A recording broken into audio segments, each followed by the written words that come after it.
All right, hello, everybody. Thank you for joining as always. Today, interesting episode, off-topic episode here. It's not about health. Most of the episodes here are about health, but today we're talking about graffiti. And graffiti has always been a deep love of mine, deep interest of mine, and a lot of people don't really know anything about it. So I want to go deep with my two friends here into the good, the bad, and the ugly of graffiti culture, probably ties into modern art in general, I think. And I guess I'll start it off the way that I started graffiti. All the way back in the sixth grade, we had to do a poster for school. And for some reason, I was assigned to draw the title, and it looked pretty cool, I think. And my partner thought it looked pretty cool. And from there on, a good friend of mine, we just started drawing our names. We didn't have a tag name, we just drew our real names. This was way back, so we'd put the 80s flames in it, the biker style flames and just a bunch of little doodads and just kept drawing it. It was drawing before then, but graffiti really gave me a subject to focus on. And, thinking back, I probably should have focused on portraits or something that might have been translated into a career, but I liked letters, stuck with letters, got me through school for many years. I always hated school. I didn't really do bad in it. I would do fine in school when I tried, but all through the rest of grade six, seven, eight, then all the way through high school, I drew thousands of pieces all over my work, listening to the teachers drone on about stuff that just doesn't matter. I don't think they were teaching anything that mattered to begin with. So I always felt that school was a huge waste of time for me. I know that's not the best message for the younger viewers and the parents, but I genuinely don't think regular public school has any merit at all. I think I completely wasted many years doing it. And I guess before we get deep and before the other guys start speaking, I should give you a fair warning here. I'm not going to be able to stop these guys from swearing, so this might not be the type of episode that you want to listen with children in the room, but at the same time, they might learn something. Who knows? So Luke here, my good friend, has never done graffiti. He didn't tag at all, but he's here to balance us out because we might be a little bit too biased. Me and Moose here. Moose has also been tagging for many, many years, or doing graffiti for many, many years. We'll talk about the different levels of graffiti and all that, but it always does start with the tag. Moose, how did you start? Well, it's funny because I think the come up story is like kind of similar. Where I started in grade seven. The first time I ever did try to do a piece, I remember okay, so you remember those graffiti generators that they used to have back in the day? Like I really wanted to do a piece, and I was drawing all the time, but I didn't know how to do graffiti, so I just wrote my name in one of those graffiti generators and straight up bit it, just bit it, and then Bit tried bit means to copy, but take Moose, we if we're using yeah. terms that people aren't going to understand, we're going to have to Sorry. explain these things. Biting means copying. I'm not a writer, I'm a writer. Yeah, so I completely just ripped a piece that got auto-generated my name on the internet, and I drew a character that I was doing on the side of it, you know what I mean, to add my own little thing to it. And I remember taking a black can and going with this drawing and trying to do the outline. It was like 3 in the afternoon. It was after school, and it was on the sound barrier that was actually connected to the back of some dude's house. And so I'm painting, and I immediately get chased out, and that ended my first run of graffiti for a little bit until me and you met again. And then I remember being in class and then seeing you doodling on your book. And at the time I was fighting, and I was like, "Yo, do my name so I can have it like a low." And and then I asked you to do it, and you took too long. So I was like, fuck this guy. I'm gonna try it myself. And then I tried to do it and showed you, and you're like, let me try and show you what's up. And then from there we started chilling, and you were probably the worst person to show anybody how to do graffiti, period. Because you have such a unique thing to how your brain functions that I sucked at it so long because I was trying to be like you. I was like, oh my God, how does he do this? It used to hurt my head watching you paint because most people, and this is like a completely off topic thing, but usually when you start painting, you kind of structure your letters with like bars and shapes so you can understand where you're going in the end. Ryan is a unique fella where he kind of already knows what he wants in the end and he just starts doing it. Where I was like, I don't get that. Like, how did you do that? He never really sketched things out like most people did. So I would always try and emulate this guy, and it took me so long to actually get good at it. But I think, yeah, finding you guys is kind of how I got into graffiti again, and then just consume my whole life trying to even. I'm a competitive dude, right? And I see this guy burning me every time, and I'm just like, this sucks. How do I get better? So, so I'm with these guys, and every single time I'm just trying to step it up. And it's like I was 4 years behind these guys. So when we go to paint and stuff, it was noticeable. I'm like, oh my fucking God. So I just wanted to go harder to even catch up with these guys because they were so much better than me. Like, especially when we started. But it was nice having a good crew like that. More than 4 years behind, by the way. I'll get Yeah, I'm more. just saying, like you, yeah, most people, like on average, yeah. And I was actually the youngest guy out of all of us until we had down some people even younger than me. But I was like, everybody was significantly older than me up until fucking our boy was like the The grandpa. He's like no, the no, grandpa. he's like a boss in a way, but Ryan was like the leader, kind of like has authority due to like seniority and his stay, but Ryan was always like he's like, this is what we're doing, this is how we're that's Ryan though. That's just how he is as a person. He's like, all right, we're running the show like this, and it'd always be kind of under his cue when we were doing things for the most part. Well, and the good thing about us too is like when we said shit, we kind of did it for the most part. Like we're like we had a fucking like a graph like a graffiti contest that we held completely out of a whim. What we were, I think, at your wife's house drinking, and I think we came up with, and this is like years ago. I think somebody Luke's spat. wife here, not my wife. Yeah, Luke's. Yeah, not your wife. Luke's wife. When we were teenagers, we were like all drinking at her place, and we had all funneled together, and we were just like all of us were just huddled in like a room, just drinking and concocting a plan on how we were gonna have a like a graffiti competition, and then the type of guy Ryan is, like the next week we're at like Home Depot sourcing materials, and then we're like, all right, well, this is how we're gonna do it, and we just kind of did it. Like it was always kind of like that was a cool thing about graffiti. We were always up to some shit, like, and it was mildly productive and mildly destructive. It was 50-50. There's pros and cons there, yeah. So Luke, you never painted, but right before we started recording, you said you did vandalism, and I said, it's kind of the same thing, at least in the way that it usually starts. Did any of your friends tag? No, we didn't. We were adrenaline junkies, right? We just did it for the sheer fact of we could possibly get caught. And it was just the adrenaline part of it, right? I don't think my crew didn't like art or anything. We just liked the fact of it was super thrilling to be a badass. I liked art myself. I did enjoy art class. I was decent at it, but I didn't say that I ever really enjoyed spray painting a wall besides it being rebellious and possibly getting caught for it. Like that was the enjoyment for me when I was probably public school to probably end of high school, but I don't think I really even did it that much.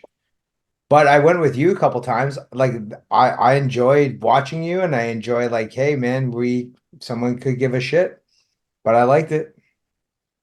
I like it too, man. It gets us outside, and I almost always like to bring a friend. And unfortunately, many of my friends, we all like graffiti friends, we all moved away from each other and stuff, and people out they got family and lame stuff. So even Yeah, you now, can't these be days, I'll fucking. bring someone who doesn't do graffiti.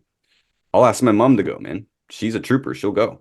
Or, to check the spot out on the first day, because a lot of these things are like bridges and stuff. Never been to this spot. Hey, mom, you want to come check out the spot with me? She'll come. Especially when she had dogs, bring the dogs, go check out the spot, go back the next day. Yeah, Luke's come with me a couple of times, and I'll do it by myself too. It's just always been more of a social thing for Yeah, me. but I've always had an issue with bringing non-writers to the thing because I've always find it not really a spectator sport. It's a Yeah. hard thing to be like, it's cool at the end, like at the beginning, the middle, and the end. If you're walking around doing your thing and you're like, oh, neat, and you get to see it kind of develop in progress, but to sit somebody there and be like, yo, watch me cut lines and fill for like literally 3 hours, right? It's like it's kind of it really does lose it's kind of ability to be like watched if you're not into it, if you're not hyper into it. It's like kind of like jujitsu. It gets, if you're not into the technique aspect, it's a boring thing to watch. Like, you know what I mean? Well, True. like I'd have to disagree with that because going back to my rebellious stage, I liked going with Ryan because I knew that someone could come by or see us doing it and we'd have to run if it was a bad area. I liked it. I'm like, you got to keep six. I'm like, sick. I'll do that. Yeah, And see, then that's a come little check it different out. for street writing if you're doing illegal vandalism. So like not now I'm thinking more Ryan in his current stage where he's not really out there running around trying to put his name on things. But now it's like when you get a little older, you kind of just want to find somewhere peaceful to paint and knock out a piece. So if you're doing like a full piece, like, and this guy usually does that with like a character or something, he's there for like 4 or 5 hours, easy. And to make somebody sit there and be like, watch me doodle. I'm like, yo, that's it's the bombing is different because there's the adrenaline aspect of it. He's probably only up there for 10, 15 minutes anyways, and you guys got a boogie. You're like, we're out of here. No, we were Boom, there boom. for hours, man. We're there for hours. Like you're Fair not enough. like anything you paint on is public property. So like if you're out in the general public and you paint on it, you will be fine for it. I don't care where you paint. You know what I mean? That includes No, trains, no, buses, schools, skate parks. You just can't actively paint on things. You'll be charged for that. So really, that's actually a fallacy where we were at because Pickering actually has a funny ass area. The Pickering skate park legalized graffiti. if it legalizes it, but So generally you could if it go there. So doesn't, those walls are completely cool for you to paint. And that yes, technically you're yes, not supposed you're to paint the allowed them. brick. Yeah. You're So, allowed them. yeah, But yeah. it's But for Well, the buy. remember we got harassed by the cops there one oh time yeah, oh because yeah, they even the cops didn't know the rules. yeah. They're like, no, this Took is they took put a these whole day boards away. up. They put these boards up so we can paint them, guys. Come on. And it was And like actually a look brilliant around, thing. man. It was Yeah, a look brilliant around. thing to have a legal spot where people can go and people can practice. Because one of the things that you hear civilians say is like, "Oh, I like this mural stuff. It's really, really good, but that's all that should be allowed." Well, they're not really understanding that you can't get to murals. You can't get to, big productions and realistic portraits. You can't get to that stage unless you have somewhere to practice. And there is simply nowhere to practice for the most part. You have to practice illegally. And other than where we grew up in Pickering, there actually was a legal spot where we could go and hone our skills in peace, in the daytime, bring a boom box, and be in a public area too where there's supervision because graffiti can get violent with each other. It's a pretty hostile thing. And you mentioned competition, Moose, and yeah, okay, you could have fights break out or something like that. So it's good to have a place that was at least semi-supervised and it was out in the open. We're not in a back alley or under a bridge or something like that. And we went there all the time, and that's how you get better. And honestly, like the one thing I will say is like the dudes when I moved to Durham, like all the graffiti guys had some kind of crazy hustle to them. Like even getting that wall made was the dudes that were in the generation before us that like we ended up having slight conflict with, but it's just small pond, a lot of fish, you're gonna bump heads. But it was funny seeing how much work those guys put into making something like that even a reality because it's like they had to go up there and lie. Because I remember hearing stories that they told me eventually being like, we went with printed pictures of other people's pieces because That we was didn't have the me. class. I did that. Yeah, I did what that. the I would print out pictures of graffiti artists that I like from Europe, and I would go and say, "Hey, that tag that's on your wall there, can I paint over it? I'll do something like this." And I never said that this is my work. It's I'll do something like this, and they'd say no or they'd say yes. I've gone even dodgier where I would write up a permission form with the property address on it and stuff. And I actually did get caught going into I was actually under the fence instead of hopping the fence because it was barbed wire. I was going under it, and a cop rolled up while I was under the fence, and he pulled me over. He said, "Get over here!" And I kind of acted like he's bothering me while I'm at work, right? So I walk over and I'm like, "Ah, do you believe that they didn't unlock the fence for me?" And he said, what do you mean?" I said, here's a form from the owner, and it was just me that wrote the form and signed it, some random signature. And he said, "Oh, okay, get to work," you know. And by the way, this was like morning on a Sunday, so the number that I had on the form, I knew that if they called it, the business was not open. And this was a factory that backed onto the train tracks. So it was already covered in graffiti.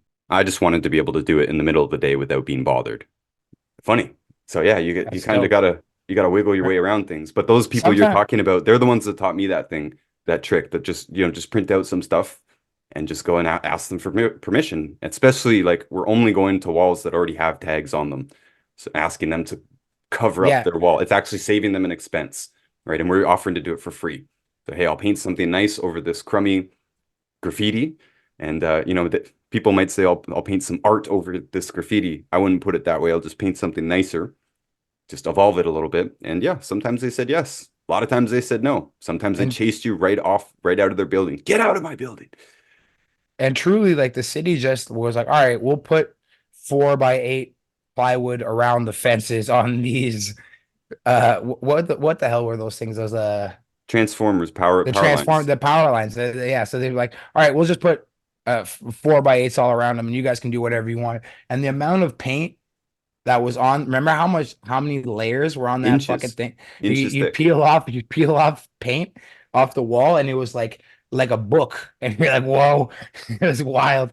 But it was like a layer of graffiti history every time people were going over. But it was like it was neat to have that and be able to practice a specific skill, because most of the time, like especially when you do get into it, you're just running around more or less just fucking shit up, especially when you're starting. Like I sucked, and I would be like so proud to take pictures of the stuff I did, and I'd be like, "Oh man," go look at it, and like I'm glad I have those photos now, and be like, "Holy shit!" Like the development process, but like I used to be excited to go back and check, like like all the things I hit, and be like, "Yeah, dude, I'm up in this shit town." Like it doesn't. Luke, how do you feel about graffiti overall? I know it's a very, very general question, but other than the adrenaline aspect, because I was never into the adrenaline, to be honest. I was more into the competition between our group of people, or between the few people who actually did graffiti in our cities. It wasn't about the adrenaline. I never wanted the adrenaline. We did vandalize when we were younger, but honestly, it was mostly me going along with my friends because they were a bit crazy. I didn't like the adrenaline aspect, but pure vandalism is very quick. It only takes seconds and then you run away. Whereas graffiti, no matter what, it just takes longer. And I always wanted to do pieces, so they do take longer. And you guys were saying I'm slow guy. I'm very fast, to be honest, compared to a lot of people. I'm a very fast painter, Okay, but it well, still does take time. everybody knows that it takes time, yeah, for sure. But it's like we're not talking about like we have like old school homies like he take like it takes 3 days for the guy Oh to yeah, literally like, and that he's is not slow. even Yeah, that's a different level of slow. But again, the thing is like, and I will say this about our journeys is like I kind of dug the adrenaline and the kind of egotistical side of seeing my name up. You know what I mean? Going around the city and be like, that's me, that's me, that's me. Like, you know what I mean? And just be like, sweet. I feel like that part is even more consuming than the art part, because we were like crushing walls becomes a little bit like we had to be a little bit more organized to paint murals all the time. Like, you know what I mean? We had to be kind of a little bit more like of a diligent crew. But when everyone started like just being downtown and bombing all the time, it was just recklessness, absolute recklessness in order just to get your name up. And that like it was always fights. And to be fair, that's one of the reasons I kind of liked graffiti so much, is because I'd always get in a fight, and I was always like I was always in some sort of tussle or some sort of confrontation with somebody. And truly, like I can't remember a time in high school where we didn't have someone we were beefing with, or some reason, some fucking issue with somebody to be like, all right, fuck this guy. Like it was, and even once you get to know the person, and you're like, that's a pretty solid dude. But you always find an initial reason to dislike the person without even knowing them. It's so strange. Like it's a very competitive thing. And it's like, it's really like dogs pissing on pools, man. They're like, nope, my pool. This is I own this. It's like it gets real territorial. And I think the one cool thing about bombing is like most of the time this stuff takes place in hours of the night where there's like it's just you. It's just you in the city. Like you get stuck. You're digging this vibe of like almost quiet tranquility in the most hectic place. Like, you're out there bombing, and it's the only time a busy ass city is remotely sleeping. you know? So it's a cool place to be, like, especially when we were like, not to like encourage like the drug use or anything, but I used to be like rapid on drugs, just popped off on stimulants, like watching the sun come up, hanging off a building. You're like, nice, dude, this is awesome.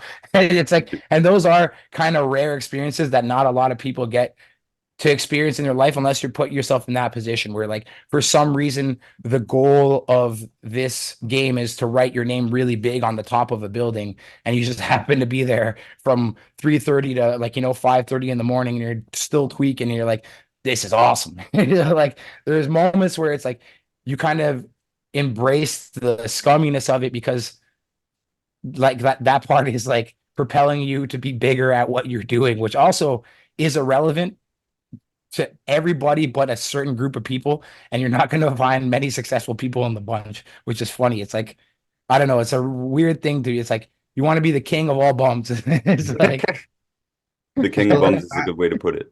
Back to yeah, your question, Ryan, if you're asking me what I think about it, like generally it wasn't a thing that attracted me.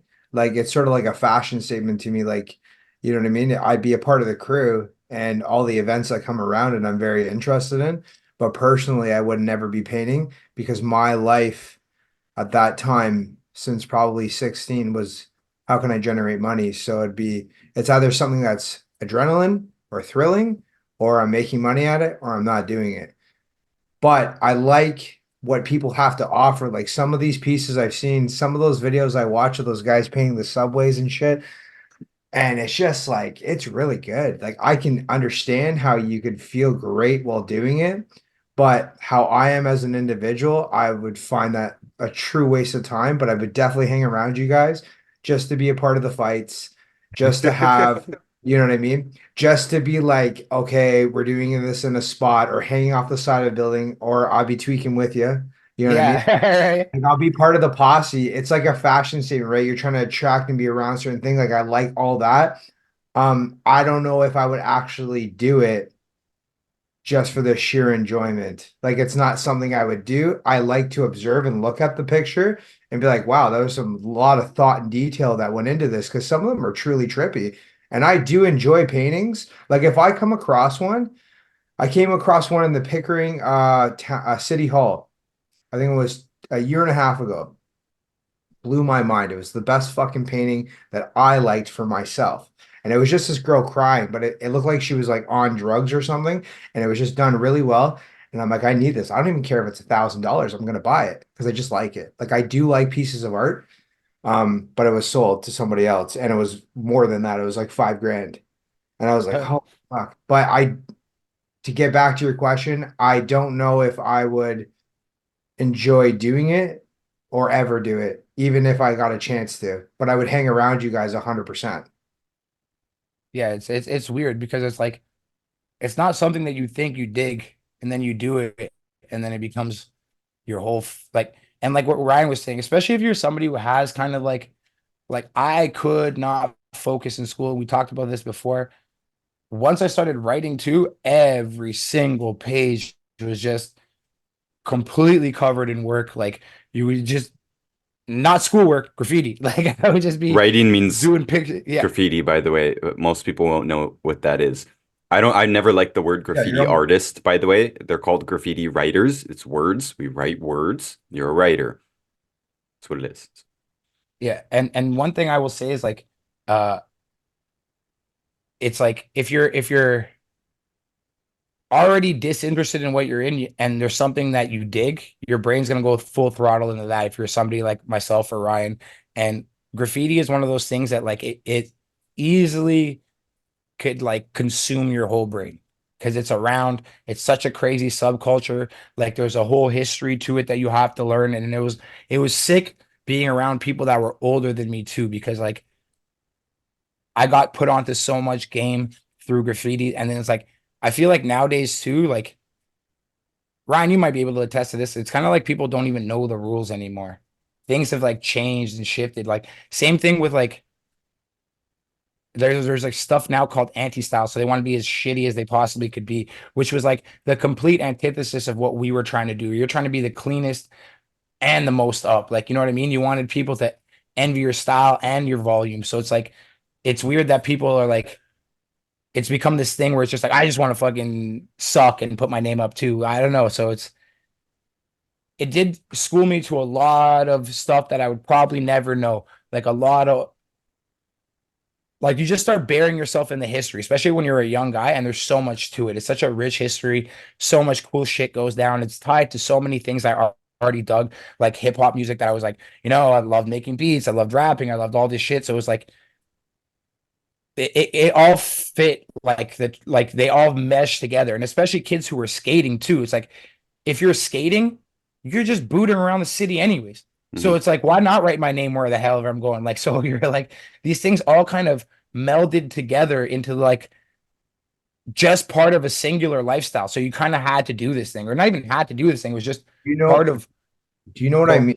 You know what there's a fundamental change now, I think, from when we were kids, to now the new generation, because we lived without cell phones and with. So I think that now, Moose, what you're talking about is like it's all around you and we're outside all day. Now I think most graffiti is watched and spotted through social media, YouTube. Like I don't even think anyone notices it when they drive by anymore, right? like for Like us, it's different. It's like you, your yes, eyes I are can see just with the always, other yeah. kids. Yeah, They're no, gonna but watch a definitely. video, So right? that's the thing though. It's like a lot. I get you. A lot of people are now like doing it for a picture. Like you do a piece for a picture. You can do like you do a throwy or whatever. They're doing it just for their social media clout. A quick video. It's like that's like No, no, no, no, no. Sorry, Moose. That's not what I meant. I meant just that people are so oblivious now that we used to go out all day and be out for 12, 14 hours a day, right? We leave and we come back. We didn't really have phones. And if we did, it was a new thing at the time where they're not like a computer in your hand. So you're not fixated by this device. Where we got to like, hey, if you looked at a tree, you would look at it and enjoy the looking at it. People just like glance by things now, right? Like just walking through life. There's so many fast-paced things going. I think it was more enjoyable for when we were younger and when technology was less with phones than it is now because I don't like even now like I don't drive by and be like unless it's like fucking in my face on the bridge where I can see this piece. The most graffiti I've watched are on the videos, Ryan, that me and you just watched like I think a year and a half ago of those guys that come in with the drones and everything and start paying. What's the name of those guys? That was the Graffiti Olympics by the One Up crew, which got taken down everywhere, as far okay. as I Yeah, can yeah. tell. One up is a crazy That was crew. an The incredible video, That's the Graffiti fucking Olympics. wild. Like that's a cool video to watch, and they just made it even spicier just doing what they were doing. Do you guys think that anybody really cares unless it's posted? I see what you're saying. A lot of people just aren't paying attention to their surroundings. so, They're Yeah. but glued to the phone. you have to understand though. It's okay. Okay, so uh, let's say, for example, you're into something, right? Like, let's say, what kind of car do you drive, Luke? Not a car that I want, but a Jetta, TSI Jetta. Okay, let's say, okay, when you first get a Jetta, do you notice a bunch of other Jettas on the road? You're like, hey, do you see your other car on the road? Yeah, I get your analogy with this. Yeah. Do you see what I'm saying? Once that enters your life, it becomes something you notice. Like for me, it's like the same thing as like if I walk outside, even though I'm not even really actively like painting anymore, I walk outside and it's like seeing kind of like for us, it's like the news. Like you know what I mean? Like who's been here? Like and you see somebody's put a new tag up, you see something just got buffed, and you're like, oh, watch tomorrow that thing's gonna get crushed. And you wake up in the morning and there's like three dudes that just destroyed this wall freshly after it had been painted after you know what I mean, Yeah. so it's like I'm always conscious to it from like the shittiest tag the scribe, my eyes will always kind of draw to that because it's something that's part of my life. So you know what I mean, for us it's like I will never not, even if you're right, even if you're key sketching a tag on a window when I'm on the train, if my eye sees it, I'm like, oh, look at that little fucker, it's a nice little key, he did a good job on that. And like it's almost, it's just in you now. It's in you now. Like even now, I keep a streak on me. And I used to think of how weird it was when like I'd see old writers just with just a pen and just constant writing their names. I don't stop writing my name on things, and I'll just do it with no regard. Because if I feel like I'm catching a tag in the GTA, nobody bothers you. Like you know what I mean? It's like I've been through it so often, like where you're just like, yeah, it's you don't even react anymore. You're like, well, it's already tagged, so have a great day. And you just keep walking. And there's really nothing that can, unless it's police stopping you. And they honestly, even nowadays, I feel like that heat is low. When we were growing up, they actually gave a fuck about people bombing and tagging. It's almost like they don't care anymore. It's But become some weird. back to what I was saying, do you think that people are oblivious now that they can get away with more tagging because everyone's so fucking focused on shit that doesn't matter? Where like when we were younger, it's like you saw the whole world, dude. Like you were out, you were seeing weird shit, people doing weird stuff, but you need human contact, human interaction. You know what I mean? Just everyone talking and chatting. Where now everyone's like, yeah, cool, whatever, and just keeps walking, like not giving a shit. I I think think that's a that's okay. factor. It's a factor, but it's just become more normalized, especially in the urban environment where people aren't shocked by it anymore. Graffiti's been around for like Exactly. 50 years now. Exactly, dude. Same with skateboarding, BMX. Some of it is also just apathy, just giving up. It's trying to stop the skaters from skating. It's like trying to stop the And, water from being wet. They're just going to keep doing it.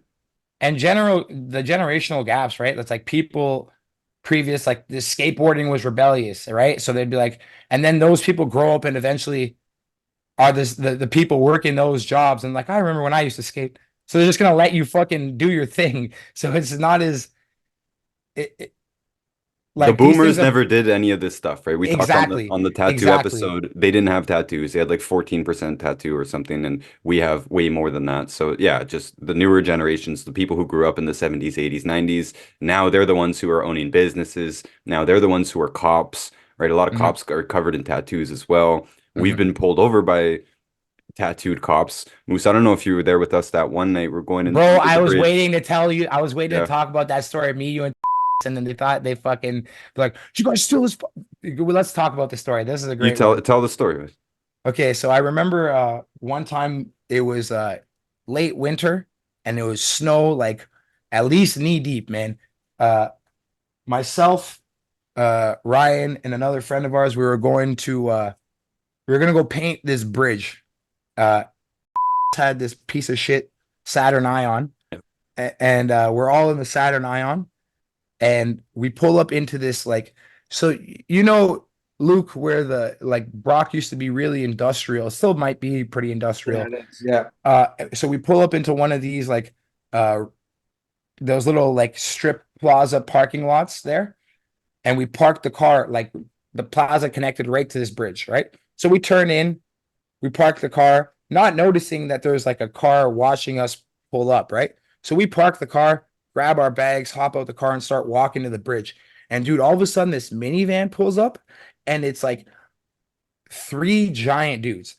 Black guy in a do-rag, white guy dressed like a rocker, and another black guy with like a triple XL jersey. They're all dressed kind of hood, like, but dudes that didn't look like they belonged together. I'm like, get on the fucking ground, straps out right away, guns. I'm like, oh, we're fucking dead. I'm like, I don't know what we did. I don't know what we did to these dudes, but we're and then all of a sudden, like, they're like, did you guys steal that fucking car? And we're like, whoa, what? Hold on. Who are you? What's going on? Durham Regional Police undercover. And we're like, oh, righty. So we're like, nah, I man. remember that But fucking black van, dude. I got pulled over by them too. dude, these guys pull up in the van, jump out, straight, and then like, what are you guys doing here? And it's like 12 at night, and we're like, we're coming to take pictures of graffiti. And they're like, with bags full of paint. And we're like, yep. And they're like, how about you guys just be honest with us right now? And they're like, all right, we were coming to paint this, but you guys interrupted. And then they're like, all right, so they're like immediately super cool about the whole situation. The one biker looking undercover turns out he makes custom motorcycles, gets super jazzed up that we paint graffiti. He's like, I like that you guys do this, but you shouldn't do it illegally. Here, take my card. You guys can paint the backdrops to the photo shoots that we do for the thing. I was like, all right, man, thanks, dude. And then, bro, is the craziest thing. We thought we were gonna get shot in the head over getting going to paint this bridge, but it turns out they thought we stole piece of shit Ion, which was also a misunderstanding. And then everything was cool after, but it was pretty intense fucking 5 minutes there, bro. Guy's gonna get shot over a can of paint. I was like, what is going on? I was like, what did we do to these guys? I'm like, Ryan, do you have enemies with a biker and two hood black guys? And like, it was random, Yo, bro. I remember that because that was the area where so I remember that minivan and they had the same thing too. They were undercover as well. And I knew one of the guys in the van. So it was with one of the brothers that I worked at the snack bar with because they're tripped. They're all brothers. And we're in a taxi and we're all taking cash. We told the cab to stop at the ATM down at Bay Ridges there. You know how the The ATMs in $5 the ATM. building? And we fucking we're taking money at one of the time we're sitting in the cab. And like you obviously know we're taking money. We're buying fucking drugs, dude. We're getting fucked up tonight. And we're on our way to a party or probably meeting the dealer actually, because at that time you could do anything with a taxi. So you just go fucking you still can. But anyways, so as soon as the last guy grabs the money, we're all grabbing like a couple $100 each, close the fucking door, take off, boom, boom, boom, boom, boom against the thing. And I'm thinking to myself, actually, no, we fucking grabbed drugs in that parking lot. That's what it was. You grabbed drugs in the parking lot because I was tripping the fuck out because we had all of our booze. Smashed on the side of the cab because we all got money there and we met the dealer there. We picked up our shit, got back into the cab, and as we start driving away, that's when that fucking van pulled up. Boom, hitting on the side of the cab, opened the door. He's like, what are you guys fucking doing? Who is that over there? Da, da, da. He's like, I'm like, hey, officer so and so. I'm not gonna mention names. He's like, oh, Luke, what's going on, man? I'm like, nothing. We're just pulling out. He's like, what are you doing? Like, what'd you grab with that guy? I'm like, oh, she's one of our buddies. He's like, I'm like, we're just grabbing some money. We're going to a fucking party. He's like, you're lucky. He's like, I see that you guys are fucking drinking here. Don't fucking drink too much tonight. And it was the same thing with the fucking two other dudes, one white guy, two black guys. Yo, honestly, like, So random. And I was like, holy fuck. But I'm thinking to myself, like, I had a fair bit of cocaine on me, and so did a lot of people in that cab. We yo, would have been fucked lucky. if I I didn't know. remember Durham What? Regional Police and police in general. You remember growing up, they would like just fuck with us constantly for doing shit. Like I remember at the time when I wasn't even getting fucked up, there was a phase where I was kind of like sober for a bit, and me and this guy, uh, we were chilling with some homies. Remember they were fucking drinking, and me and you are literally skipping rocks. Yeah, that was the craziest thing. We got tickets for skipping rocks. I was like, yo, these guys have open Oh, beer, like, drinking tickets? Like bro, open these guys to the have open public? beer like 10 feet Yeah. away from us. They're all drinking at the time. Me and this guy weren't even fucking around. But it was like So one beer though. Like a they all like had we're one adults. beer. We're adults Yeah, at this point, you know. I mean, they're drinking one casual beer on the beach in a secluded part. I Just wasn't, but they were all adults that were drinking. yeah, you're a couple years younger than us, but Yeah, yeah, I wasn't drinking either. You and me were skipping rocks away from them, dog, like 20 feet away. skipping rocks on the shore with this guy talking shit. These guys hop off on those little fruitcake bicycles and their booty shorts. This guy like Bro, somersaulted down the hill to us. somersaulted down. Freeze! Freeze! Remember, like he was making a big bust. I was like, "What's going on, buddy?" And he's like, "What are you guys doing down here?" When we're like skipping rocks, and he's like, Yeah. "What are these guys doing?" Like they're drinking a beer. Like can't be drinking a beer. I'm like, and they hit all of us with the ticket. I was like, "Yo, you're a fucking loser, bro. You're a fucking loser." And they used to actively. I remember just like getting chased out of places where people would be smoking weed and drinking. And now you come to Toronto, go to a park in the summer, and they're like encouraging this They're behavior. doing heroin on the Dude, street and the, stuff, the yeah. cops are like, you want to go buy a beer? And you're like, what the fuck? Who you talking? You're asking me if I want to get hammered in the park? Yeah. I was like, I remember like 10, 15 years ago when I was a kid, I was getting chased out of here drinking. And I was like, it's so weird, man. It's the culture shifted with even that shit too. Like, They used to take the weed, man. I remember them taking us, like, I never got in shit for the weed. Always terrified of the harder drugs, which thankfully I've never been caught for because that's jail time for sure. But the weed, yeah, they see that. They'd be like, oh, we're not, we're not going to rush you and take you home, blah, blah, blah. He's like, just, we're taking it from you. We're taking the contraband. And I know this guy's taking it home and smoking that shit. oh yeah, yeah. Yeah. Anytime there was no ticket, that was stolen. And that was Yeah. probably a good time to be a cop, bro, where you're just like, it's your lucky day, pal. You're Yeah. getting, yeah. And you're like, oh, buddy, if I ever catch you again, it's a bit like lucky. I'm taking this half ounce and destroying it, stomping it Yeah. right Yeah. now. Destroying it. Yeah. Destroying it down my lungs after work. Yeah, I'm crushing Yeah. it up in the car and rolling a can. You wouldn't happen to have any papers that I need to confiscate, Yeah. would you? Exactly. Yeah. All right, guys, this conversation got to a bit of a weird yeah. place. We're gonna get back on track. I beat that drinking Definitely. ticket, by the way. Stupid drinking ticket. I fought that and told Yeah. told the judge the real story. And he's like, all right, I think our friends just paid it. They didn't bother No, fighting him. I didn't fight it because I was like, I'm not even addressing this. I refuse. So the point was that even back then, those cops who were like 10 years older than us had an appreciation for graffiti for what it was. And the conversation, started with them pulling guns on us, thinking we're stealing the car. But it ended with them like literally asking us to do a commission job for them. And of course, we never called them. I don't want to, no, we're just not going to be involved. But it was interesting that they really truly didn't care. I think a lot of cops do realize that there are more important things, and especially in these times, especially in Canada and America, where they're not even punishing people for doing drugs on the street and camping on the street. Like degeneracy has gotten so bad, but they're not even allowed to punish that stuff. I think there should be consequences, by the way. I'm not saying that people should be allowed to just run around and do whatever they want, but there's definitely more important things to worry about in society, and a lot of cops are genuinely not concerned with it. Some of them go way out of their way to be concerned with it, but still, anyone we know who actually did get arrested for graffiti got community service, which usually involves something to do with art. Ironically, a lot of times it involved you like teaching kids Painting. how Yeah. to do graffiti or Yeah. something like that, or you paid a fine. And depending on who it was, I know one of our buddies got a big fine because he painted a building that was called a heritage landmark or something like that. It's like a protected building or something. Whatever. It was a piece of junk at the time, and they redid the building anyways. Like they remodeled the whole thing. Anyways, I'm just saying I don't know anyone who's gone to actual jail for graffiti, and I don't think they should either. There should be some consequences. I know a good handful of people that have gone to jail for graffiti. But it's usually okay, like you go more or less, you'll be held in jail for graffiti. Most times you do just kind of get out. Like It's they're like not the drunk keeping, tank, right? yeah, more or less. More or less, but it depends on how many times they've slapped your ass. Like, you know what I mean? Like if this is the fourth time and third time and you're like still absolutely crushing, they're gonna hit you with some heavy fines. Because I remember some dudes in Toronto got hit with like $150,000 fines. I think it was like one they were trying to hit some dude with it was like manner or hunger with some crazy fines back in the day. And Well, I could yeah, and they've cataloged like hundreds and hundreds and hundreds of pieces that they did yeah, and yeah, added yeah, them all up. That's what they did to yeah, our buddy too. They caught yeah. him for one, but then they cataloged like 100 other ones that he did, and so that yeah, they hit him with a huge fine as well. I think Mhm. he got out of that. I think it was He did community because service in the yeah, end. yeah.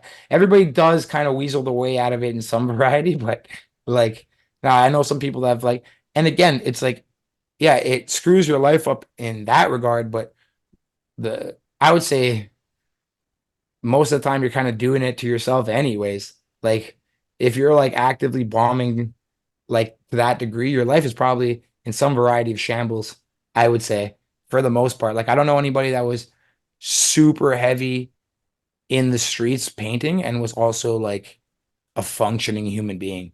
You know what I mean? It's Like true. Many of them, I mean, this goes into the bad here. A lot of them are straight up alcoholics because you need to get the confidence. A lot of them, I've heard a lot of them say, alcohol's a baseline, dog. yeah, they say That's like a baseline. I Yeah, won't yeah. go out painting without alcohol. And I Yeah. was never a drinker, so I also never really got into that style of painting. I was always a weed smoker, and that makes you paranoid, right? So it was actually during my sober years when Moose and I started hanging out that I painted the most and the best because, yeah, if I smoke weed, I don't even want to go out. I just want to be lazy, and I'm too paranoid. So, and I wouldn't drink. I didn't drink for many years at all, and even when I did, it was not that heavily. So, never gave me the type of confidence that you need to really go out street tag and street bombing. But yeah, when we were sober, I was in, super in. And even today, I find it interesting that one of the points I wanted to bring up here that I've been painting with a brush for many, many years now as well. And regular art is so boring. It's so boring. I really can't do it without smoking weed, honestly. I need to be sedated to sit there in front of the easel for hours. It's so boring.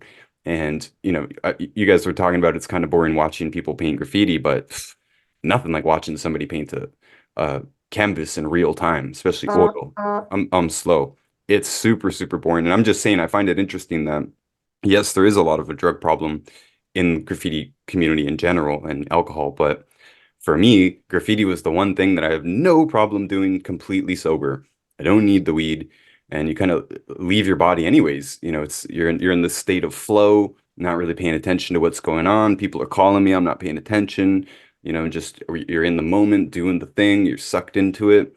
I don't know, it's just it's like a drug itself. I never needed drugs to do I'll graffiti. agree. I'll agree with you now. Like it was, so it's like now I'll go out and bomb on occasion and like, go out and like actually like put some stuff up here and there with friends. And it's like nowadays I'm not like remotely screwed up when I do it. Like at most, I've smoked some marijuana or I've had a drink or two, but like, um, I think the with anything too, like we are talked about this previous, the more you do anything that makes you nervous, like like when you talk to a girl for the first time, you're nervous. When you do a bunch of stuff, but the more you face that fear, the less of a fear it is. So like that's what I was saying with like you become almost like you kind of just don't give a fuck about painting, and it's like not that big a deal. Like it just feels like it. So it's like it also kind of loses. It's a bit of that adrenaline rush too, unless you're doing something fucking crazy, like hanging off a building or like doing some rooftop shit where you're like, okay, this is a little janky. But like just walking the streets and painting, like I almost don't even feel an adrenaline rush anymore. It just feels nice to go by and see it the next day is more or less what the enjoyment is out of it now, I Do think. you got do you guys are there any pros and cons to like actually doing this? Like, is it beneficial of even painting anything like to like in your life to give you structure, to give you wealth, to give you anything? Is there You're not benefit? getting structure out of fucking graffiti, I'll tell you that. Well, hold No, on, I'm hold just no, on. just wait, just like, or is it just straight up, okay, I want to be a degen, a little rebellious. I like art, but like, could you not spin that into a positive way Oh yeah. of like, if you're not an addict, if you're not fucked up, if you're not breaking the law, I think all things like obviously you'd have to be like that one up crew that probably makes a shitload of money through all those views right on YouTube, plus the how many people like all the advertising and all that stuff. But like, can you really be successful doing graffiti, or is it just out of sheer passion just to have fun, something for a hobby? So I feel like there's a like and Ryan will tell you this as well. There's a transition where you can get into like art and like most of the fine art you do could have some sort of graffiti roots to it, but it's not often that people are paying for what we actually like want to do. Like unless it's people within our own subculture or weird. I would say it's either hip hop people or people in the graffiti subculture themselves that would be interested in buying a canvas that is just strictly graffiti. Like if you look around my house, all my canvases except for a couple of them are just all graph style stuff, and it's like it's very rare that people are into that, right? But like most people I know that have made the transition, they've used their skill in art, which they've honed kind of through graffiti, either to become a fine artist or a tattoo artist or something in that avenue. But it's again, you could easily get there just painting or just doing whatever else. But What it's about like graphic and design and stuff? Does that fall definitely, under definitely. that? But I think the thing that'll always have like there's whatever avenues there are for art, like you're just practicing your art through graffiti and you're just getting a flavor and a style that It's is one kind of way in. You learn yeah, colors, you learn structure, you learn flow. It's yeah.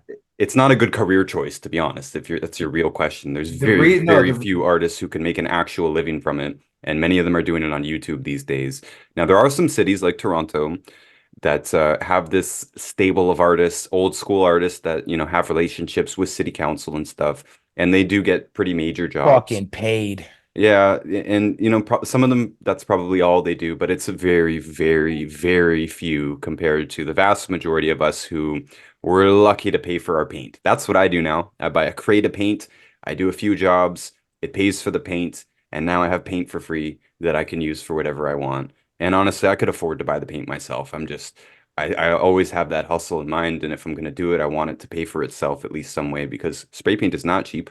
I buy multi-thousand-dollar crates of paint, and I also live way up north where I can't even, there's nowhere for me to buy it, so I have to have my own But I stash. I will say this, I do know artists like Steam and Jarvis and all these people who get flown out places to paint like entire sides of buildings Jarvis because has really made something of himself with it. He's awesome. he like and it's and there's yeah, check out Steam's shit. She's fucking incredible, man. Incredible. She's incredible. And there's people who are like making money off their art, making money specifically off graffiti but again, those guys do a very like commercially appealing thing too, right? So it's Hmm. not their roots come from graffiti and they are using aerosol as a medium, but what they're painting isn't even letters for the most Yeah, part when it's they're no doing these. longer graffiti at It's all. not that, right? It's like Jarvis is he understands like And it's also difficult to do, like knowing how to paint portraits at that scale. Like if you look at that stuff up close, it looks like a bunch of blobs. But when you step back, you're like, holy moly, that's a face.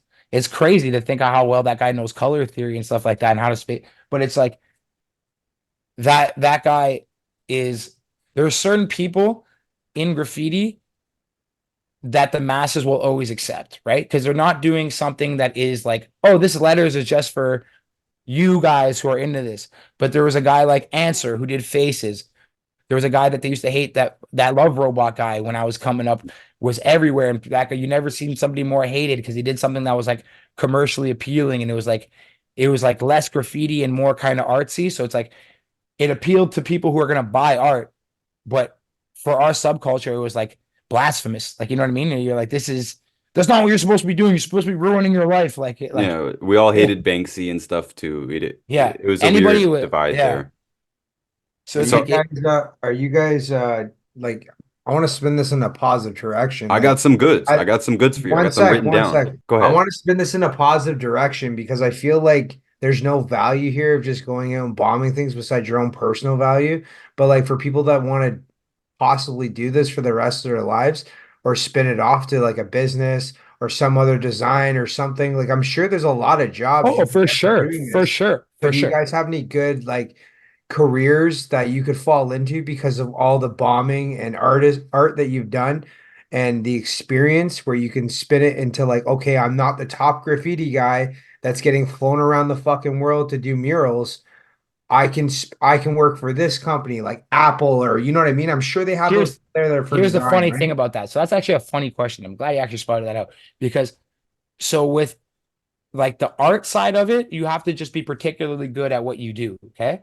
With the graffiti straight painting side of it, you have to destroy everything so everybody knows who you are. Like and probably pretty and to be fair, you have to do it pretty good. Like you'll get the guys like so there's a particular crew in New York called Iraq, and they have a guy named Iris not there. He was like a legend in graffiti specifically for just bombing, like for writing like burners tags and stuff like that. Nothing, no pieces, no, none of that mural shit that people like.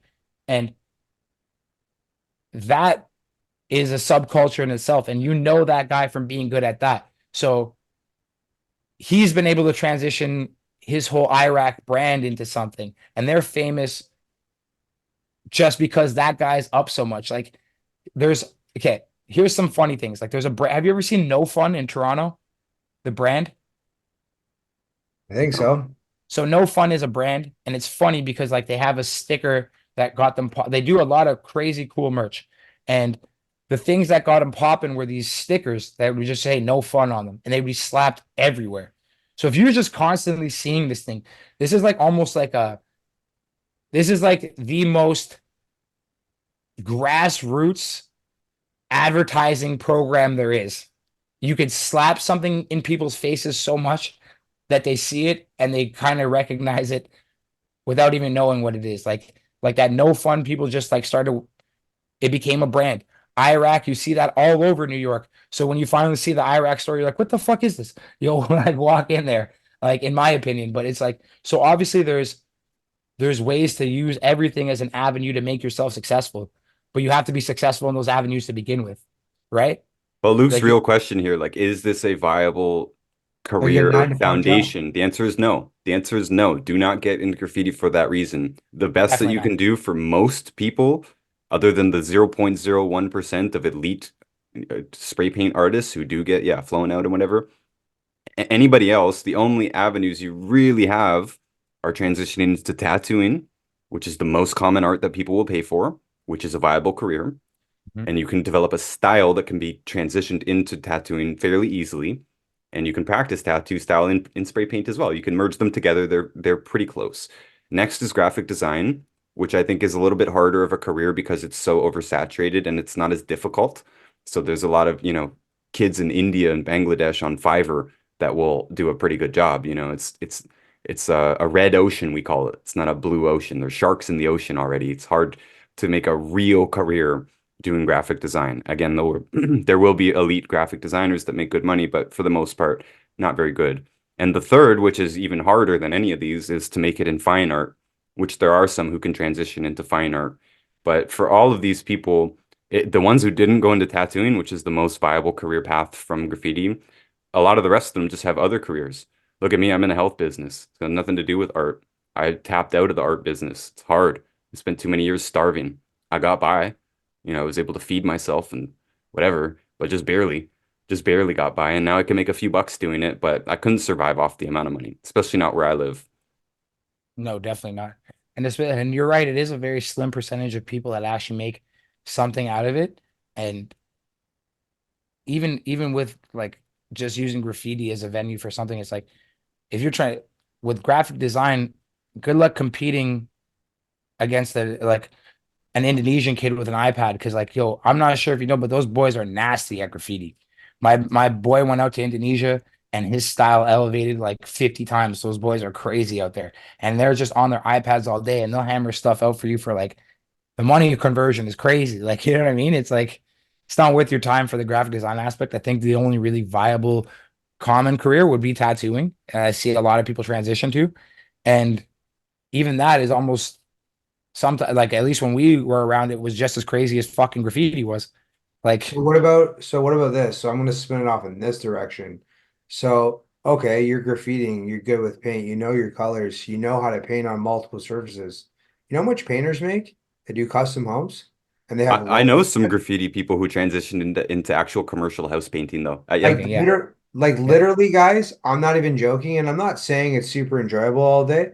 Low overhead, lots of money, like Yeah. lots of money. Like Yeah. people pay a shitload of money to get your house painted. Like I'm talking about probably four times what I make in a week, and I run massive jobs as a plumber. Like Yeah. they make a lot of money. I know it's boring. Nobody likes painting, but just saying, there's an art to everything, and everyone says, "Oh, I can paint, I can paint." Well, can you? There's a proper way to do it and a proper way not to make it Yeah. all look nice. And I know it's very simple, but it's just like laying a floor or anything. You can't just watch YouTube and do it. You know what I'm No, saying? but To put hours into it. So I think this hobby or you as an artist can spin into good directions for a 9 to 5 job or maybe a new business. You know what I mean? You could probably promote yourself through graffiti while doing your business. So you're more out there. So your business will be hit more because of your nice artwork. And they're like, do I want the guy who just paints or do I want the guy that does murals on walls? You know what I mean? Like that looks amazing. I want that guy painting my house. You know what I mean? Well, Luke, I mean, yes, I see what you're saying, but graffiti and money don't mix very well, in my opinion. trust. I'm I'm all just about saying the if hustle. I'm all about the hustle, and I believe that you should actually think about what you do and how that can be a part of your financial life as well. I like to paint with a brush as well, but I have to think about could this be sold eventually?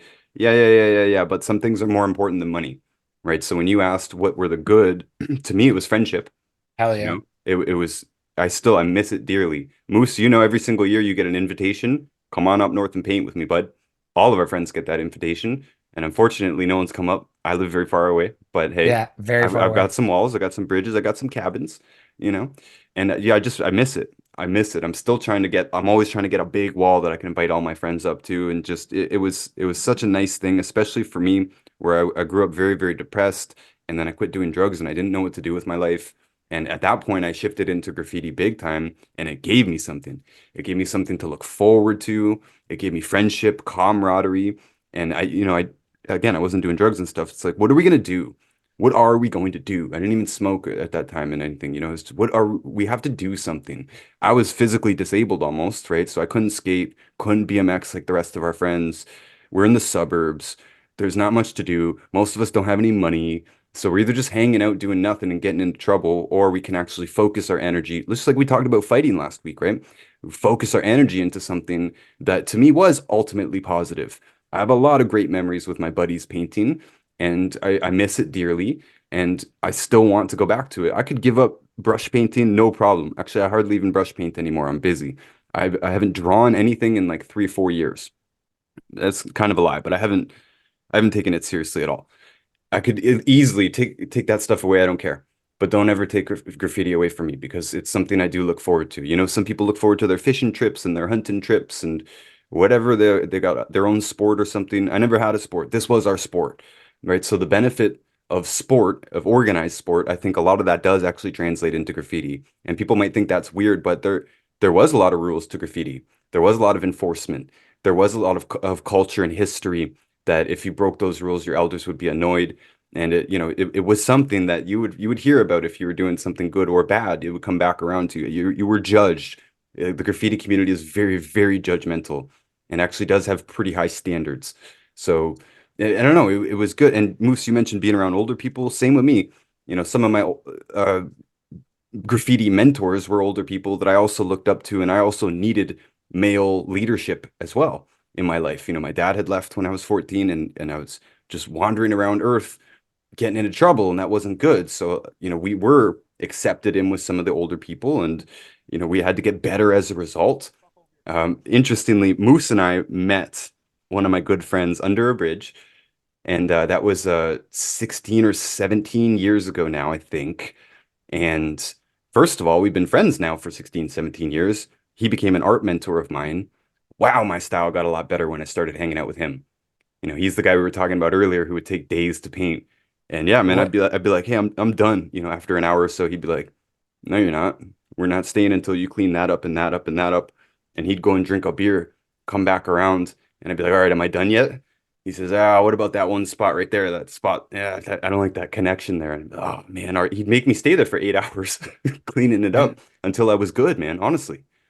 and honestly, I would say with that guy too, like speaking of the history, that guy was one of like, so the thing I really loved about the old school guys is like, as you know now, like when shit started getting digital, people didn't print photos, man. People just like put them on their computer and called it a day. You'd go in these guys' places and they would have photo albums of literally 10 years of the fucking city's graffiti history. And that those albums were passed down to them from somebody, and they'd be shoving more photos in and more photos in. And that's the one thing I also would say is a positive from graffiti culture. It gets you into other art avenues, right? Like I started taking pictures because of graffiti. I started doing other stuff because of graffiti. And it's just like they do give you excuses to find other art avenues. So it is that is another positive. Um, and also I think like it you want to keep your roots. You want to keep the memories. There's like I'm proud of that photo book because like I don't have kids yet, but one day I want to have a kid and be like, look, now I'm an old square, but you want to see the little psycho I used to be? Look at me and all my friends being crazier than you'll ever be. So don't ever try and pull the wool over my eyes, you little fucker. Like you know what I mean?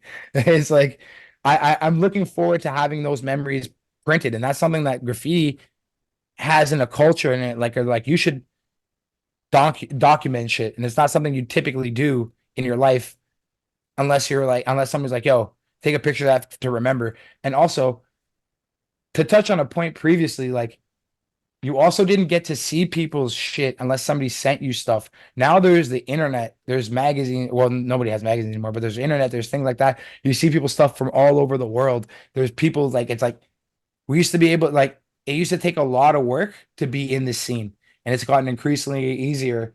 And people kind of lose touch with the fact that like I don't know, there's a lot of cool stuff that you can take away from graffiti if you meet you will meet the right people doing it. Like we met the coolest people just doing the most random shit, and they oftentimes affect your life. So that's another huge positive.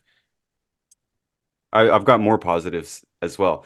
Moose, you even touched on this lack of structure, and I said, wait, hold on, because I think I partially learned structure in my life from graffiti and from working jobs and stuff. You got to show up, but there's something different when you're responsible for the outcome. So we learned to finish things, and I had a process, especially when I got really into painting bridges, and I wanted to hit every single bridge, and we had lots of bridges in the area that we grew up. It was awesome, and there's other positives in there as well. I'm going to get to, but we would go, or usually me and Cage Five, by the way, we had a pretty good system for a few years, and he was sober too. A few of our friends were dead sober, so that was good as well. Again, it gave us something to do, not just something to do, but something to do sober, something that we could do without getting messed up, which was, a lot of people did not have that. And again, it didn't cost money like golf or something. We didn't have any of those activities. So anyways, we would go one day, we would scope the spot out, check it out. I'd bring lunch and stuff. This is broad daylight. And if it was a good spot, the next day we would bring a ladder, leave the ladder there. We would roll it. We'd bring roller paint, roll the wall, get it all nice, do a nice background on it. This is just one whole day, just for or a few hours, just to set the background up. And then we'd come back the third day and paint it with spray paint.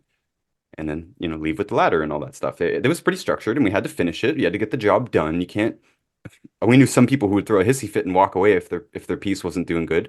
And if you're on our wall, it's a group wall and you got one weak piece, this is going to be a problem, actually. You better come back here and finish it. Don't be a baby about it. Finish the job. Finishing the job is something I think a lot of people don't have any concept of. And yeah, graffiti is not the only way to do that, but graffiti itself is fun. Painting itself is fun. Again, we're not talking about street bombing here. We're under a bridge. We're doing a production, we call it, basically, right? It's a coherent thing. We're all using the same colors, or we're trying to fit them together. We're trying to match styles together and stuff like that. And all of that I think was good. You need to learn how to do teamwork, or even if you're doing it yourself, you need to learn how to make a coherent piece that looks good from a distance and finish the job. Just a very, very important thing. But I got two more here. One is peace. The second is nature. I'm sure it's easy to harp on the younger generations. Most of us do, about staying inside and playing video games. They got these commercials on TV now where they're comparing the older generations, what they did when they were a kid, to the new generations. And the old generations are like, oh yeah, we went to the park, we did this, we built tree forts, we did all this. And then the new kids, 100% of them are like, I just like video games. I could just play video games all day. I could just be on my tablet all day. Well, we didn't have that really. I guess we had video games, but we got outside is my point here. Luke, you and your friends too, we spent, as you said it earlier, we would go out 10, 12 hours, 14 hours. We're just outside all day. The see you later, parents. Parents say, okay, see ya. You gonna be home for dinner? Maybe, maybe not. Okay, okay. Not all of us were that free, but we got to be outside, and there's not that many positive things to do outside.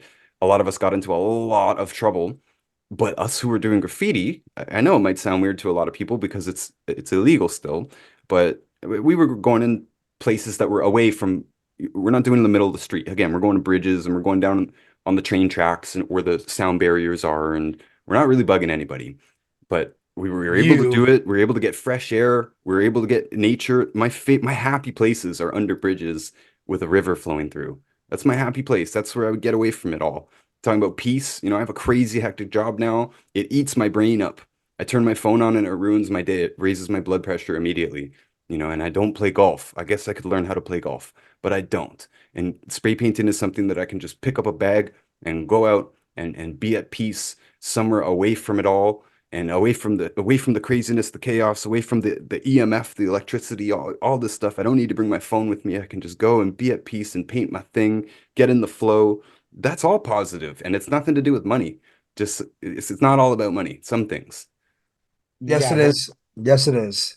No, Okay. come on, bro. You need You the can money. have things that No, you just enjoy stop for a doing. second, boys. Stop. You need the money to be able to paint that fucking bridge. Because if we didn't need money, then yes, you're right. But you need to buy the paint, so you do need the No, we money. steal the paint. A lot of people steal the paint. I We never was steal, into bro. stealing Where are you them. stealing it, Like, bro? Where are you yeah, stealing the paint from? literally Home Depot, fucking dollar stores, you name it, we racking paint. We're promoting theft. We're I'm not, not. we're No, not, we're not. But there is okay. So here's another negative. I'm sorry to go back to the negatives, but again, so I have friends that are like lifelong street taggers, and these guys literally are professional thieves just so they can keep painting. They're either stealing paint or stealing things to get paint. It's crazy. We're talking about grown-ups, not like young men. We're talking about it's crazy. So that it's That's part of that's an addiction. yeah, that's a subculture of graffiti, right? So it's like, well, at least the bombing aspect. And here's another thing I want to touch on. Like Ryan said that he got structured through it. And I want to say that's a farce, because Ryan is also failing to mention at the time that he was being militant about going under them bridges, Ryan was also a fucking gym Nazi. And me and Ryan were just getting absolute. So it went for, we had two goals: get jacked as shit and paint every bridge that we came across. So Ryan was incredibly structured when it came to lifting, incredibly structured. And that militant kind of mindset he put himself in anytime he wants to reach a goal, this guy turns the switch on and it's blinders, right? So he goes, all right, we're getting jacked. And that was it. So his structure changed from literally, I remember this motherfucker. He had he worked at the gym. He weaseled his fucking way into working at the gym. So this fucking guy would be there all the time. He'd be there lifting, and then he'd sit at the front desk on Google Maps, just drawing down every single bridge in a fucking 50-kilometer radius, and had like coordinates ready and a general understanding of where to go. So then you would take, let's go back to Cage 5, who was saying he was sober, but the man, he again, we're all addicted in some way. This guy was a graffiti junkie and a absolute demon. Remember that guy, energy drinks? Oh yeah. This guy would have like those monsters. Like this guy might as well just filled up an IV bag and tapped it right into the blood, because I've never seen a human consume these motherfucking things. Like breakfast, 2. 10 o'clock, he's drinking another 2. I'm like, are you okay, man? And he always was a little twitchy around. Remember how fucking, I'm like, lay off them goddamn energy drinks. But yeah, so you got this militant psycho and a kid that's on over-the-counter stimulants with a car that he was obsessed with. So he's like, just wants to be in it. So Ryan's like, drive me here. So this guy's like, all right, let's go. He's like, and that kid loved to paint, so I'll give him that. So he loved energy drinks, driving his car, and painting. So when Ryan found this kid to drive him to every little bridge spot they could, they were like crushing. They were absolutely crushing. And we were honestly all stepping it up at that point. I will say all our graph was actually like rock solid at that point. I was like, okay, we're all on even playing field. For the most part, you were still kind of burning everybody, but we were all getting the hang of painting and being able to express ourselves with this finally. So it was like nice. Like we're getting solid. I like that point in life. But yeah, don't let him trick you that graffiti was the reason he was It was structured. one part of it. You're right though. Yeah, Everything like, you said is right. And the gym helped as well. It did. And so did working a job and starting businesses for, most of them weren't oh, and successful, speaking of but theft, remember when you were tuning Goody Two Shoes Ryan and you made everybody stop stealing paint from Walmart? This motherfucker, we could steal paint from Walmart. And Ryan, okay, so Ryan used to be the devil. You guys don't know this, but Ryan actually used to be the devil. And then one day he woke up, everything went south, and he's just like, all right, maybe I shouldn't be the devil anymore. So he's like, who's the opposite of the devil? And he's like, oh, obviously I'll be the most saintly human there ever was. So this guy, this fucking dickhead, starts getting a job at not McDonald's, at Walmart. He got a job at Walmart, and this was a short-lived phase. I will give you this. When you were like super good book Ryan, this guy knew that we were racking paint from there, knew everyone was racking paint from there, and he showed them how to stop people from racking paint, which I will never forgive you for. He's like, you guys should have a camera in this aisle. And then Ryan ended up building so much trust with these people at Walmart. I remember they would check motherfuckers' bags on the way out, except for Ryan's, because they thought that he wouldn't steal. And then I was the one convincing you that Walmart was the devil. I'm like, this is a real core. And then he started stealing from those motherfuckers eventually. well, they started But messing with me too, man. They disrespected yeah. me, and so yeah, you're right. I flipped hard from being a real bad kid to trying to be a real good kid, and I took it too far. But also, I was in the hardware section. I maintained it well. King My of aisles hardware. were spotless. I did my job well. I knew I could actually talk to people about the paint and say, no, you don't want this, you want this. So I'll make sure you have this for this job. And P.S. It's the worst paint in the world. Like none of us actually use that paint anyways. We use actual artist paint because a long time ago, back in the New York days, they started watering down commercial spray paints, like whatever you get at Home Depot and Walmart. It's literally watered down. It's literally meant to be harder to use for graffiti. It drips. It's awful. And it costs so much now too. It's stupid. Never buy spray paint from these stores. It's garbage. Buy artist paint for sure. It's way better. And I sell it But too, do by the way, steal. because I have to have extra. But yeah, so you guys were like, "Oh, let me steal it," and first of all, you're spraying not you guys too, but other people are spraying the aisles because they're testing the cans out, and that's what the Walmart was actually upset about. And they're like, can you That's stop this from jokes. happening? And I said, how do you want me to stop this from happening? Especially when it's busy. I can't, my aisles, I'm taking care of everything, but I can't stop that from, it takes 2 seconds to open a can and spray it on the wall there. And that's what the problem was. It wasn't even theft. And so yeah, they said, well, how do you fix this? It's obvious how you fix it. You put a camera in that freaking aisle, obviously. But and you guys were like, oh, and I'm like, whatever, man. Buy the real paint. Buy the good paint. Because we always use good paint anyways. We knew that stuff was trash anyways. Yeah, it was trash, but the Whatever. bomb. You guys are like, oh, so Ryan's working there, so we can steal it. It doesn't matter if I'm working there. You can steal paint if you want, anyways. Still, you can take it with you and put it in your Yeah, pocket yeah, somewhere fair. else in the store or something like that. I'm not Fair, but condoning stealing, that but is bombing paint. It's paint that we use like you because when you're like when you want to do something nice on a wall, you don't necessarily require the good paint. Like you can get the job done with kind of shittier paint, but the job is way harder to do with shit paint than it is with good I'll paint. Like never it's use that stuff, man. Never. It's yeah. not even worth it. Even in No. in America here, we still have dollar paint at Walmart, by the way. It's not worth it. It's not worth $1.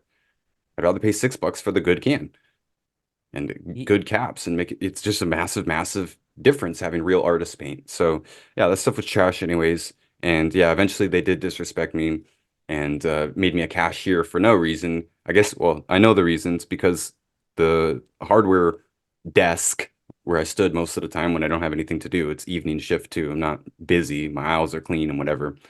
The other employees would have to walk by me to go to the break room, and they chatted with me too much. That was the problem. So they turned me into a cashier, and I never forgave them for that. And yeah, they started giving me a hard time too. Like, you should be looking busy all the time. Like, you got to sweep the clean floor. And I'm like, what are you talking about? Like, my section is the You're most probably one of the spotless only fucking section. people that did their job in that motherfucker. And I did it well, and I was happy to do it. And Yeah, I was you did sober have at that that phase. point. They gave me something to do, gave me something to be proud of. I wore a button-up shirt and stood up straight. Like, honestly, I took that job I remember. seriously, way too Yeah, I seriously. remember. Kind of I remember. embarrassing, but that was King of part of hardware, structuring my life baby. too. Yeah, and I enjoyed it, to be honest. I enjoyed mixing paints and helping people make the right choices for their home improvement projects and stuff. I'm way over glamorizing I, this job, but I liked it. I had fun. yeah, honestly, it wasn't a bad job to have when we were kids at that point. Like it was fun, like to be able to like go in there and talk shit to you and be like whatever, call you the king of hardware and see you fucking being the stand-up guy you were at the time. That was always funny. Um, but yeah, I think a lot of the okay, like back to the graffiti aspect of everything. It's like yes, it gave us some sort of structure. Um, but again, this is the one thing I will say about what was going on is like you guys didn't bomb. Like you guys didn't bomb.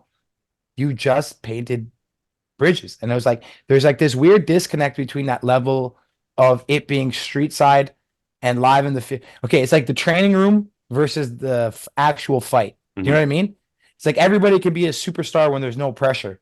But when the pressure's on, it's like how clean like I don't like it's like or fuck.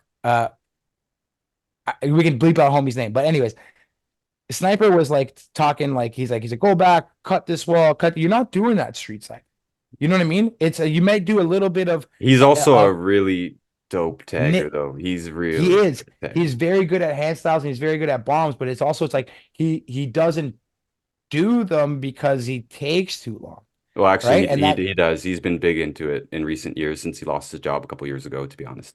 he's been back getting up. He's been crushing it. Yes. Yeah. Okay. So it's like, but it's like there's an aspect of that where it's like, okay, it's the same thing as like, okay, it's not going to be perfect, but you can get it as close to perfect as you can in this quick time. And it's like, you understand, like, especially if you're doing like, the one thing I liked about coming from where we were at is like, I got really good at doing burners quickly. So I can structure letters really fast and fill out like a nice which a burner is like it's like I don't know like because we keep saying words that people aren't going to It's know. like almost a piece, it's filled in, it's got an outline, it's got a bit of a 3D. It'll be a bit messier. You still got to do it fast, but Yeah, so that is like honed the skills for that, which was really cool. And it's like you get into the idea of it has to like obviously you still want it to be clean, you still want it to be nice, but it's there's a level of when it's like live that you can't be as committed to going back and fixing the errors and like funny enough, there's a classic video of this kid that used to write from Durham and then ended up coming out to the city. Remember that kid that wrote Pesm? oh yeah, Remember he got The beat up by shop owner found him the and shopper, and why? Because he kept going up to try and fix something. You're not at the skate park, man. You can't just keep walking back to a tag and try and tweak little things like that. One done, this guy walked back to fix a tag 3 times. The guy's like, "What the fuck are you doing?" And beat him up the third time. So it's like if he had just one and done it, he would have saved himself the embarrassment of getting beat up on the internet. That was crazy. Like, well, to be fair, we also grew up in the suburbs where there really wasn't that many paintable walls to begin with. We had bridges, we had the tracks, train tracks with the big long sound barrier. Like those were the main spots, and we had the skate park. yeah. And yeah, we went to the skate park all the time, but I just love the bridges and the sound barrier better. Those are my I favorite agree. spots. And I came from the city to the suburbs, and I do like the fact that, look, you were always trying to do the most with the space you had. Even if it was outside, even if it was street side, you're always trying to do something pretty elaborate, which always give you props for. You weren't ever looking to do like I'm like, let me just write my name real big with a roller and fill it out with black, and that's boom, big solid blocks. You were like, I want to do a fucking piece on the side of the thing that's made completely out of dynamite. I'm like, all right, well, you do that. Like, I so still like that dynamite piece. Yeah. yeah, I always like that you were like creative with the space you would take. You take it even if it was like a street side thing where like in for like myself or for example, like never gonna do a piece the through and through bomber. Like, you know what I mean? Like that guy will not, it's like he can't even like I don't even think it's like in his DNA to be able to like try and do a piece. He's just always gonna bomb, right? And it's like he takes that spot and he's gonna do something that's cool to specifically just our community. Where you would try and do something that was like you're pushing it. So I was like, that was kind of cool. That was always kind of cool. I'll give you props for that.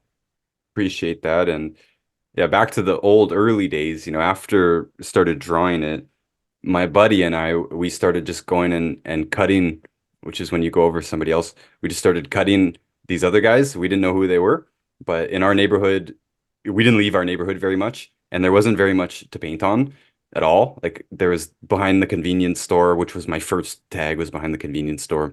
And then we had some factories. We bordered on an industrial neighborhood. So we did paint the factories. That's when we started doing pieces and the trucks that were parked at those factories. But there Yeah. wasn't much street side game in our neighborhood. And just frankly, we didn't leave our neighborhood for like years at a time. So there just wasn't that much to do other than to tag and the signs at the parks and stuff like that. But that's how we got started, was just cutting those guys. And then we actually became good friends, and we're still friends later, like 23, 24 years later, however long that was ago, a long time. But they didn't know that we were the ones that were doing it until later. It was pretty funny. But yeah, you said earlier the dogs peeing on stuff. That's exactly what it was to start with. And the same behavior that Luke and his friends were doing, that's exactly what we were doing. But it evolved more. And yeah, I was never really that into the street stuff just because we didn't have that much street stuff to see anyways. And, I liked the alleys better. I liked behind the factories. I liked under the bridges. I liked that peace, that quiet, you know you're in the city now, Moose, and you talked about how it is cool to be out there at 2, 3, 4 in the morning when it's weird. You kind of have everything to yourself, Yeah. especially when it's like snowing or raining out or something, just nobody's out. It's a weird peacefulness in a very chaotic environment. But we weren't actually from that chaotic environment. The suburbs were dull and boring anyways. So for the most part, we hung out in the parks and stuff anyways when we were drinking and all that. And so we were naturally gravitating towards those places anyways. And yeah, I figured I'm just gonna paint instead of instead of just sitting around getting hammered all day, and yeah, I always enjoyed that. It was always more, and it's not art too. I hate that too when people are like, yeah, but some of it's more art than other. Yeah, it still was competition. And when the competition went away, when we all grew up and moved away, I stopped becoming interested in it. Big And time. I still do it, but it's nowhere near as exciting when there's not a community involved. No, and it's funny, like, well, the thing that graffiti always did is it always wanted to push you to be better. And especially if you're with somebody beside you that was better, you're like, dude, I can't just keep getting burned by this guy. I got to step it up. And I remember like, um, fortunate to have good people around too. Like, we were in a spot where there was like, I will credit a lot of what I learned to Sons, and this guy just being the dopest human of all time. I was fortunate to run into a graffiti artist that was like not like any other graffiti artist. He was like the only one that dug Jesus, wouldn't swear. Like you'd feel weird being bad around him. And then like I would try and emulate you a lot when I started. And it was so hard for me to do. And I mentioned this earlier because you have a very weird way in which your brain works where you could see what you want to do and paint backwards from it almost. Where it's like, he's like, "What are you doing?" And I'm like, "I don't know, painting like Ryan." He's like, "No." And then he kind of showed me structure and then showed me how to do things. I'm like, oh. And then the first time I paint, like I got to paint a wall with him, I watched myself go dink dunk. I'm like, oh, I get graffiti now. Yay. And I was like, I got to like try and step it up each time, each time, each time. And then it became full force. Like I was probably one of the most active at one point out of all of us. And then it shifted to like me being one of the least. I was never able to teach anyone, honestly. You're right. Um, Not just me, but also our friend Soak, is what he went by. He also had a similar way of doing stuff where we had an idea of the flow that we wanted to make it, and it just kind of evolved as we did it. And sometimes it completely failed, and sometimes it didn't. So it's not like we saw the piece ahead of time. It's just we had an idea of the flow the shape that we wanted to get to. And a lot of it was like, I'm just gonna trust the process sort of thing. I have a rough idea, but I'm gonna just throw my arm this way, and then I'm gonna have to use that shape to keep it going. And there's a lot of stuff like that, which is actually one of the best things that I like about spray paint as a medium is that it's body size, where you can really, it's like a dance. And it's very physical, to be honest. I get sore. I come back from painting, I'm sore, especially now I use ladders a lot. Almost everything I try and use a ladder for, I try and go bigger and stuff. But yeah, we're on rocky surfaces, under bridges and stuff where it's tough to hold your feet into those weird positions. It gets real sore. And sometimes you have to hold yourself in weird positions, reaching up this way and crawling down that way. And it's tough on the body, but that's part of why I like it. I mentioned how boring regular painting is earlier. It is. I get so boring and I get so sick of just sitting there in the chair in front of the easel. And yeah, the graffiti it's a dance to me, and that's what makes it what it is. And my style always evolved with that. Even when I'm drawing, I'll do the same thing. I'll make a whip this way or that way, and I'll have to continue that forward and follow that through to maintain flow in the piece. And yeah, you take the structured route, and I never really understood that way, to be honest. And I tried to teach other people how to do it later on in life, and it also failed. I actually worked at a youth center for a while as a volunteer, which was a great experience, but they let me do an art class type of thing. And yeah, I wasn't able to teach any of them how to do that properly because I couldn't structure my letters properly either. I have no idea how to actually do that. Yeah, that was a wild time to try and learn under your tutelage. And then like it's like there is a certain method to making it a little bit more understandable, and Ryan did not know that method. It's the I've become a better most teacher, but complex. not for graffiti. Like I like art, but I wouldn't devote my life to it. Like it's, you know what I mean?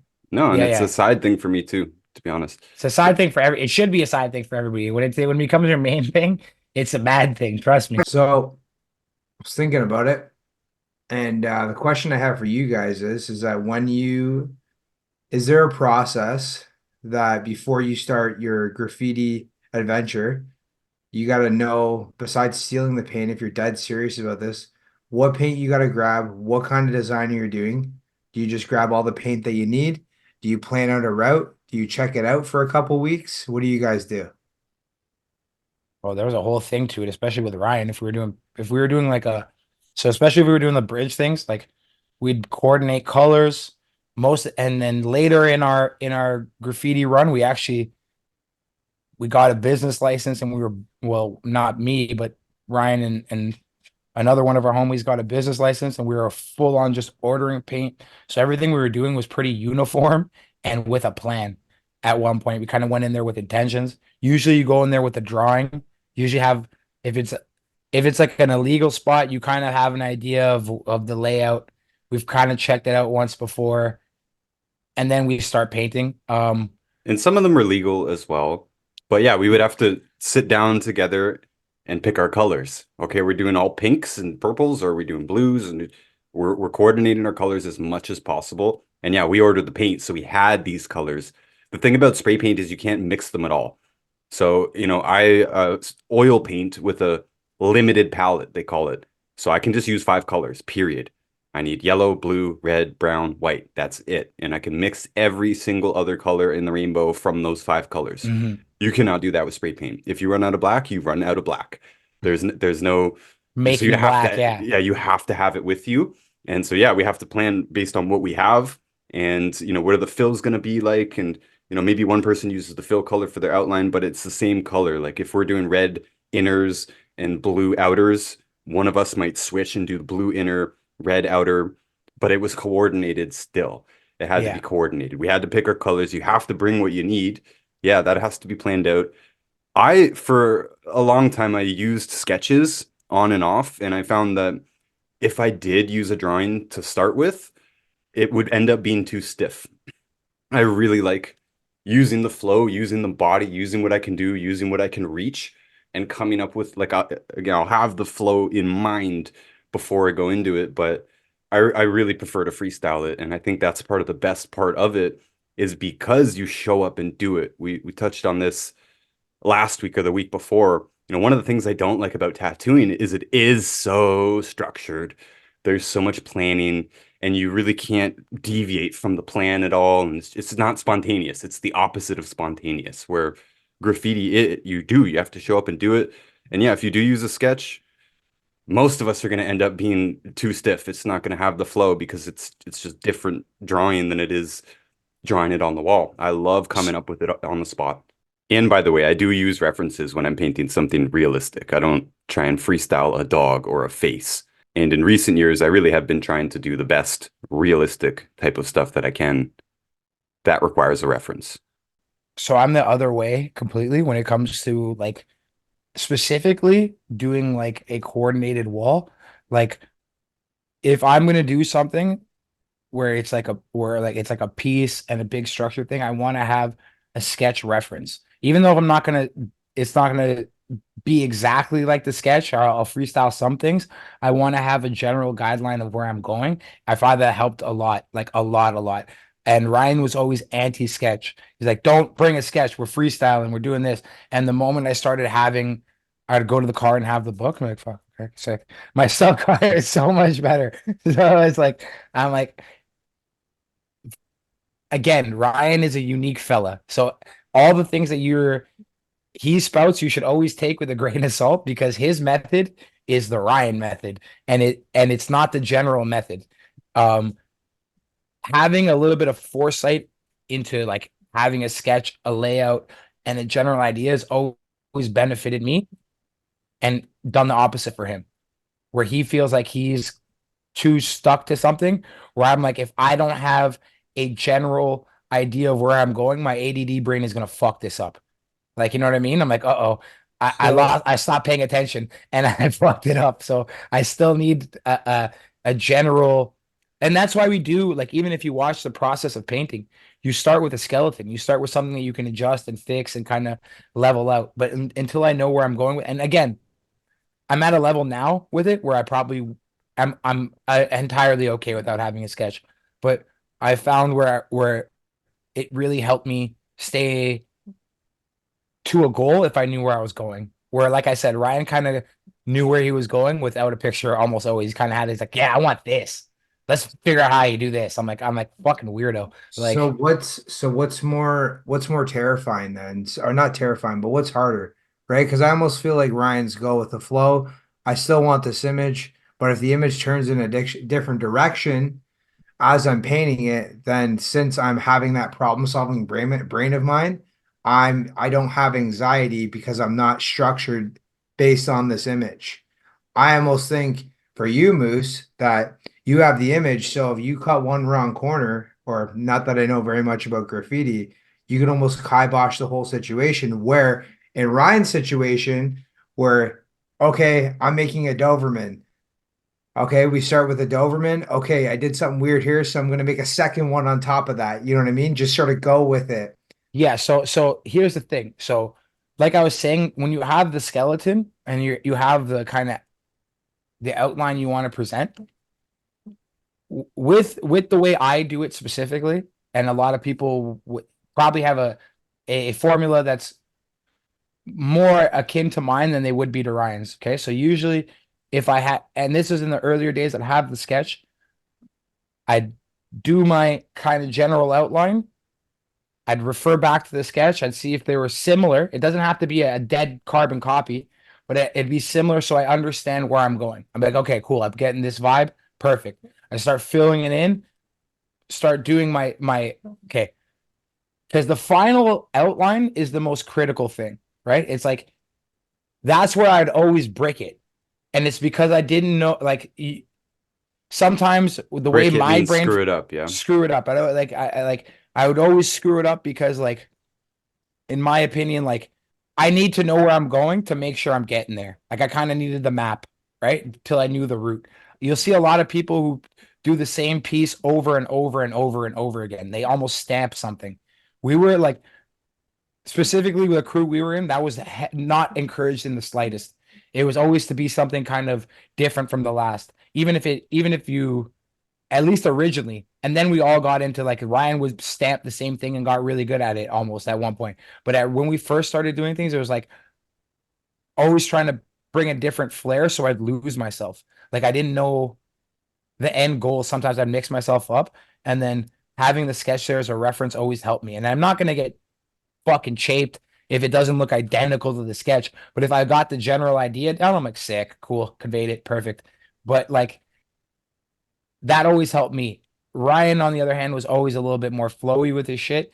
And to that extent, if he does make a mistake, he's kind of like, oh, I'll just add another Doberman and it'll work. Right. Where it's like, I structure my piece out a little bit more. So it's like I do the framework a little bit more so that the issue of the Doberman not, like, me requiring a separate second Doberman wouldn't probably happen because I've done so much of measuring that I'm like, okay, now we work. Okay. It's like Ryan just starts cutting almost, and I kind of have to measure 18 times before I know what I want to cut. Ryan just digs into the thing, bah, bah, bah, bah, bah, bah, bah, bah, starts working. I'm like, okay, uh, all right, let me put some reference lines here, and I'll start to chisel. But Ryan's like, oh no, you want me to make a person? No problem. It's this da da da da. He just starts It's chiseling away, and living. somehow at the end it's a person.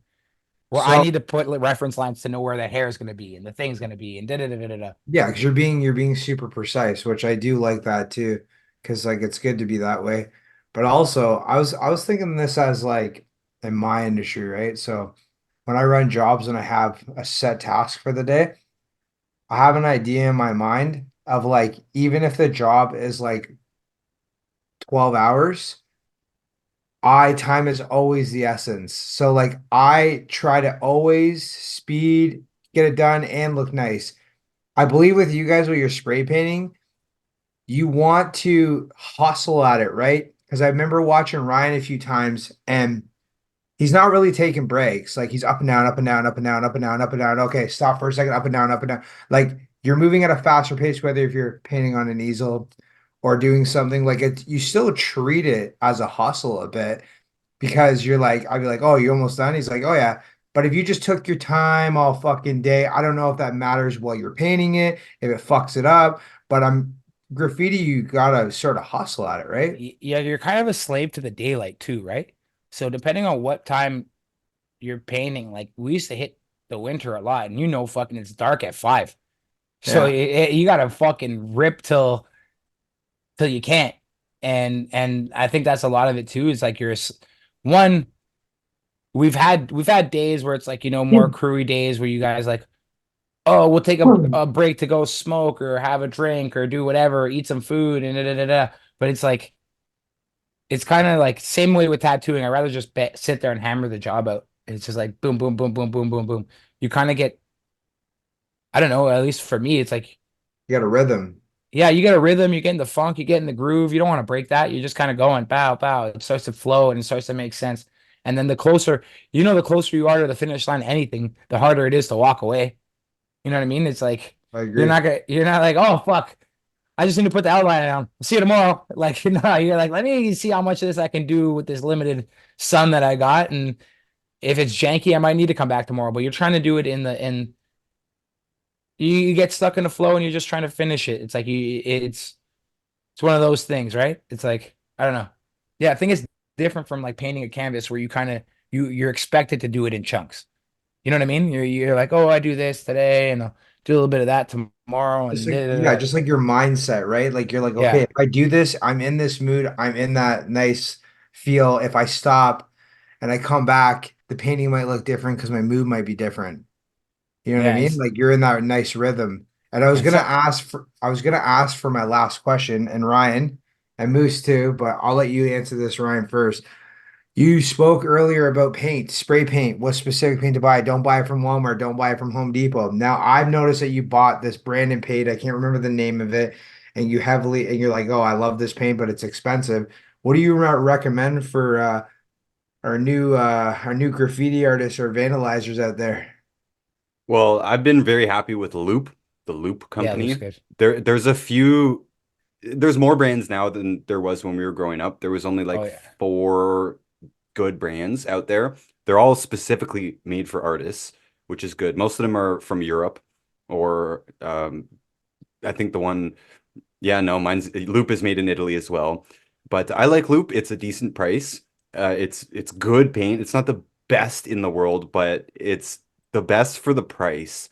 You know, I buy it wholesale. I still, Moose, you mentioned years ago we got a business license and we started selling German paint and Spanish paint, and that stuff is just very expensive. And I honestly don't find that the quality is that much better, especially over time. We got cans sitting around for 10 years sometimes. A lot of those cans don't work anymore. It's a great thing to me when I can pick up a 6, 7, 10-year-old can and it still works perfectly. And for the most part, Loop has been that. There's a few dud cans. You know, I'll buy hundreds of cans at once. There's a few of them that'll be a dud. Some colors work better than others. But in general, it's a very consistent brand, I find. And yeah, I'm happy to rep them. I sell it to some of my friends still because you have to go to an art store or a graffiti store to buy it, and it's usually very expensive. So almost everyone that I know who paints seriously, they do buy crates of paint. You got to get the wholesale price, or it's just not worth it. I mean, we're talking about the difference between $5 or $6 wholesale to like 14.99 per can at an art store. So the hobby can become very expensive. It's not the most expensive hobby in the world, but it's not the cheapest to begin with. So I want to bring that price down for sure. And Luke, I know you're about the money. So I said, you know, I'll do a few jobs. I'll put a Facebook ad up, and usually I have no problem getting jobs. I just bought a crate a few months ago. I did two jobs. One was in the weed shop in town. Another one was in a guy's basement. And it paid for almost the whole crate, just those two jobs. And I only have $300 left to make, but I've got like 200 plus cans left to do that. So I really only need to do one more job. And I sold a box to my buddy as well. I got to do one more job and then the crate's paid for, and I got 150 free cans basically. I can do whatever I want with. And yeah, I recommend Loop. Honestly, it's better than some of the other brands out there. It's not as good as like Belton. You know, Belton's still probably the best in the world, but man, Belton's expensive, and it's just the. It's not like it's twice as good as and I Loop, think right? and I think there's two primary differences when you're going to be getting those type of paints. You're going to have two types of paints that you're specifically going to be dealing with. It's going to be the high pressure glosses, which is like probably a little bit. Uh, They're a little more for the street side shit because they put out more paint in a higher volume. And then you have matte low pressure stuff, which is well, you can get both matte and glosses in high and low pressure. I Loop's think basically medium pressure, man. Honestly, I yeah, really like it. I can do fine detailed stuff and I can do big, heavy stuff too. for sure. And I think those are just the kind of differences you'll find. You'll see like they have certain like if you're going out there and you want to put big fat huge tags up, you're going to need something that has a little bit of higher pressure on it, right? Because it's like it pushes out more paint.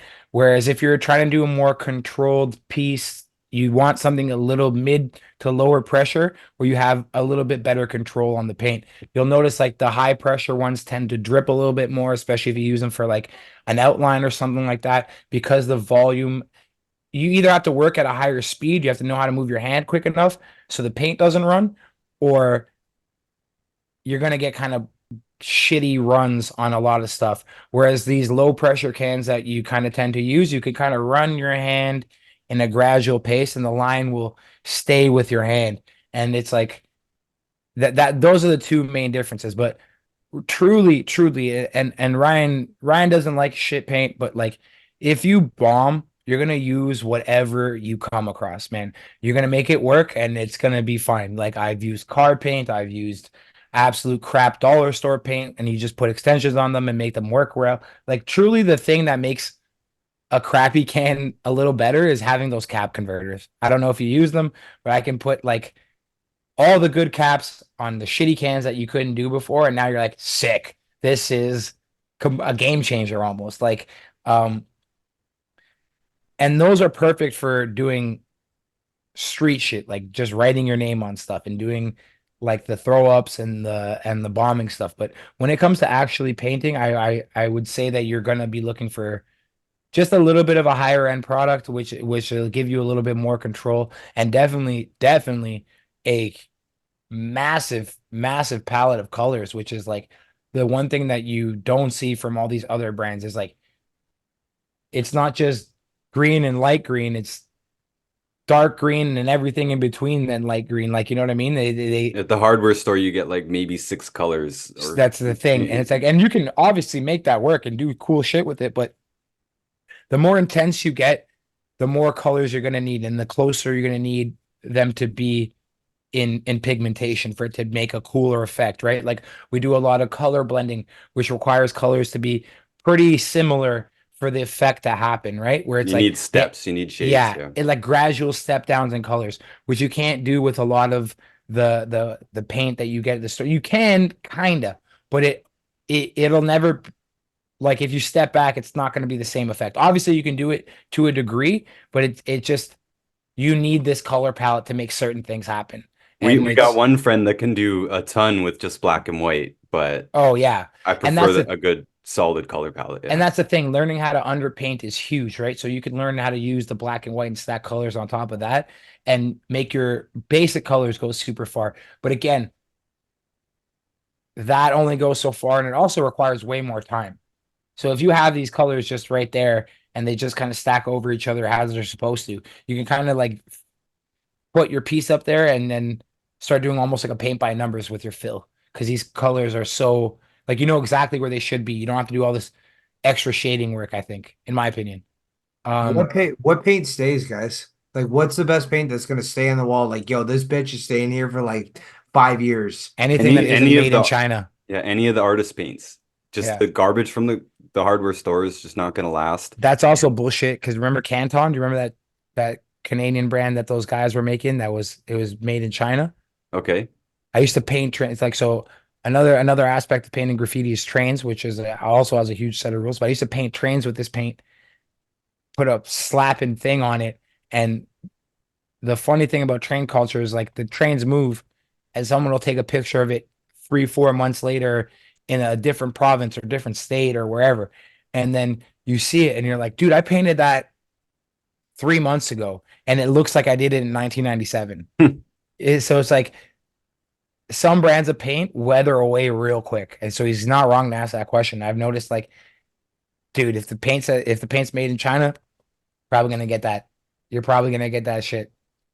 Also, priming the wall. I mean, I almost always paint over other paint, and that's part of my strategy too, that I know because bridges are still illegal. It's just I also know that I'm unlikely to get bugged down there, even if someone does come by walking their dog or a train goes by, the conductor might honk at us or wave at us or what I just if I'm doing something nice, first of all, I expect to be either left alone or praised. They'll come by and say, "Hey, that looks cool." But I'll also always go over somebody else. I'll go over crappy graffiti, which is part of how graffiti works too, right? Again, people say, "Oh, I like the murals, but I don't like this other stuff." Well, you wouldn't have murals without that other stuff because once a wall is tagged, now that allows me to actually go in and do some real art on it or to do a nice piece on it for me. But a lot of walls are just in bad shape, right? So this is kind of my point that if the wall is already covered in spray paint, then it's going to last, it's going to be better. It's already got a primer on it. Then that's why we would go and prime walls ourselves with roller paint because if you just paint on concrete, especially on some of these bridges where the water comes down and you can see it's washed away in that spot, it's going to wash your paint away as well. So we would, if the wall was not primed already, we would prime it. And if we were going over other graffiti, like that's already completely covered in spray paint, then we don't have to really prime it. It'll stay better than it will on raw concrete. Okay, and just to point this out for people who don't write and are thinking about doing it, don't go over other graffiti. not actual graffiti, but if it's like garbage, and I'm sure Ryan could probably edit in pictures of what's okay to go over and what's not okay to go over, that's probably a good tip to have on the side. And I don't know why the story just flooded into my brain and I forgot to put it up. Remember that time when I was painting with and then I bailed out and he got booked? Hmm. I dude, I was just thinking about this story and so one time we were painting under a bridge and it's myself and this our homie and we're underneath this bridge and it's funny because we're truly in the middle of nowhere. And when you mentioned that conductor honking, this is what made me think of that. So we're truly in the middle of nowhere. We're up right, you know where the Toronto Zoo is, Luke? Yeah. So you know how that shit's just fucking barren out there. Okay, Oh so yeah. we're out there and okay, off this random like this random trail, you can catch the train tracks. And now you walk the train tracks a little bit back east from where we catch it, and it overlaps with the train track that goes east west and north south. So there's a bridge there, and this bridge is like, bro, I'm talking about a 30-foot crawl down the side of a fucking hill.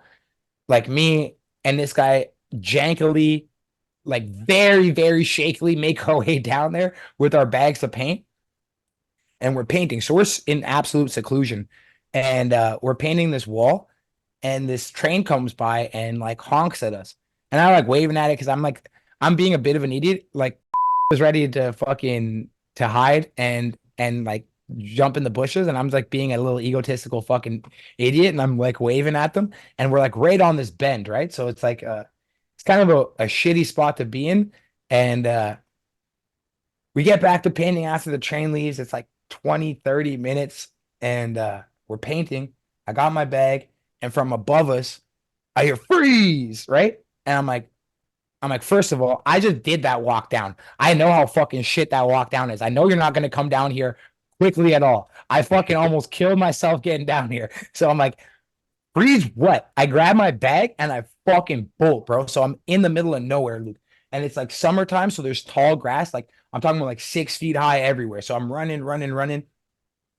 And it's fucking steels up there, right? So I'm like, yo, I'm gonna run and I'm gonna hit steels. And I'm just gonna walk back to fucking Pickering. So I'm like, there's no way. I'm like, there's no way that these guys are gonna be out on the road like that. So I run like dog a straight kilometer. I'm fucking cooking it. And not with me. Like he just stayed there. He fucking nowhere to be found, right? So I'm like, whatever. I run and I as I'm exiting the tall grass, bro, there's 4 squad cars waiting on steels. I'm like, no fucking way. Like for real. I'm like, these guys got nothing to do out here. So I run back into the woods and now I'm cooked. So I'm like, I'm laying down in the grass. I'm like, yo, if they find me, they're gonna work to find me because I'm laying in these fucking weeds. You better send a fucking helicopter for your boy, okay? So I'm like, all right, it's been like 15 minutes. I get my wind back. I'm like, let me go crawl back and see what's going on there. So I like commando crawl all the way back to where I think where the wall is.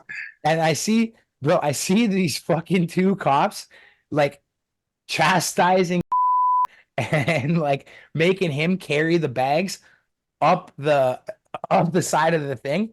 And I see them walk him off. So as soon as they walk him off the tracks, I'm like, all right, well, my man's bagged. I'm like, I ain't sticking around here. So I took these tracks from, I walked, bro, from McCowan on the train tracks all the way back in the heat wave in the summer.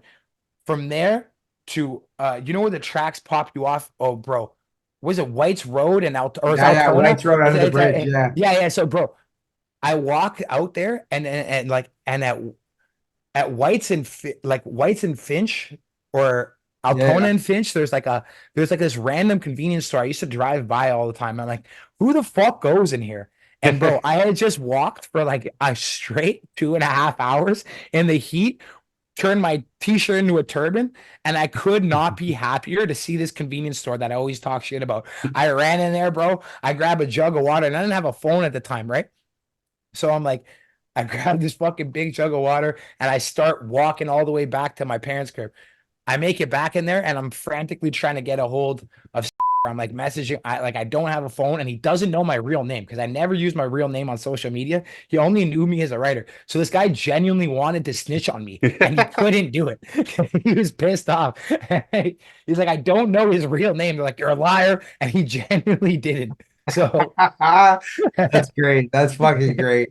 so I get in contact with him the day later, and then he got like legit fucked. They like took his bag, they confiscated his paint, they charged him with something, ended up doing community service or something for it.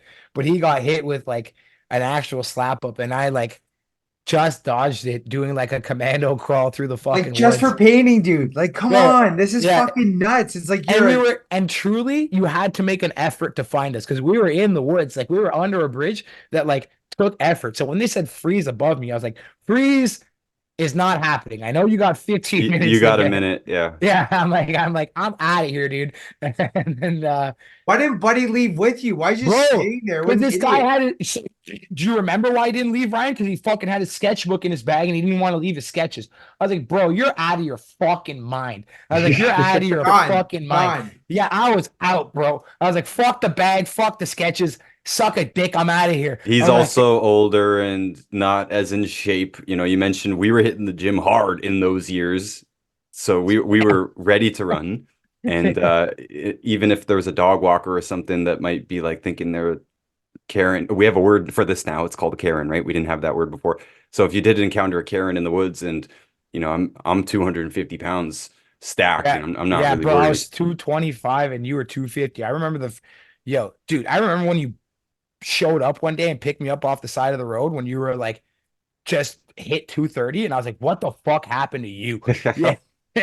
Boy was just swollen, just a big head. And you're doing, I'm training with, oh fuck, why am I blanking I on remember Buddy's? this, man. I went to Excel too for a bit. I remember seeing Ryan. This guy's like fucking 8 meals a day Yeah, sitting behind the thing. But what I didn't know is that this motherfucker's behind the office desk looking up locations where he can that was spend that it, bro. weekend. I would that was it. I would work out for like 2.5 hours in there. I would talk shit.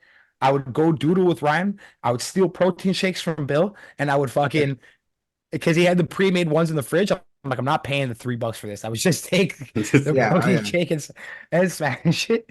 And then Ryan would just be back there doodling and have like literally a hit list of bridges that he was trying to check out just so you could see if they were viable for painting. This guy was on it, bro, on it, following train tracks and just be like the bridge, the bridge. That's what his move was. He'd follow the tracks until they've reached some sort of underpass or where he Jackson knew that. Rivers. Yeah, Yep. And that was his now fucking there's move. so many more bridges because they extended the 407. Oh my gosh. Like it's the only reason I would actually want to live back down there, but I don't want to live back down there. It's just it was paradise for bridges, honestly. We had some of the nicest bridges. Again, these are my happy places. Some of those bridges are my favorite places to be. And in my town right now, Why we do we don't do it, boys? Why don't we do it? Because I'll be a spectator. Yeah, I'll we're gonna fucking come. what I'll no, bro, fucking come. we're gonna make Luke throw down. We're gonna sketch a I'll piece out for fucking Luke. video it, bro, and I I'll did Bro, shoot start. six. we're I gonna hit sketch one a of the piece for new you. 407 bridges and it's a beautiful bridge. Oh my gosh. It's so big. Yeah, they're huge, right? Oh, Those it's walls such a are nice bridge. massive, man. Yeah, Again, but this that might one you'll sound get weird to fucked, people eh? too. That one you'll get screwed. You'll They'll get come fucked after on you for those ones. that. That's Yeah, a paid highway. yeah, you'll get fucked for Well, that. I doubt it. But okay, let me tell a story here because I have literally nowhere else in the world to tell this story just because we're talking about fun stories with graffiti. And I know this might not sound very fun to people, but a lot of people have the most boring childhoods ever, you know. I feel bad for kids these days where they didn't get to experience any of this stuff. And to me, these graffiti stories are a lot better than drug stories and stuff like that. It's exciting at the very least, you know, we got stories.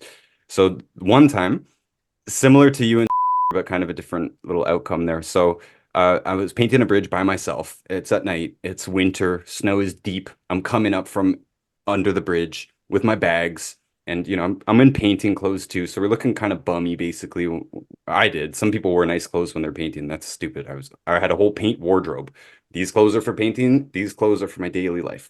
So I'm in my paint clothes, and I walk out of the bridge, and I don't know if you guys have ever seen the movie The Town. I think Ben Affleck Yeah, I've uh, seen directed it, and there's that one scene where the robbers pull up in front of the cop, and the cop looks at them and kind of decides that it's he's not worth his It's life not for it's not worth this. his time. Yeah, yeah, Yeah, yeah. so he looks the other way, like literally looks the other way.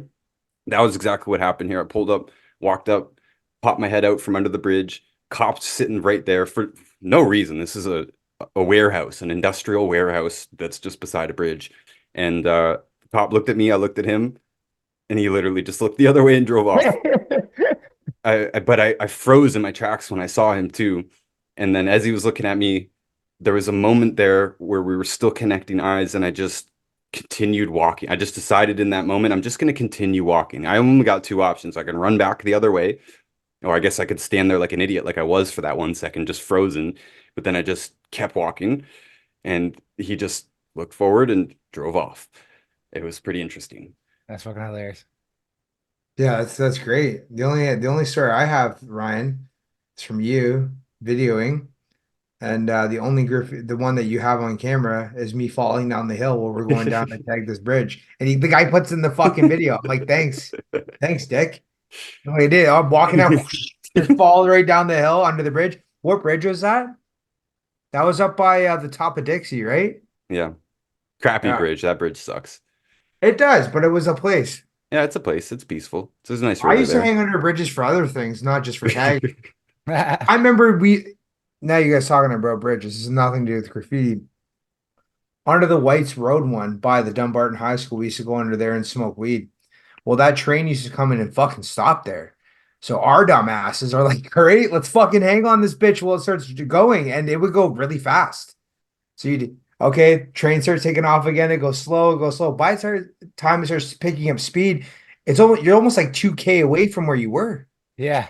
And And then we that's jump just off it. Ha, this terrifying. is Yeah. fucking great. Yeah. For That's So for all. the kids listening and watching and stuff, honestly, a lot of these things are fairly safe and whatever, but trains are not. Do not mess uh around trains. They could take your legs off very easily. You could be standing on that ladder and slip, your leg's gone, or both legs are gone. People have died. Lots of people have died. That's yep. like the main reason they don't want you down there. And Moose, you talked about train culture I earlier. was gonna Well, get back into that too. Yeah. yeah, people who do Yeah. trains are very serious about doing trains. That And has a way deeper rule set almost oh than yeah, if you go into someone else's yard, and I'm talking about a graffiti person's, they think they own the yard, right? you If you do go into though. their yard and you do some BS, you might get beaten half to death, first of all, and you get a bad name in the community in general. People don't want to mess with you, or people are looking for you, literally. This is graffiti people. Like we're enforcing our own rules basically on a lot of this stuff, especially with trains. And some of the train riders have established themselves enough, and the people who work in the yards at least have an idea of who they are. And so they stay respectful as possible, meaning a lot of them will bring duct tape and tape over the numbers and the little glowing flash Even things more than that, man. Even more than that, but we tape over the numbers. The and peel yard it has off to stay. after. Yeah, dude, there's a lot of rules to it, right? So here's why I'm going to stick by this too, because this from especially some of the older heads that have held down yards for a long time, bro. It's a lot of work to keep a mutual respect with people who are like, doing their job and then letting you do your thing. So it's like a fucking crazy a bunch of shit that you have to enforce. Like you can't have people coming in there leaving cans around, baiting out the scene, knowing you're there. Like they take like so with Don't leave your cans anyways, by the don't way, no, but because people some do kid Hey, might hey, that. come by hey, and spray paint hey, over you know your stuff what? with your own paint. Every time Ryan comes up with these rules and stuff, I'm gonna call him Walmart Ryan. Walmart. I'll never These forget are that. these are Fucking his rules. own boys stealing the fucking paint. I fucking love that. That's great. He became good again. These rules Uh, are pretty well known. Like Moose is Yeah. saying, Moose, continue on. This is not a So random thing. this is not a random thing. Okay, so there's a lot of things you'll learn with painting on trains. Also, how the trains themselves function. I have a motherfucking scanner right here, police scanner. I keep the scanner for listening to the train yards and knowing where trains are going in and out. And that's like I'm not that serious about it these days, but like trains are dropped off, and the numbers that are on the side of each freight car are documented from drop to drop. Okay. So you are fucking up a guy's day and making them do more work when you go over these numbers. And when you do that, they also know where exactly you were when you painted it, because the fact that it has been written down. Okay, I dropped it from here to here. So these numbers on this freight were legible until here. So now all of a sudden you know where you can at least concoct an idea of where the painting's happening, right? So you're also heating out a yard.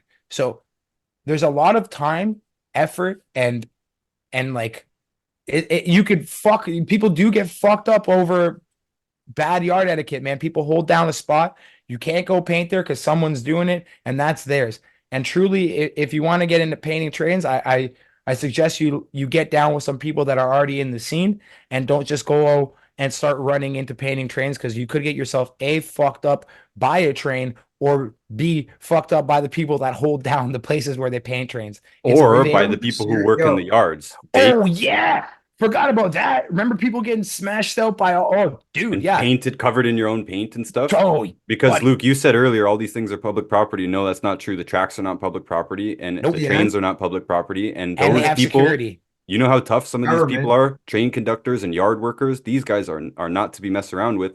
And especially if you're going painting over numbers, but sometimes even if you're Like not, you guys are talking about the cart numbers, right? Of the Yeah, train, cart number, yeah. whatever. Mhm. So don't they paint know if over you the painted numbers. it based Mhm. on when they're loading and unloading or stopping at each yard. So you're Yes. saying don't paint over those numbers. No, No. don't paint over them. No, the And serial Yeah, numbers, you the might load get limit beat. numbers. You might get beat life altering. You know, Yeah. they might beat you until you can't walk. Those yard workers, it's their Because the property. numbers. Are you serious? If you call the cops, they won't come there. It's their bit. It's the yard's Yeah, business. it's CN, it's government. They have their own cops. You I know. literally just committed a federal crime painting a CN train. I know. So That's that. And they have their own police too. Yeah, they have CN Yeah. police, and they kind of roam the yard, and those boys are bored as shit. The only time they have like something to do is when you're there. But honestly, like, you boys know me, like I'm also a pretty standoffish fella, so we're banging. Like, if it gets to that point, I'm not going out without a fight. But chances are, like, you're gonna be outnumbered, and they're gonna have things that you don't like, pepper spray, them little extendos. Bro, at the 1 yard in Scarborough, they have the ATVs, and they'll fucking Yeah. rip up and down the line on the quads, and they catch you painting on the fucking line, and boys are hopping off the quads and trying to throw hands with you. So you're like, And they got fucking- trucks that can drive on the tracks too, right? And Yep. they can pull up on you very quick. So sometimes you'll be in, like, sometimes a lot of people are just gonna do their job. Like most yard workers will just be like, get the fuck out of here. They're not gonna. But with that being said, like, the yard workers are probably like, they're probably like my third worry, other, like, because other writers will fuck you up just being in there. And like dudes go by even when they're not painting to monitor the yard, right? Like, I'm not Yeah. sure if there's a legend, like, Quest has a yard, and if you hear about the stories of people running up on Quest's yard in Toronto, the man is a big boy. He fucking, for some reason, likes wearing a ghillie suit and popping up on motherfuckers in a full ghillie suit, and then she's like, "The fuck are you doing here?" And then you're like, one, like, off rep alone, like, in our cult and like in our fucking world, off rep alone, you're gonna be like, "Oh shit, sorry," and then come to find out it's a big motherfucker behind that rep. You're like, "Oh shit, triple sorry." Like, it's You need a a lot. taser, bro. You gotta be packing. No guns. yeah, tasers, dude. extendos. It's more wild in the States in the yard game too, because the guns are way more heavy. But yeah, we're all strapped up in some variety. Like, you know what I mean? Like yeah. So we're going this weekend. Make sure you bring your taser. Moose is a lethal weapon, so he's good. And then Ryan, you make sure you bring something good too, okay? I prefer the more chill spots, to be Yeah, honest. Ryan. Well, you're not gonna catch Ryan on trains. He's gonna be. Well, if I'm going, it's got to be thrilling, guys. So Yeah. See, I Well, agree. Trains are more thrilling. That's for sure. gonna- boys, I gotta let you guys go because I gotta leave. But I hope you both have a fantastic day. You too, buddy. Have fun at the birthday party. Yeah. It's Luke, gonna I be a jam. appreciate you. Always good to talk. Tell Stella happy birthday, even though she can't understand it yet. I will. Luke's hired a Wiggles cover band. It's gonna be a fucking jam, All brother. right. I know. See you, boys. Have a good day. Later, man. Yo, peace, doggy. All right, so before Luke actually leaves this episode, this is actually a week later here. I wanted to come back and add something because Luke was talking about money, and first of all, you can make a living on YouTube. You know, you can do the crushing it method. You can film your stuff and you can put it on YouTube. It just adds a lot more work to it, you know. And Moose, you were talking about, you know, we got to beat the daylight in a lot of cases, but it's not even just that. During the day, the sun moves, and so there's glare on the walls and stuff, and it's just very annoying to pay attention. It's filming what you're doing makes it more than twice as annoying, right? You already got to do the thing you're doing, and then you've got to film it. You got to change the angles up, and yeah, there's shadows and clouds that can come in and just that contrast can be big on the camera. And I paint outdoors most of the time. It fries the cameras up too. You got to cover them in little blankets or bring an umbrella. The wind might blow and blow your whole tripod over. Keep them in the shade. I usually got to bring someone with me to run the camera. It's such a larger production thing, but it is a possibility to monetize a graffiti habit or a spray paint habit by doing the crushing it method online. There are a handful of people who do that. It is fine, but it takes basically all the fun away for me. Well, You may know, I and interject for a second? yeah, I think that there's a lot better options now for filming yourself painting than there were when we were actually actively filming ourselves painting. Like it went from at one point you actually full on needed a handy cam mhm. and somebody to take a fucking video, On know tape, how to on edit on tape and then yeah, put that motherfucker on a computer, right? And then it went from that, and then we got digital cameras, and then we were making content a little easier. And now there's like you can slap a GoPro on your chest and literally just go crazy. You can take your phone and you can put it in one of those sleeves and throw it on your chest, like, and have a body cam basically and first person shooter the whole graffiti experience, which is kind of cool. true. And to be honest, this could be done with any career. Luke, you could film yourself doing plumbing and make That's true too. there's Yeah, that's mechanics actually out there. really, yeah, There's that's mechanics. true. Okay, today we're doing a Barbers, Oh, I 97. yeah, watch them all. Yo, dude, I watch them all the time. Half of them don't even know what the fuck they're doing. Okay, well, I'm just saying that so that is a possibility. You wanted to talk about money. Okay, I want to throw that in there. And, also it's not that expensive of a habit. I'm willing to pay for it without it being monetized. It's more fun for me. But I just wanted to put in my actual dream. Okay, my legitimate dream here that I've never spoken about publicly. If you gave me $1 billion today, I would still feel obligated to do something in the health business. I would probably still keep the podcast going. I would probably still keep doing the Instagram. I would just never edit again. I would pay that out, right? But, I feel obligated to. I built this skill. We genuinely help people. We genuinely change lives and save lives. I would feel like I'd go to hell if I walk away from it. You know what I mean? Like, this is what I'm supposed to do. But if you gave me $1 billion, I would not open a health resort. I would not want to deal with the politics and all the nonsense that comes with, this type of a business. It's hard dealing with sick people. It takes a big toll on me. I would still do it in some capacity. But if you gave me $1 billion, what I would actually do is create an action park. You create a action sport park, skate park, BMX, motocross with walls, big walls up for graffiti.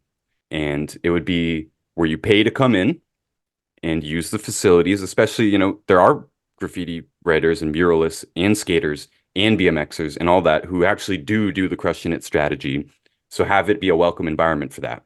Have it be easy. There's, stations set up in the middle of the park where you can film towers and stuff like that. Have it just all as easy as it could possibly be to both use the facilities for your skating, your BMX, and your graffiti, but also film at the same time. Clean restrooms, cheap lodging available. Like nothing here would be expensive. It'd be a cheap entry fee. Stay all day, sell them drinks, sell them food, sell merch, have a tattoo shop attached to it, just something like that, where it's kind of an all-in-one destination for action sports. And I'm including graffiti in the action sport category because they've always kind of gone together, right? And we all love skate parks. So this would just be specifically built to accommodate all of the different action sports and murals. And yeah, that would totally be my dream. I would do the health thing on the side as it's supposed to be, and I'd actually be in a place where I wanted to be. This would probably have to be in the desert, like Arizona or something, so it could be open year round, or it's a half indoor facility. But I've seen several indoor skate parks in Northern Europe, that are successful. It's just I would accommodate graffiti as well. That's it. That's your dream. That's like we're like so it's like the compound, but now a skate park because our original dream was like the compound, but now it's become a business. Yeah, well, it kind of has to be a business, I guess. I'm just a Con- visitor. I won't be fucking staying there with you, but You know, lots of famous skaters and BMXers have done this too. You know, Tony Hawk's been making skate parks around America and around the world, and I think it's a great thing for kids too. You know, we don't have that much to look forward to in our, you know, it's easy to fall down a bad path as a kid in the modern world, especially in suburbs and stuff. And skating, BMX, graffiti, this has given a lot of kids something to live for, literally, you know. It's just it's always been a more positive environment, and you know, we talked about it that hanging out at the skate park was a lot safer and you know, just a better, more positive experience than hanging out under bridges and at the train tracks and stuff like that. And there's some supervision there and all this stuff, but yeah, that's my dream. I like That's it. chill. Yeah. All So right. now Luke is actually leaving the episode, and we can. Yo, let's fucking call Z and fucking tell him to put a mask on. Yeah, Tell him to put a mask on. I asked a few people, and yeah, Yeah. they don't want to show themselves, and Because now that's okay. now I'm thinking about stories with just specifically that guy. One Yeah, I time don't I know. painted with him and his friends, and this was like when I first started hanging out with him, and I still wasn't like listening to him fully and cutting my stuff back and making it super clean. And so we did this whole production in somewhere in Toronto, and it was under a bridge, obviously. And they spent all day. These guys are old guys compared to me, you know. They spent all day. They're drinking beers and stuff, and I'm done in like an hour. And I'm like, all right, I'm out of here, you know. And I thought I did a pretty decent piece, but when it came for them printing the picture out, they cut me out of the piece. They cut me out of the wall, and my feelings were so hurt. And I didn't even have to ask why. He said straight up, "Yeah, we cut you out. You should have cleaned that up. That piece was not clean enough." And from then on, I started taking it a lot more serious, and at least in the cleanliness aspect of it. I was just all about style, not cleanliness before that. Yeah, but they're also extremists to another variety where they're almost like too fucking slow. Like you don't need to be doing as much as they do for what the result is. Like, you know what I mean? Like I feel like I think alcohol slows him down. I think that's part of it too. I think that's part of it too because I've seen some dudes like dudes that'll burn those dudes that paint at a way better rhythm. Like, you know what I mean? It's just they have a very particular way of doing it. It's like a fucking week long event to do one thing, you know? It's like but again, that's how those guys work. And It's hard to argue with the results though, man, because that's what literally the next thing I was gonna say. his characters are still some of the And best in the world, literally. and when it's all said and done, like yeah, you step back and it's just like, damn, yeah, okay, killed it. All right. And I've always been a crazy fan of his character style. Like it's just like so what it's supposed to be. You know what I Mhm. mean? For what we do, it's just like, yeah, that's it. Like that is it. That's exactly what graffiti characters are supposed to look like. And it's just like it's like a almost like how can I describe it's like bubblegum flavor, you know what I mean? Where you're just like, that's what it's supposed to taste like. You know what I Yeah, mean? it's the It's like standard. the standard. And it's just like, and no one even does it. Like that's the most fucked up thing about it is like it's like it's a style that it is like almost dead to time, but it as soon as you see it, you're like, that's just graffiti characters. Like, you know what I mean? There's only a couple others. There's another guy from Toronto, Case. Case Case, is but yeah, it's an old school very cat too. very similar in the character style, but yeah, dope. Just dope. And so a lot of people aren't going to know what we're talking about when it comes to this, but yeah, the cutting back endlessly, like this guy. Okay, so you start with your skeleton, like we said earlier, then you fill it in, then you outline it, and you know that's usually it, unless you got to go back. But he taught me to no, no, no. Once you're done that, now you go back in and you cut the inside again, and then you cut the outside again, and then you know, and with his characters, he would build them up in like 20 layers. You know, start with the white, then the black, then the white, then the black, then the white, then the black, and he's not using grays. You know, I said earlier he does a lot with just white and black or just one color and then one outline color. And it's because of those constant cutbacks. He couldn't get that effect without cutting it back 30, 40 times. But It's crazy. you could if you brought in the palette that you use. So True. he's also doing something that's specifically an old school thing, is what I'm saying here. Like there's also another thing where you'll get with older generations where they almost refuse to adopt anything that's new, right? You're like, no, there's a way to do it, and it's definitely not the way you're doing it. Trust me, I've seen this before, right? So it's like that guy will almost only go out with white and black, and that's about all you need. And it's like, yo, you could save 8 hours if you just spent an extra $30 or whatever. And Like, you got know what I some mean? gray, some light blue or You whatever. Yeah. got, yes, because like at the end of the day, he's doing an old technique. We spoke about this previously, right? So like you didn't have that color palette available to you. So you'd have to use color application techniques to get a look that you wanted. Right? I need to stack colors, or I need to stack black and white in this like this so I can get that shade, that dusting, that da da da. No, you don't when you can get the fucking colors that are right there and just and it's like, oh, mad easy, right? And then he's like sitting there stacking and shade and stacking and shade. And it's like that'd be that would be super sick if you put colors on top of it and went crazy with like you know people do that. Like, have you seen like that smug guy, that smug one, that Europe, not Yeah, yeah, Canadian yeah. smug, I think he's that Australian, no? Australian? Yeah, he's Australian. I thought he was European, but Australian makes sense too. That guy that does that hyper realism, like can do that exact shit almost to his characters if he put a layer of color over that base painting that he's doing. And he doesn't do that. He's just keeping it as old school as fucking But it that's could what be. maintains that look, though. You can't I you get can't it. I get get that it. look with the colors. You can though, but the structure and his flow is what gives him that old school look. And you could do that with colors. You could take that and advance it with colors. Because truly what it is with the way he does it is like, in my opinion, specifically with characters, it's his proportions and the funk. Do you know what I mean?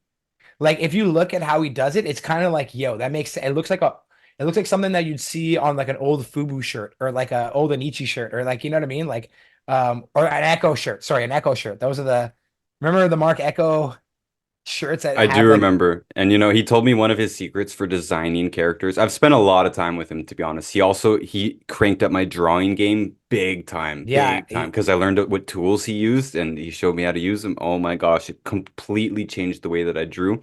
And he would hate me for giving away this secret, but he would look at a doorknob.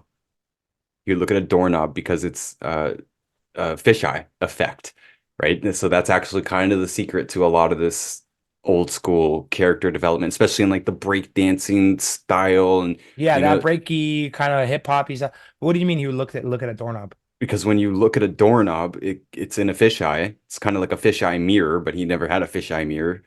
It's just you look at a doorknob, there's always doorknobs all over the place. When he's designing characters, he's using that bubble effect. Oh, so he's using the reflection off the doorknob, is what you're Yeah. saying.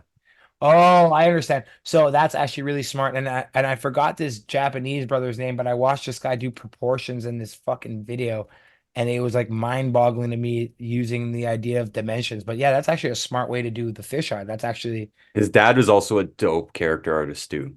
yeah, Sick that character that artist. helps. Yeah, it does help. So I've got some more things I want to get through here. The one thing I had in the good column, it's a bit weird of a way to start this off, but it's in the good category to me, is you and I both grew up in Scarborough, East Toronto, which is, for people who don't know, the six, you hear about the six from Drake, the six cities that turned into one big city, Toronto. It's what it's now called, all one city. We lived in the furthest east city called Scarborough, and that's where we grew up. And we both moved to Pickering. Pretty much everybody moved, or pretty much everybody who grew up in Pickering actually started their life in Scarborough. So Scarborough to me, I remember just as a child wandering around the streets, thinking this is the ugliest place ever. I didn't know what beauty was. It still is to me. It's disgusting. I It don't. sucks, It's so but I love it. soul draining to Oh be yeah, there. It's so ugly. It's so gray. It's so blocky and boring. So to me, the good is that it breaks us out of that. My gosh, modern architecture has basically been designed to be as oppressive as possible. They even call it brutalism, right? And they're kind of shifting away from that now, but not really, man. We got strip malls. Our schools are just big rectangles. All we have is blank walls and bridges that are blank. It is just so ugly, so boring, so uninspiring that even that tag, I love what you said. It's like reading the news, looking at the tags.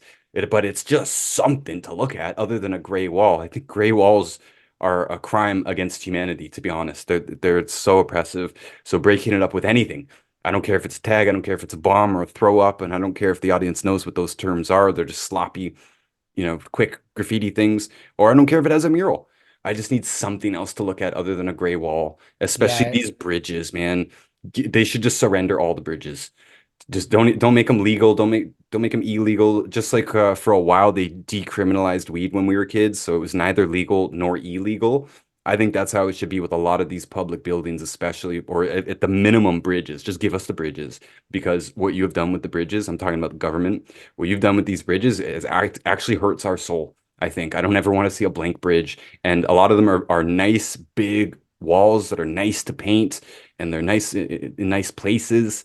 And I like the secret bridges under train tracks and rivers just because no one's going to bother me. But the ones in the cities are full of bridges. Give us the bridges. What is the point of having blank bridges? I've heard of the excuse on the news actually by a Toronto council person saying, oh, well, if we let them paint the bridges, because they were debating letting them do it legally, and they finally did agree to it. But then it's now a paid commission thing, and you've got to Yeah, submit the designs and get yeah. approved, and that's lame. But they were saying, oh, it would be distracting to drivers. And I'm thinking, you guys have billboards though. Billboards, There's advertising, the billboards. lights. There's stores, there's signs. What are you talking about distracting? What a lame excuse. There's distractions everywhere driving in the city. It's up to They you to hang not. banners over the sides of bridges designed for you specifically to read while you to look up while you're like at least like if you're looking sideways, your peripherals are still functioning. Like they make you physically look up and off the road to read something. Like at least you glance over and you're like, oh, nice, cool, back. Like I don't know.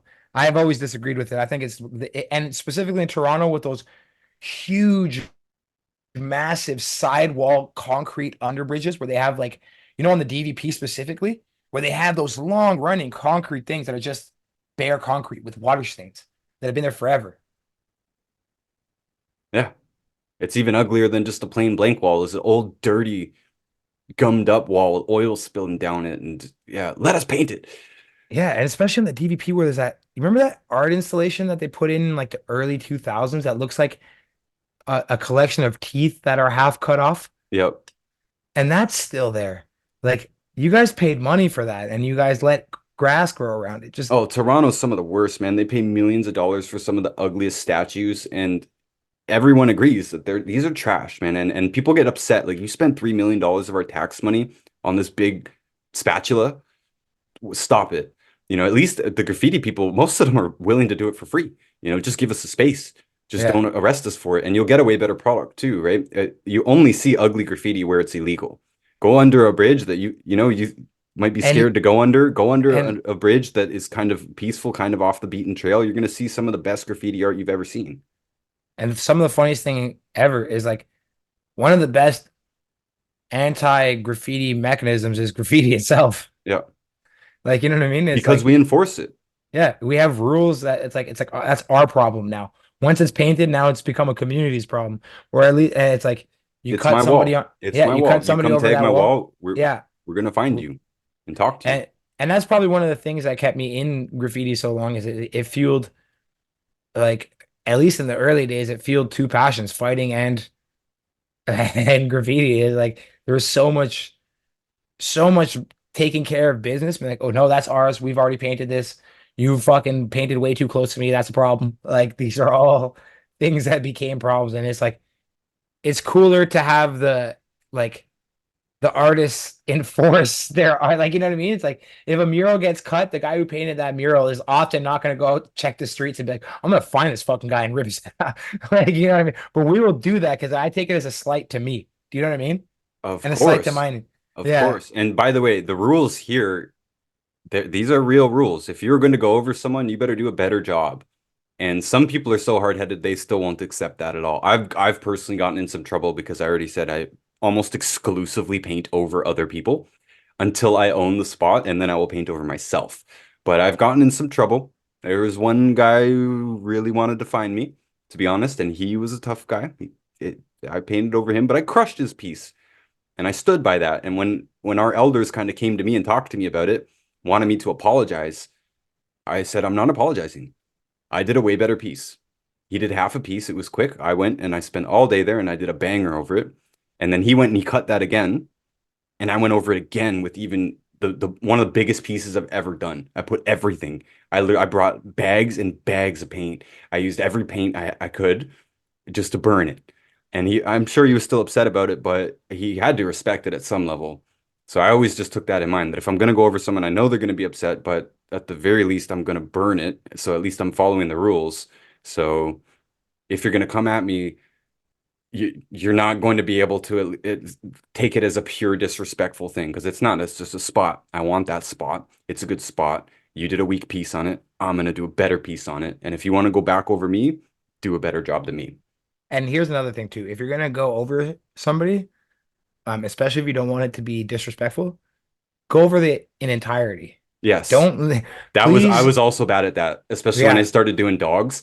I started throwing a dog over half of people's pieces. Yeah, people got upset. They did. Yeah, so that's kind of a disrespectful move. So it's like, okay, if you're gonna wipe the piece out and do another piece and you fully clear it from history, and I mean like you roll it over or you do a piece and the background complete the piece is twice the size and it covers it and your fill and background just it no longer exists, then that's cool. But it's a way bigger sign of disrespect to leave like to just stamp it over with pieces of their old shit still kicking out because that makes it look like you were intentionally trying to let people know like, hey, fuck this guy, like It da da lets the da. rest of the community know that, oh, this person went over this person.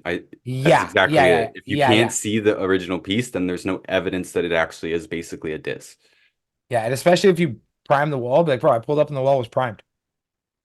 You could say you could always hit that line as a background, Well, I've right? never Like, lied. I've never yeah, lied. well, yeah, I don't really No, I care to did lie it. I either, did but it. like You just know, giving you an excuse out there, yeah. But it's like, you know what I mean? It's like truly like if you could go over it and it's like if you fully cook the wall too, it's like people don't usually say shit if it's like that degree because a lot of times like you'll see a lot of like quicker style stuff that ends up under bridges, which would be like crappy tags or this and that. But if it's like somebody putting a genuine effort into a full piece, then you better go ahead and make sure that A, you're gonna do what Ryan said first and do better than that fucking guy. And then two, make sure if you wanted to not look disrespectful, kind of eliminate it in its entirety because it shows as a sign of disrespect in the graffiti community if you could see there because then it looks like you intentionally meant for them to see that you were going over them. You know what I yeah. mean?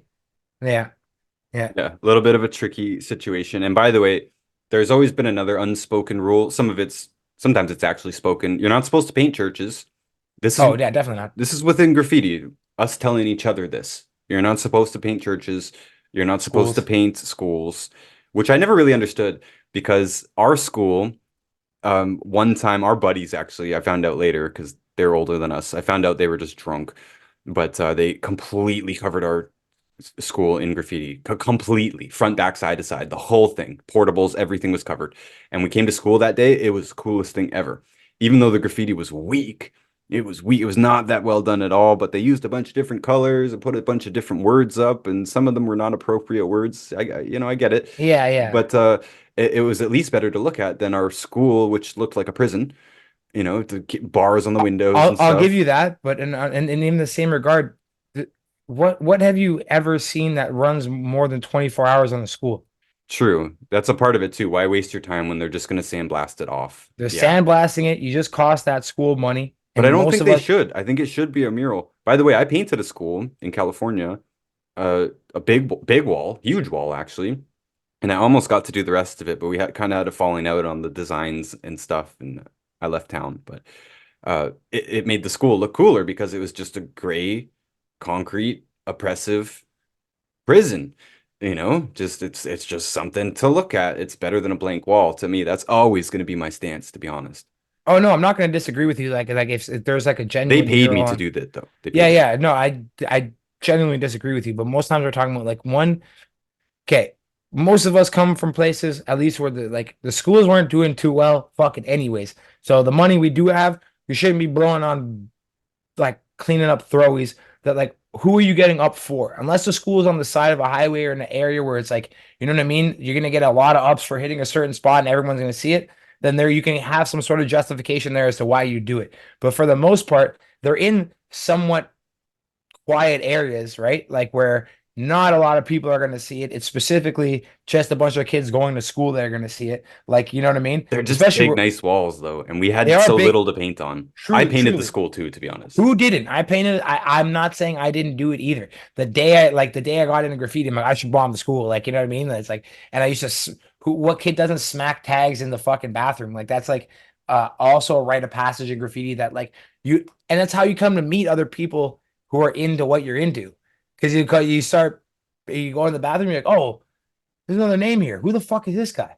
And you're like, okay, I know 3 out of 4 of these guys, and there's one guy I don't know. How's that possible? It's like then you find out someone else is painting graffiti you, and then you got either a new homie or a new enemy, and it went one of two ways, right? Like it was True. never a neutral party. It was either a new homie or a new fucking. So yeah, this rule, especially in North America, it's not so strong in Europe. I want to circle back there, but yeah, in North America and Australia, it was much more like don't paint rec centers, don't paint schools, don't paint churches. And I never even respected religion. I do now. I'm much more respectful in general as a person now, but I still stuck to the rule. I never painted a church, and yeah, a lot of public buildings we didn't paint. Meanwhile, those ones are the ones that I think would be the most. They should be painted. They should be because they're so ugly, and they're Churches such aren't they're ugly. such nice walls. I mean, some of them in our areas are. They're not big, beautiful cathedrals. They're boxes. They're box warehouses, basically. They're no I, different I'm from a warehouse. A I'm lot of them. Orthodox. I've never seen a church that isn't Yeah, like, the Greek Orthodox. Yeah, that's true. yeah. They don't. Well, they We still have we some respect for we have architecture and some the people. slapping churches, brother. Yeah, that's true. Let me circle back to Europe too, because Europe is much more beautiful. What I said earlier, we grew up in the ugliest place ever. Europe is beautiful, but it's smattered in graffiti, top to bottom. I've Yeah, everywhere I've gone in Europe, it's just been covered in graffiti, and I loved it. I literally moved to Europe because of graffiti, because yeah. I wanted to be in a place that had more graffiti and had more spots. And you know me, I paint over other people's paint. So if we're in a place that already has a lot of paint, I feel very comfortable going up and painting over it. I've never had a problem doing that. A few exceptions here, but in general, it's easier for me to get away with it if it's already covered in paint. And I've just wanted to bring that up because a lot of Europe already is beautiful. The architecture is non-oppressive, but yet it's still smattered in paint, and it makes it even better to me. Makes it even better. It's great that you've got a nice looking cathedral. To me, it looks cooler with graffiti on it. You still have the same architectural feeling. Tons of people are not going to agree with this. Keep the landmarks the way they are. I don't care. Paint the pyramids. Go up to the top of the pyramid. There's people who scratched their name, and John was here in 1932 and whatever. It's just something about our species where we want to do that. And even it's not just a male thing either, although it's mostly male, but there's a lot of women too. It's just there's this weird urge of writing, Ryan was here. There's a And lot of girls that write, man, nowadays especially. nowadays, especially, yes, yes. But I mean, this goes back to ancient history. People have been writing, you know, Jesus was here or whatever, whoever it was in the ancient times, they were writing graffiti basically. And it evolves much, much, much more than that. And it's still, I just think it's such an instinct for me, for us. And as we get older, a lot of us grow out of that. But to me, still, I still like doing it. It's not really about my name anymore. I don't really care about that. It's those other things, the friendship, the peace, getting away from my job. Maybe if I golfed that I wouldn't, but I'd rather spray paint than golf. I don't know. And yeah, the one bridge that I have in my town, I own it.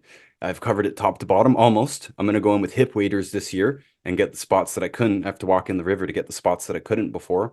And it's just nice. It looks way better than the bridge did originally. It was an ugly bridge. I get tons of compliments on it because we're in a very small town and I know I can't hide anything. People know who I am and stuff. And it's just why haven't blank empty bridge? Why have a blank empty wall, sound barrier, warehouse? Just doesn't make sense to me. Everything should be painted to me. Yeah, yeah. Hey, you know what? This is gonna be a very because beauty's in the eye of the beholder. Whoever holds the bee decides the beauty, buddy. And so it's like you're gonna have different opinions on what looks good to people. Like some people, it's the same thing with tattoos. They just can't stand them. Some people absolutely love them. It's like, you know what I mean? Um, and truly the thing is like with us, we're predisposed to thinking everything looks good. Like I said before, like I think a door covered in tags is the coolest shit in the world. Mhm. Like, you know what I mean? Like that's the epitome of sick to me. But like some people think that's just a vandalized door. You know what I mean? The blank door is vandalism to me. It's vandalizing my eyes. Yeah. So it's like, yeah, but like everyone's got a different opinion on that. Some motherfucker likes, and some people love super industrial design. They're like, this is for me. And that's probably a very rare human being, but they do exist. And I can't see most Must have people disagree. Asperger's, those people. Yeah, and I'm not. They probably do. They're probably on some sort of spectrum in some variety. But what I'm also gonna say is like, because like for me, I think trains are way cooler with graffiti on them. But there's a bunch of dudes, and you know specifically from the train culture, there's guys who are like just full on the spectrum that are just obsessed with trains, and they do not like you touching them. They want to see them clean. They think it's ruined. They're like, why would you paint a train? Because that's their whole thing. Is the train itself is beautiful before you touch it. And now we may have varying opinions on that, but I have to still respect where they're coming from on it. So it's like I understand, like you dig it clean, I dig it dirty. Like you know what I mean? Like yeah. There's another rule, by the way. You're not supposed to paint people's houses. That's fucking straight vandalism. Unless you got a problem with Unless them. unless you're in the city and it's like a townhouse and you have one wall in an alleyway, and to me that's all fair game. But yeah, you're not supposed to go up and paint someone's front door. You're It's more about businesses and warehouses and trains and the sound barriers between the trains and the roads and bridges. All that stuff is pretty much always been Signage. acceptable. Yeah, Signage, yeah. yeah. Which I All billboards must be just billboards are the coolest shit. We used to love hitting billboards. Remember fucking that one specific one on fucking Yeah. So I don't never wanted to disturb a business, to be honest. I always had a fair bit of respect for businesses, but I mentioned even my first tags were behind the convenience store in our neighborhood because the back alley to me is no man's land, and it's super ugly and sketchy back there anyways, and might as well put some colors on it, put some paint on it. The people who appreciate it appreciate it. The ones who don't, what are you losing? I think all the alleys should be just handed over, just free reign. And back this up, by the way, by the famous graffiti alleys in Toronto. They become a tourist attraction because Toronto's so ugly, there's not much to see anyways. What are you going to go there for? A lot of people actually go to see the graffiti alleys where they made it legal. It's decriminalized basically. No one's going to bother you back there. There's even signs up that say you can paint here. And for always, since we were kids, those alleys have been painted completely, completely. And we're talking about what we were just saying earlier about if you go over someone, you want to completely cover them. That's what this is. Whole walls done over and over and over and over, constantly recycled, constantly refreshed, and it's awesome. I still like to go and walk the alleys. It's not exactly the same as the sort of grungy independent style that I prefer, especially under bridges and stuff. Like it's more publicly acceptable art back there, but nonetheless, it's been a wonderful thing. It's created a tourist attraction, and the houses that back onto that, the fences that back onto that, the businesses that back onto that seem to have benefited from it because it brings more people to the area. And what did you have before? You had blank alleyways that are yeah, fucking dangerous. junkies pissing. Yeah, Yeah, those are dangerous alleyways to begin with. So they actually brought life back there. And I think it's actually safer as a result as well. because now there's more traffic there because people go to check it out. Mhm. And at the same time too, like with me, um, I definitely agree with like the small business aspect. You don't want to be fucking up like We're not painting the front window, yeah, right? yeah, but at the same time, like I also believe that like I'm cool with destroying all corporate shit. Like I've always had that kind of like nah anti-establishment kind of thing with it too. So I'm like I think graffiti is a cool tool sometimes for a society too to like voice their like how they feel on shit. Like, that's another like kind of subculture to it as well. It's like I have no qualms about like if it's a Starbucks window, bomb that motherfucker. Put 100,000 throws on it. If it's like, like there should be 1,000 tags over the Louis Vuitton store on Bullard. Like I think all these like elitist kind of like world dominating franchises could what do you care if I bomb your window? You think you don't got the money to fix it, first of all? And it's not like, it's just like no one's taking an L on that because they got their money. But if I go and bomb on like some old Asian family's flower store and cover their window, I'd feel bad about that. Like, you know what I mean? I'd feel some type of way about that. As opposed to like, I'm cool emptying the entire clip of paint on all like if you find me in like a highly industrial or even one of those like what are those stupid stores, man, that they have pressed all over they put them everywhere in the city, or in the city, in the province. They look exactly the same. The smart stores, Smart centers, yeah. the smart centers, all those things should be blown. Like, you know what I mean? That's it. Like, that's taking something to the extreme. Like, that's like fucking factory pressed nonsense every single time. It's not like me and you are grinding to like develop this. It's a massive fucking corporation behind it that has no soul. And So those places are part of the reason why our environments, especially here in North America, the urban environment, suburban environment is so ugly. It's these big box stores. And to be honest, Moose, I'm going to disagree with you just a little bit, just to be balanced here. I personally think if you don't like Walmart, just don't shop at Walmart. But they have such big, beautiful walls. It's the only thing to me that I look at and like, oh man, it's the only thing that's beautiful about Walmart or okay, about those may big I box pose you a stores. question then?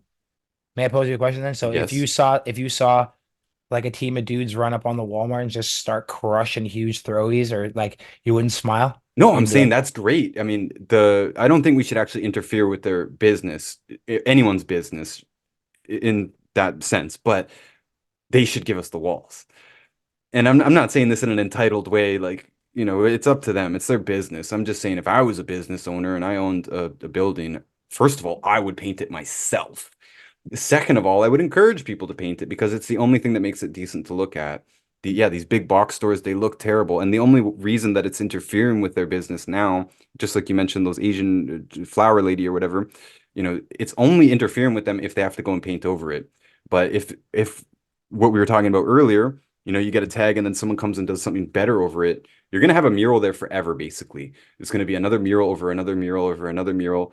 It's added to the building, it's added to the aesthetic, it's added to the business, frankly, in my opinion. but with Uh, that being said, it's only places where they have like mom and pop places where we've ever gone and been able to talk to people and be like, yo, can we paint your oh wall? yeah, Walmart will never let you. And Exactly. That's what when I'm I'm saying saying too, give right? us your wall, Walmart, I'm not expecting them to listen. I'm just saying that would be awesome. What I'm It, saying, because look, but the front too is like not even where we'd want to paint, right? Because there's, McDonald's out there in front. It's just not a nice wall. They have three other walls, at least the two side But walls. you got a This is piece brain too, right? You're always thinking piecing. Yeah, I'm thinking murals. Yeah. I'm thinking about the destruction of bombing it. Like, you wouldn't be happy seeing like fucking like three dudes come out and do like extinguisher fill throw ups on the side of like a dead front of a I Walmart. still think that that is better than looking at a blank wall. I Yeah, like the fire but extinguisher tags, to be but honest. only you, because you're into that scene already, and that's a hyper specific thing that's gonna, now that to you and me, that's gonna appeal. But like, let's say most of the people listening to this are gonna see that and be like, that is absolute garbage, Well, how absolute many of them garbage. do you think would say that the clean, blank, boring Walmart wall is better than having tags on it? If I gave them a picture to compare which store they rather look at, they're probably gonna pick the clean one. You Most think regular so? people, I would agree with. And we're not talking about murals, Ryan. You're But because you're missing. that's the first step to murals, though, is the Suck my tagging. dick. Suck my dick right now, buddy. We're talking about what actually happens, and your pipe dream right now. So It what is I'm a pipe saying, dream. yeah, what I'm saying is what really happens is most people conflate graffiti with what they see, not what the potential of it is. Okay. And most people would see something that only makes sense to you, me, and a handful of other people in this, out of 100 people, if we did a little consensus, I'm certain that it'd be a low percentage of people that were actually understanding of, like, if you put a picture of a wall covered in throwies and tags, it's just gonna be a certain group that dig that aesthetic, and most normal people would be like, I'd rather see that clean, right? And then there's gonna be a handful of people that would say, I'd rather see that with a cool graffiti mural, right? Like it. And that's the problem here is that, yeah, the corporate world will never agree to these things because they have to approve it. There's just too many hands to go through. They're not going to approve anything unless it's incredibly safe, and it's just never going to. I know it's never going to happen, and they don't want to break the seal. So if they do get a tag, they paint over it just because they know that if it becomes known to graffiti people that you can hit this wall, it will be uncontrollable very, very quickly. So yeah, they do stay on top of it. They buff it very, very quickly. I know, I get it. It's a pipe dream, but to me, I think there should be painting everywhere. It's just I like it. But dude, me and you are on this in this on the same, or we're completely on the same page with that. And here's the thing though, it's just like there's no facet where any corporation would be like, okay, because they're corporations, but they will take the artwork that we do and use it for monetary gains, right? Yeah, they'll steal the design and put it on a they'll steal, t-shirt. put it on a t-shirt, no problem.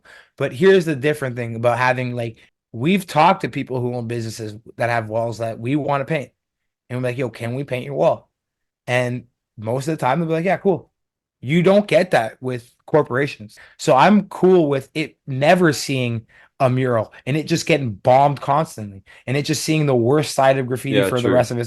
So They that's honestly my, don't deserve the they good don't, effort. they don't. And I We truly actually want to do believe a good job for a small business owner. I would love to do a good job for a small business. And I like, and I don't like these massive industrial funded by huge corporation projects and stamp developments that are happening everywhere. Those could get absolutely covered in street style graffiti, and it would be to, in my opinion, to the benefit of the world because it's like it's like they don't deserve. They shouldn't. You shouldn't go in those places and feel any good. You should go in there and feel exactly what it should be, and it should be fucking destruction. That like, but like places that are people who are like there's small business owners and whatever. Like what like it's community based thing. I would 100% respect your wishes that I'll have your thing painted. But at the same time, I know that if I did something that was worth showing you, I could maybe change your mind because I'm talking to an actual person. True. And I kind of get what you're saying here too. The very fact that Walmart is a soul-crushing establishment, Soul crushing. it kind of defeats the purpose to put something that's uplifting on it.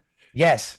Yeah, okay. Yes. Yes. I Yes. You see feel what I'm that. saying? I They feel they that. don't deserve that. They deserve just like the thing that would happen to a street. Like they should put a Walmart downtown and let it just get absolutely riddled with tags. Like that's what should happen. There's an idea that I wanted to present here. You know, some people ask, I've had several conversations with people over the years because I'll be painting something nice, what they call nice. I'm putting that in quotes. And sometimes in a public place, and most of the time I'm being paid for it. And people will come up and they'll say, "Oh, I love this. I just wish that all graffiti was like this." And I brought it up earlier, like you can't have one without the other. Of You course not. you need both.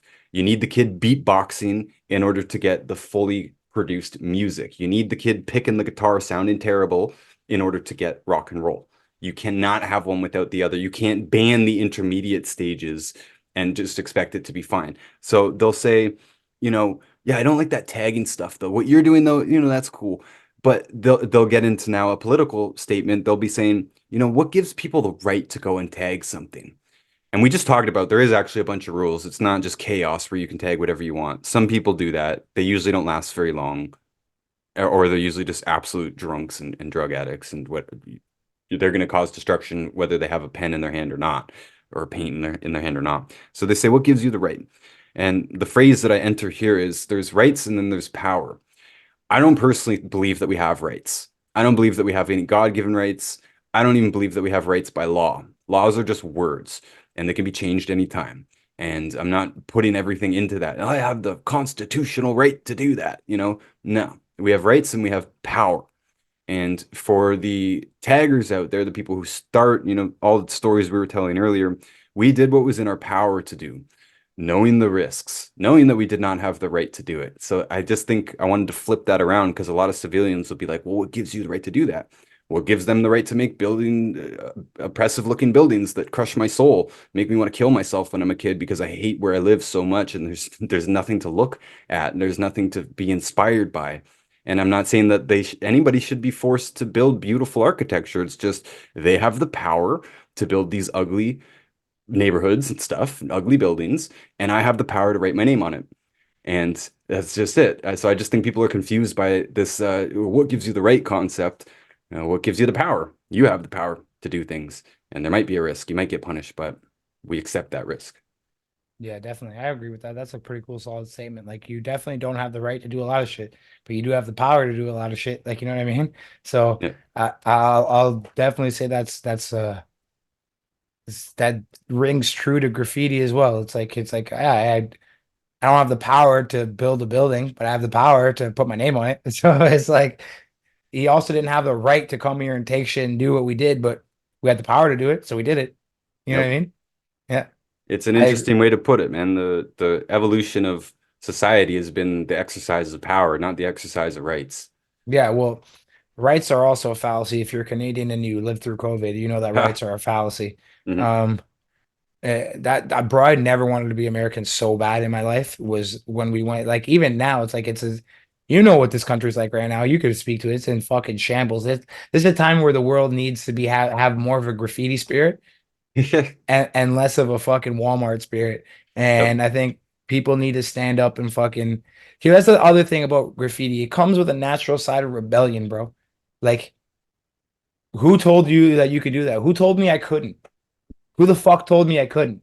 Right? But you're Like, telling me I can't, but then at the same yeah, time, here I am. yeah. Here I am, motherfucker. And also, who the fuck's gonna stop me? Like, is it like I'm doing it? Like, it's like, obviously there are people who can, but motherfucker, like, you better bring it. Like, because we're gonna like, I'm a hot-headed cat, right? So if you were gonna come at me hot-headed, you know what the automatic result is. I wasn't gonna talk to you level-headed.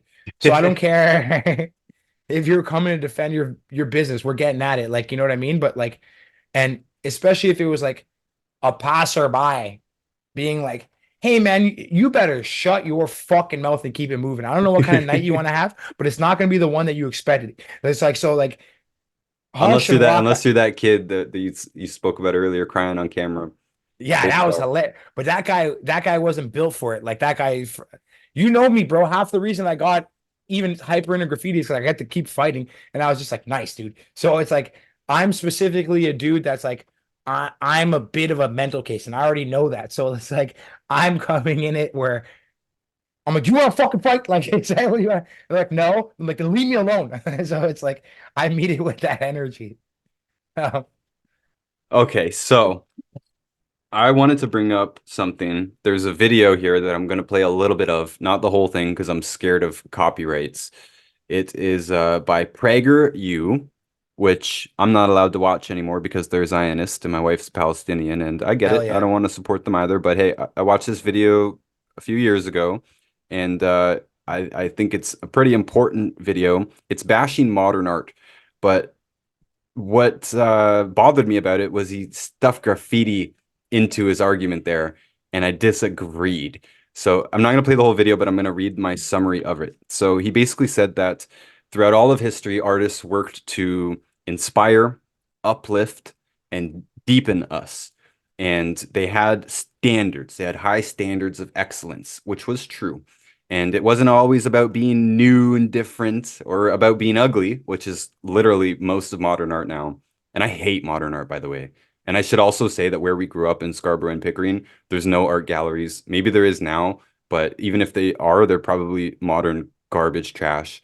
And those of us kids who had really nothing else to grasp onto, especially me. I know you had combat sports like we talked about last week. I couldn't move properly as a kid. I could not do sports at all. So I didn't have anything other than art, and there was nothing to inspire me.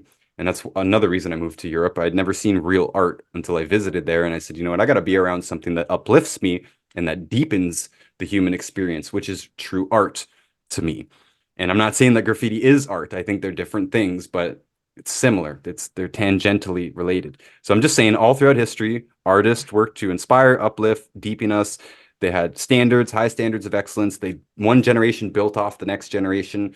You know, famous artists throughout history used sort of the same concepts and designs and made them better, or you know, there was templates in art basically. You know, you could do this is a Venus, this is a Mary Magdalene. You know, and so you weren't always just trying to make the new different thing, right? Which is a lot of what art is now. And it was meant to be profound, inspiring, and beautiful, but then it went into new, different, and ugly, or silly, pointless, or purely offensive. So I think all of that describes modern art very, very well. But then he went and brought graffiti into this conversation, and I said, whoa, whoa, whoa, that's not fair. Because graffiti has way higher standards, to be honest, and we have evolved quite a lot. And yeah, Bro, I'm gonna play. no one's up their own ass more than art people in general, especially if they're on the critical side of it. Those people are fucking buffoons. And another thing to be said, it's like, yeah, especially where we grew up, there is a shit. And you know what inspired me fucking heavy was that Kennedy wall that fucking Duro painted on the RT line. That used to inspire me every fucking like the entire Duro in Scarborough, like I hope you can maybe just look up some pictures and put up some of these legendary ass walls on the side and show pictures. Like this is the kind of shit I got to see riding the RT as a kid, and I can't tell you what kind of profound impact it had on me. Like jaw dropping. You see it for the first time, and I was like, whoa. And it was a whole side of a building, massive productions. These guys were bagging everything in Scarborough at that one point, and it made me want to do the same thing.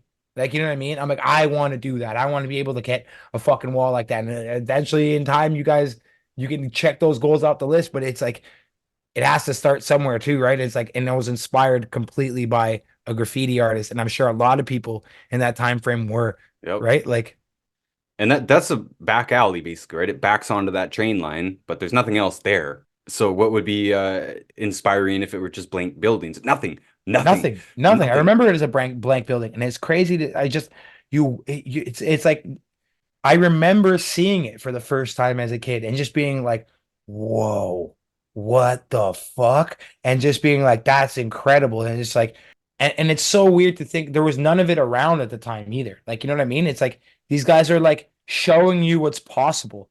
It's like, you're like, you could do that. You could just put like an entire, like, make an entire side of a building like a comic book or make it cool like that. Like, this art style is something that like you only see on the side of arcade cabinets. Like, you know what I mean? It looks like Street Fighter 3 shit in real life. You're like, whoa, man. Like, it was incredible. Incredible. Absolutely true. And yeah, I had a similar experience downtown. My dad worked at the CBC, and yeah, I'd go downtown with him, and I saw my first murals there, and I remember just looking up, going, "Wow, this is awesome." You'll never, ever, ever look at a blank brick wall and say, "Wow," ever. You know, you can do some amazing things with brick, but they usually don't. I don't know. I'm a fan of masonry. So I'm gonna play just a couple minutes of this. I do recommend this video, by the way. Why modern art is so bad. Craig or you? With each new generation, standards declined until there were no standards. All that was left was personal expression.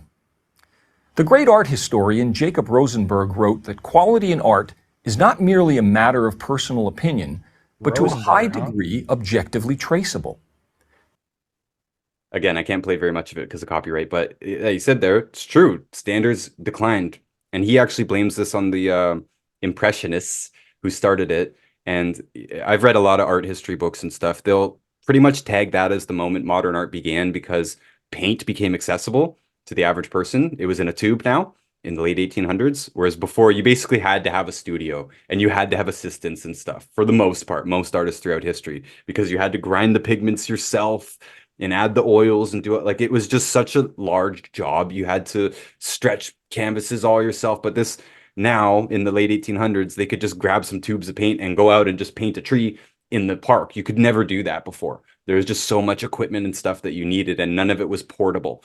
So I would say, you know, spray paint is kind of the extreme of that, because you could just roll out with a backpack full of paint and paint literally anything. You can paint a rock, you can paint over a tree if you wanted, you could paint over concrete. You know, it's just you couldn't do any of that before. But yeah, so I agree what he's saying. In general, the standards just declined massively, and that's what the Impressionists did. They rebelled against the you know, mainstream art, so to speak, the critics of the time, and you know, all the special shows that were pretty elitist and stuff. But at the same time, when it was elitist, they really were striving for excellence, and that fell off around the time of the Impressionists. And now it's just completely in the toilet, to the point where you could literally put a toilet in an actual art gallery and people will call it art.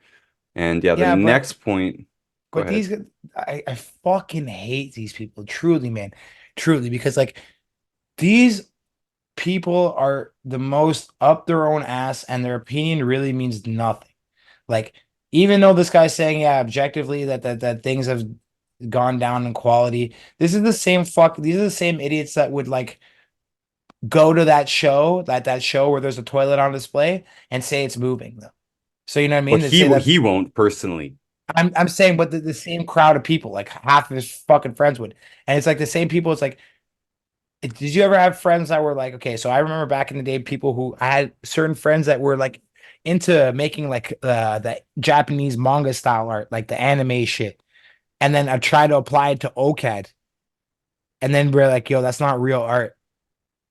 And then it's like, yo, it's art people telling OCAD you. is the Ontario College of Art and Design, by the way. Yeah, so I think every place has some sort of CAD, College of Art and Design. There's like 1,000 different schools with the suffix CAD in it, but like this is ours specifically, and I'm sure the trend will be the same at most of those other schools, where at least where we were coming up, they would deem that as not an art style.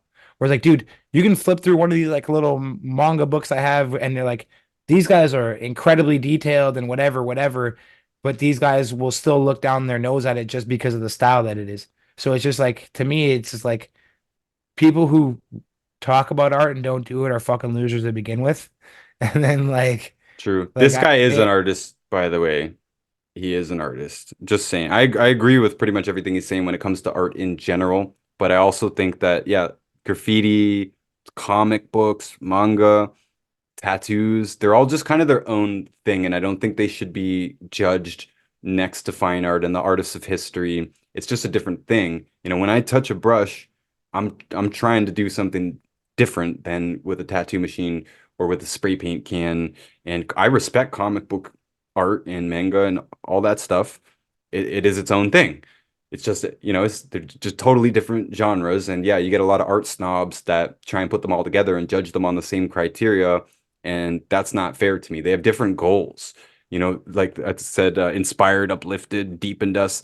That was never my goal with graffiti. The first goal is to write my name. The second goal is to make it look cool and have flow and just very simple things. And I like looking at them. And it's not there to give a deep message or anything. I don't have any politics to insert in it. In fact, I think politics should stay the heck away from graffiti. They're different things. You know, Banksy is his own genre.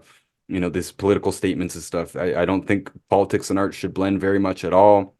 They touch on this in this video there that, you know, they did make certain statements in art in the past, but it was much more about making something beautiful and or doing a good job for your client, because most of art history had to do with doing a job. You know, it was the churches basically that commissioned most of the fine art that we've ever seen and appreciated, you know, the Sistine Chapel and all that stuff, all those Mother Marys and stuff. Those were all commissioned by churches, and so a lot of them are just that's their job to make something look nice and to please the client. So that is just nothing to do with graffiti. They're different goals. I agree. Yeah. Sometimes that isn't the case.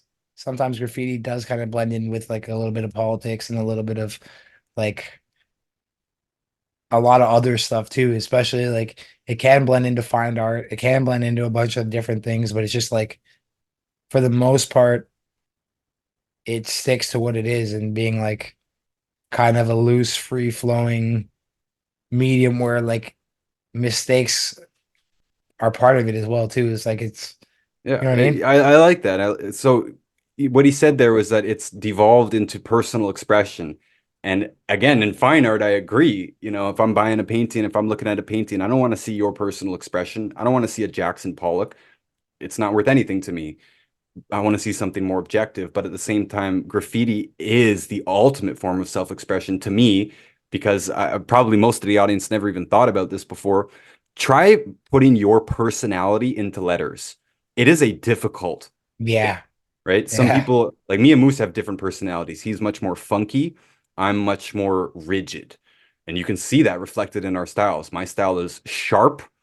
It's supposed to look like it would hurt you, right? It's Yeah. Mine's supposed to look, fat and flavorful. yeah, mine's supposed to Yeah. look kind of scary. And I always looked up to those graffiti writers, especially in Toronto, which is it has a pretty grungy style. I love that. I love that abrasiveness about it, that spikiness, that tangled mess of letters that you can only read if you have a trained eye. I love that. And that is my personality. And yeah, Moose has got the funky fresh. It is what it is. It's a very interesting thing to try and put your personality That's into true too, letters. though. But that's also the dudes that I used to dig. So it's like like I would see a piece that you liked, and I'd be like, "That's pretty cool," but I kind of dig this one to the right a little bit more. And it's just like everyone develops their own flavor, and then you're trying to put that But it's also not expression of yourself. ruleless. Yeah, it's not. Right? Like, It's this guy's making it sound like there's no rules in graffiti, and like there's way more rules in graffiti than there is in fine art now. Way more. yeah, You there's way try you more. try to just do a graffiti piece by yourself, it will look terrible. You need years of practice to get that structure correct and all that stuff. I'll get flow. You know how hard it is to get flow in letters on a wall. You know, this is not just a Wild West type of thing. It just I don't know. He lumped us in with modern art and it really upset me. Yeah, typography in general, I find it like my brain has shifted to understand. Like I'm not very good at like you're pretty decent at doing characters and art in general, but my brain almost functions exclusively to typography. Like I Which is can't way harder, to be honest, to me. like honestly I can't do anything but letters. Like I can't do anything but funk out letters. That's it. And that's it. Let me play a little Yeah, bit more play. of this. Not only has the quality of art diminished, but also the subject matter has gone from the transcendent to the trashy. Where once artists applied their talents to scenes of substance and integrity from history, literature, religion, mythology, etc., many of today's artists merely use their art to make statements, often for nothing more than shock value. Artists of the past also made statements at times, but never at the expense of the visual excellence of their work. It's not only artists who are I agree with this guy, but yeah, he's gonna mention graffiti here. That just set me off. at fault. This guy's It is jerking equally these the dudes fault off. of the so-called art community, the museum heads, gallery owners, and the critics who encourage and financially enable the production of this rubbish. It is they who champion graffiti and call it Oh, genius, promote the scatological and call it meaningful. It is they who, in reality, are the naked emperors of art. For who else would spend $10 million on a rock and think it is art? so Yeah, look, but I this agree guy's with up it. his own ass too, Sure, though. he is. And look, for to be fair, graffiti is not genius. There is some like we know some artists. Again, the audience won't know most of these people, but like to me, people like Bacon, you know, Yeah. or Quest, Bacon. yeah, I'm not gonna name too many names because it won't make sense. But like they have taken things to such a next level using only letters and not only letters. You know, they do imagery as well, but just with the letters alone blows my mind. It's not like it's genius, but it kind of is, at least for what it is, you know? It's just like rap music is not an orchestra. It's a I'll be different like, all thing. right, well, if that's the case, then you do it. You show me, right? That's the thing that bothers me. It's like you have the. It's like what's that? Oh, what I'm blanking on the name of this word, but it's when you have a presumption about something before you try it, and then you get into trying it, and then you're probably shit at it. They're like, yo, you cannot replicate what that guy does. So maybe you should shut your fucking mouth. Like in my opinion, like Oh can you yeah. do it? People might think graffiti is easy. It is not. No, it's not. It's not. Like It took me 10 years of drawing to even get close to a style that I was happy with, to be honest. easy, like 5, 10 years of straight writing in the book, straight painting all the time. Like, and then you finally develop something, you're like, oh wow, And finally. that's just the structure and the style itself. That's not talking about actually using the can. Applying the fucking paint is a different story. We're talking about, yeah, we're literally talking about just being able to draw it. Like, you know what I mean? And it being like what you wanted and what you were gunning for a certain amount of time. So it's so crazy to hear people who have no fucking idea what they're talking about open their mouth on it. Like I get it. And like it's always people who have maybe a skill set in something else are like, oh, well, this is better because I do this. It's like, well, no, suck a dick, buddy. Like, you know what I mean? It's like they're all applicable. You all require mastery. And just because you've mastered one doesn't make the other one inferior. True. Okay, we've gone a bit long here. I want to touch on a few more things. You know, we touched so much on the good. Throw the bad in. Okay, first of all, it's very unhealthy. There's no getting around this. Spray paint is toxic. It is absolutely toxic. It's going to poison you. If you were going to do graffiti, just like if you're going to smoke or drink, to me, in the health business, I would say crank up your vitamins. Don't eat junk food because it's just going to make it worse. You know, you want to have your body nice and strong or it will affect you. Spray paint is very, very toxic. This goes right into the ugly as well. It's a deadly thing. People get cancer. People fall off buildings. People get sucked into trains. It happens. You I've got to be almost been careful. there. You got to be careful. Many people have died. Some of our heroes have died very young. Some of our friends have died. You know, it's a dangerous world. It's not always a healthy lifestyle. I mean, just in general, it usually is a very unhealthy lifestyle. We talked earlier, many guys won't go out and paint without being drunk, and many of them do hard drugs. And that was never me, but still, even me being who I am today, I go out and paint, I feel it. I double my vitamins that day. You know, I have my protection. I got my EMF protection. We were talking about our skate park in our hometown where the boards were put around the hydro Literally, field literally, towers. EMF Now, Central. now I will not go there. I will not stand under hydro poles for 6 hours, 8 hours at a time. I will not do that. It's unhealthy. A lot of the places that we're forced to go to with graffiti, they are kind of inherently dangerous and inherently unhealthy places. You know, we're talking about industrial areas and smoke and smog and garbage and hobos and needles and just that type of stuff is encountered. It's not inherent to graffiti, but it's just the fact of what it is. And yeah, probably the drugs and the alcohol are the biggest actual problem, but then the paint fumes itself, like there's been some clean cut guys who have died very young from cancer, and it has to be the major contributor to me. There's other factors. We know there's other factors. There's nutrient deficiencies, there's chemicals in foods, and just I know very few healthy living graffiti writers. And Moose, let me tell you, okay, so when I first started in the health business about 10 years ago, we have these people in our company who are called athletic ambassadors. You know, so they brought in high level athletes, or they are high level athletes themselves, you know, Olympians or people like Theo Ratliff, the basketball player. In our company, they were called athletic ambassadors, and they were used as sort of a marketing strategy. For me, I got into the company and I'm like, you know what? My goal in this business, because they tell you to write your goals down, right? My goal in this business is to be an art ambassador. And I realized how stupid of a goal that was because my art friends in general are the least healthy people ever, and they have no intention of being healthy. Most of my art friends still do drugs to this day and are basically proud of it. They're proud of being a degenerate. They're proud of being unhealthy. And there's this idea that you have to be sort of miserable to be a good artist, which I think is nonsense, but it's actually kind of true in some cases.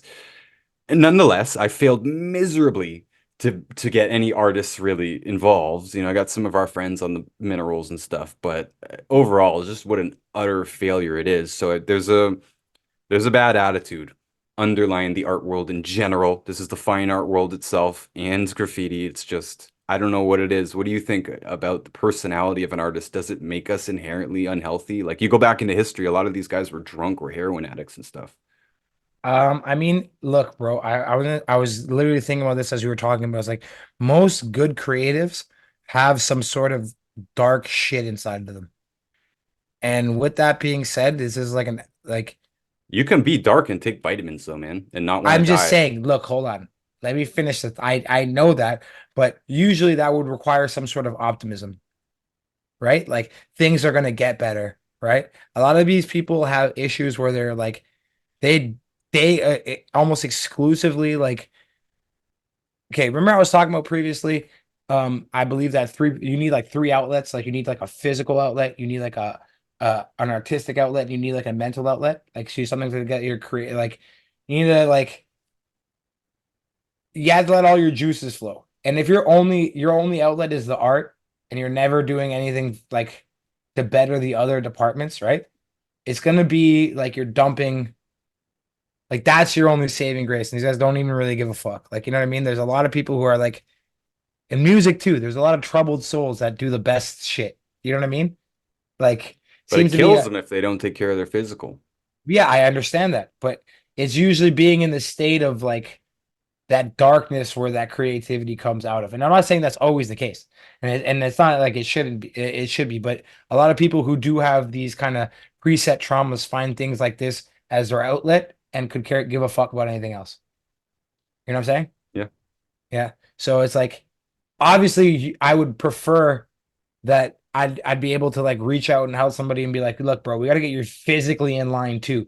But you can lead a horse to water. You can't make them drink, dog. You know this as well as I do. Mhm. Like, how many motherfuckers have you tried to get healthy and just are you gonna make it your full-time job to make somebody else like one I only specific, deal with people who come to me now, to you be know what I'm honest. saying? So if you're going out and trying to, and how much of a stressor is that? Like, for me in my own personal life, I've had like even my mother, like she passed away, and you know that like when she was super sick, I was being super healthy, so I'm always trying to encourage her to do what I'm doing, and you can't force somebody to do what they don't want to do, right? And then most of these people have something going on where they're just opposed to dealing with the other thing, but they're okay with doing the thing they're already doing, right? Like, so I think like we just have a lot of the people at graffiti, a lot of people in life in general have some shit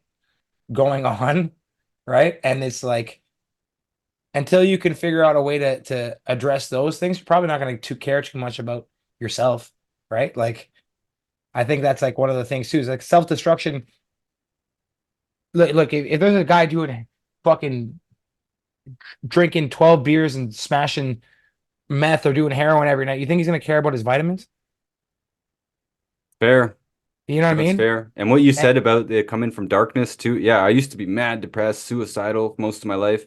And since I've broken out of that and gotten healthy, I've kind of lost my creativity as well.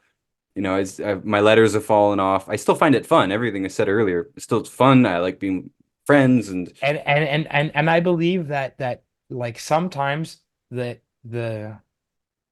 whatever you're dealing with inside can manifest itself through creativity, right? You can express your pain through creativity. And sometimes that's something that's required to make something different. You know what I mean? Or do something. And I'm not saying that it's like it's a it's a necessity, but it is a fueling factor to some people's creativity or their creative process. And you'll see that happens with a lot of even in music, right? You see people who are starving artists that finally get paid and then they can't make music like they used to because there's nothing there that it's hurts boring anymore. now. Yeah. Doesn't hurt anymore. So it's like this was a venue for something and it no longer is that, right? Because that pain isn't there anymore. And I'm not saying that it's that again, everyone has a different reason for doing it, but a lot of people have a pretty similar backstory if you get to know people who especially in creative fields, who are prominent in their thing. I'm sure when you talk to them, there's a there's a lot to unwind with those people. You know what I mean? Yeah. Well, I for one still think that you can do both. You No, can I be agree. I you can agree. be healthy and it'll probably help your misery anyways. And even though I kind of lost my creativity, it's also just because I'm totally busy and now painting to me is just an outlet to get me away from the world for a moment. And I don't put that much energy and thought into actually creating images. And a lot of what I painted before and drew was very, very dark, very, very dark. And I just don't want to do that anymore. I don't want to be that anymore. I don't want to promote that. I know that you imprint that onto other people as well. So a lot of that stuff was what I was most proud of at the time because it was well executed, but I don't want to give you darkness. I want to uplift, I do. And to me, that means much simpler images. Yeah, And but but like I was saying, man, sometimes it's like that's what's inside, right? And it comes out like that, and that's what you want to express. oh, it came out. Same thing is like you get phases where it's like, like I have a bunch of grungy style street photos where I was going through the phases of like all of us partying. So it's like all wild ass street style, kind of the things that also inspire. Like remember like seeing the State Your Names and all those like crazy graph videos and all those like there's all of them come with elements of chaos, right? Like it's like so we capture that. Like I don't know. I don't know. I don't even know where I was going with that, but I'm just saying it's like It's a weird thing. So I'm just saying that, yeah, in terms of the bad and the ugly, this is the ugly and this is the bad. That in general, a lot of artists are quite disturbed and not getting to the bottom of their problems. oh And yeah. maybe even art is the kind of distraction and excuse from their problems, from actually dealing with their problems. Drugs and alcohol is a thing in graffiti, especially in art in general. Drugs and alcohol are a problem. I have a hard time hanging around with a lot of my art friends because of the drugs and alcohol, you know. And my wife says, "Hey, when are we going to visit Montreal? Because I lived there briefly." I said, honestly, we probably don't want to go there because everyone I know there's a drug addict. And they're great artists, but I don't personally think they need to be together. Like you don't need to have this grungy lifestyle or the drugs in order to be an artist. Just saying that, yeah, we're talking about the bad and the ugly. This could kill you early. It could waste a lot of time. A lot of time. I wasted a lot of time. And I'm not calling it a waste because I appreciate what it did for me. You know, I was in a dark place and it gave me something to latch on to, but it also left me without skills that were transferable into real life other than tattooing. I did do tattooing to survive for a while, but I didn't jump full into that career. I jumped into the health career instead. So basically, graffiti gave me nothing to work with in the health business. I had to start from scratch at my career later on in life, which was annoying. And just saying, you know, you should have a kind of a plan going into it. I know we kind of dismissed Luke earlier and said it's not all about the money in the business, but you know, if you are going to put thousands of hours in, because we did put thousands of hours into drawing and painting graffiti, you should have some kind of a plan on what that's going to do for you in life, because you might just end up being a hobo. A lot of these guys actually are hobos. They literally just travel around and paint, and like it's fun, but I don't think they're going to live very long. It's going to be very hard to have a stable family and everything. And then one day when it gets old and you get tired and you realize you don't have anything and you can't afford a one-bedroom apartment in the city you grew up in, you know, it's just you might regret that. So maybe plan your life out a little bit better in general, kids. A lot of the listeners are younger than us, and I do wish I did some thinking about this to begin with, to be honest. I probably would have still done graffiti, but I also think I would have transitioned more into tattooing, to be honest. Just like one of our friends did. He started adapting he was mostly just a biter anyways. He didn't have his own style. He copied everyone else's style. But then he started to transition into painting things that were tattoo style, and he got into tattooing very young. And now, you know, that's been his career for many years. And I'm sure he's quite good at it at this point. Just saying that you should have some kind of an end game involved, and knowing that you really can't just paint graffiti as a living. You can do those murals, sure, but then you better start practicing things that are visually appealing and appealing to a wide demographic. Like we were talking about Janice earlier. Like that guy knows what he's doing to create beautiful images where they will fly him out to whatever other side of the world and pay him good money to paint an entire building. You know, it seemed to be that was his vision from the beginning, because he was doing awesome stuff on trains. And yeah, he wasn't just doing the graffiti, you know, he was always trying to step it up to the point where I think in the back of his mind, he knew this could be my career. Yeah. Yeah. And I think a lot of people, but I will say that some of these people did transition from having like an art school or fine art background and then got into graffiti and took their skills. Like you'll see there's often some people who start graffiti with that skill and they kind of just like propel past you really quick. You're like, holy fuck, this guy got good. But they were like artists in some other fashion Mhm. before they transitioned their skills. And I believe Jarvis was one of those guys as well, where it's like you don't get that kind of color concepts and those kind of like understanding how to paint like that without the theory and the background to it as well. And I think we miss out on a lot of that like with graffiti. Most of us like we just find a crew of friends that kind of get into the same thing, and then you guys kind of just grind out together, give each other tips as you learn them. People come in your life and show you this and that. But it's like these guys, some people do come from a place where they were educated in art specifically and then start painting. So it's like you could see those people already had intentions on using their art for money anyways, and then just happened to fall into graffiti. Good to study art at the same time, to be honest. Yeah. I wish I did. We didn't really have anything to study. I am resentful at the world we grew up in, specifically the place that we grew up in, that was just so oppressive and so devoid of art that even the art that we're taught in school was just trash. We're gluing macaroni to paper and they're calling that art class, you know.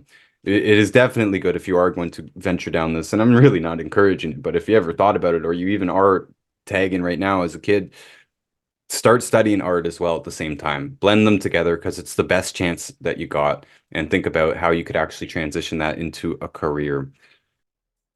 All right, and since we touched on the health thing, I should just mention, if you did not know, that is what I do for a living. I help people get healthy. We do sell supplements, but we give away a lot of information for free.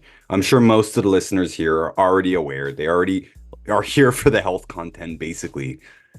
But since we are casting a bit of a wider net with some of these entertainment episodes, you should know you don't have to be a health freak to be healthy. And you don't have to be an artist to have this. You know, I brought this up because there is metals and toxins and stuff involved with spray paint. Everybody should be taking basic care of themselves. It's not that difficult. With a basic set of supplements you can do for as little as a few dollars a day, If you go for $10 a day, you get an amazing program that, almost guarantees that you're going to avoid chronic disease. Get rid of a handful of processed foods that we all know are bad for us anyways. We give you this information. It's up to you what you do with it, but if you do want our help, you can reach out to us. In the description, we have a contact page. You can reach out to any of our coaches. We've got like 20 coaches there. Pick one, send them the questionnaire, the answers to the questionnaire, which is also on the contact page, and they will give you a starting protocol. They'll give you our food recommendations. They'll give you any information that's relevant to your case. All of that is for free. I do wish more art people would take their health more seriously.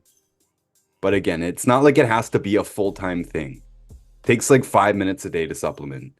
And it takes just a little bit of knowledge and discipline to avoid the worst of the processed foods in our environment. Basically everything you ever thought of, from pizza to pastries, butter tarts, whatever, you could actually buy or make that gluten-free. We do also have food accounts on Instagram and YouTube, and we have a cookbook. Very proud of our cookbook that teaches you how to cook without the bad foods. This also saves you a ton of money, by the way. Buying foods pre-made, buying sauces and dips and all that stuff is very expensive, very low value. So you can do it yourself cheaper, probably better. I like making my own ketchups and stuff. They're way better than are in the stores. And this should save you tons of money. Save you money, time, and pain to be healthy. I grew up in pain. This whole time we were painting, I was in pain. Surprising that I could even paint properly because I had a tremor in my hand as well, which is completely eliminated now. Again, these are basic strategies. Minor health problems, major health problems, most of them are caused just simply by processed foods and nutrient deficiencies. And if you are doing something extra toxic, like playing with spray paint, you want to go a little bit the extra mile.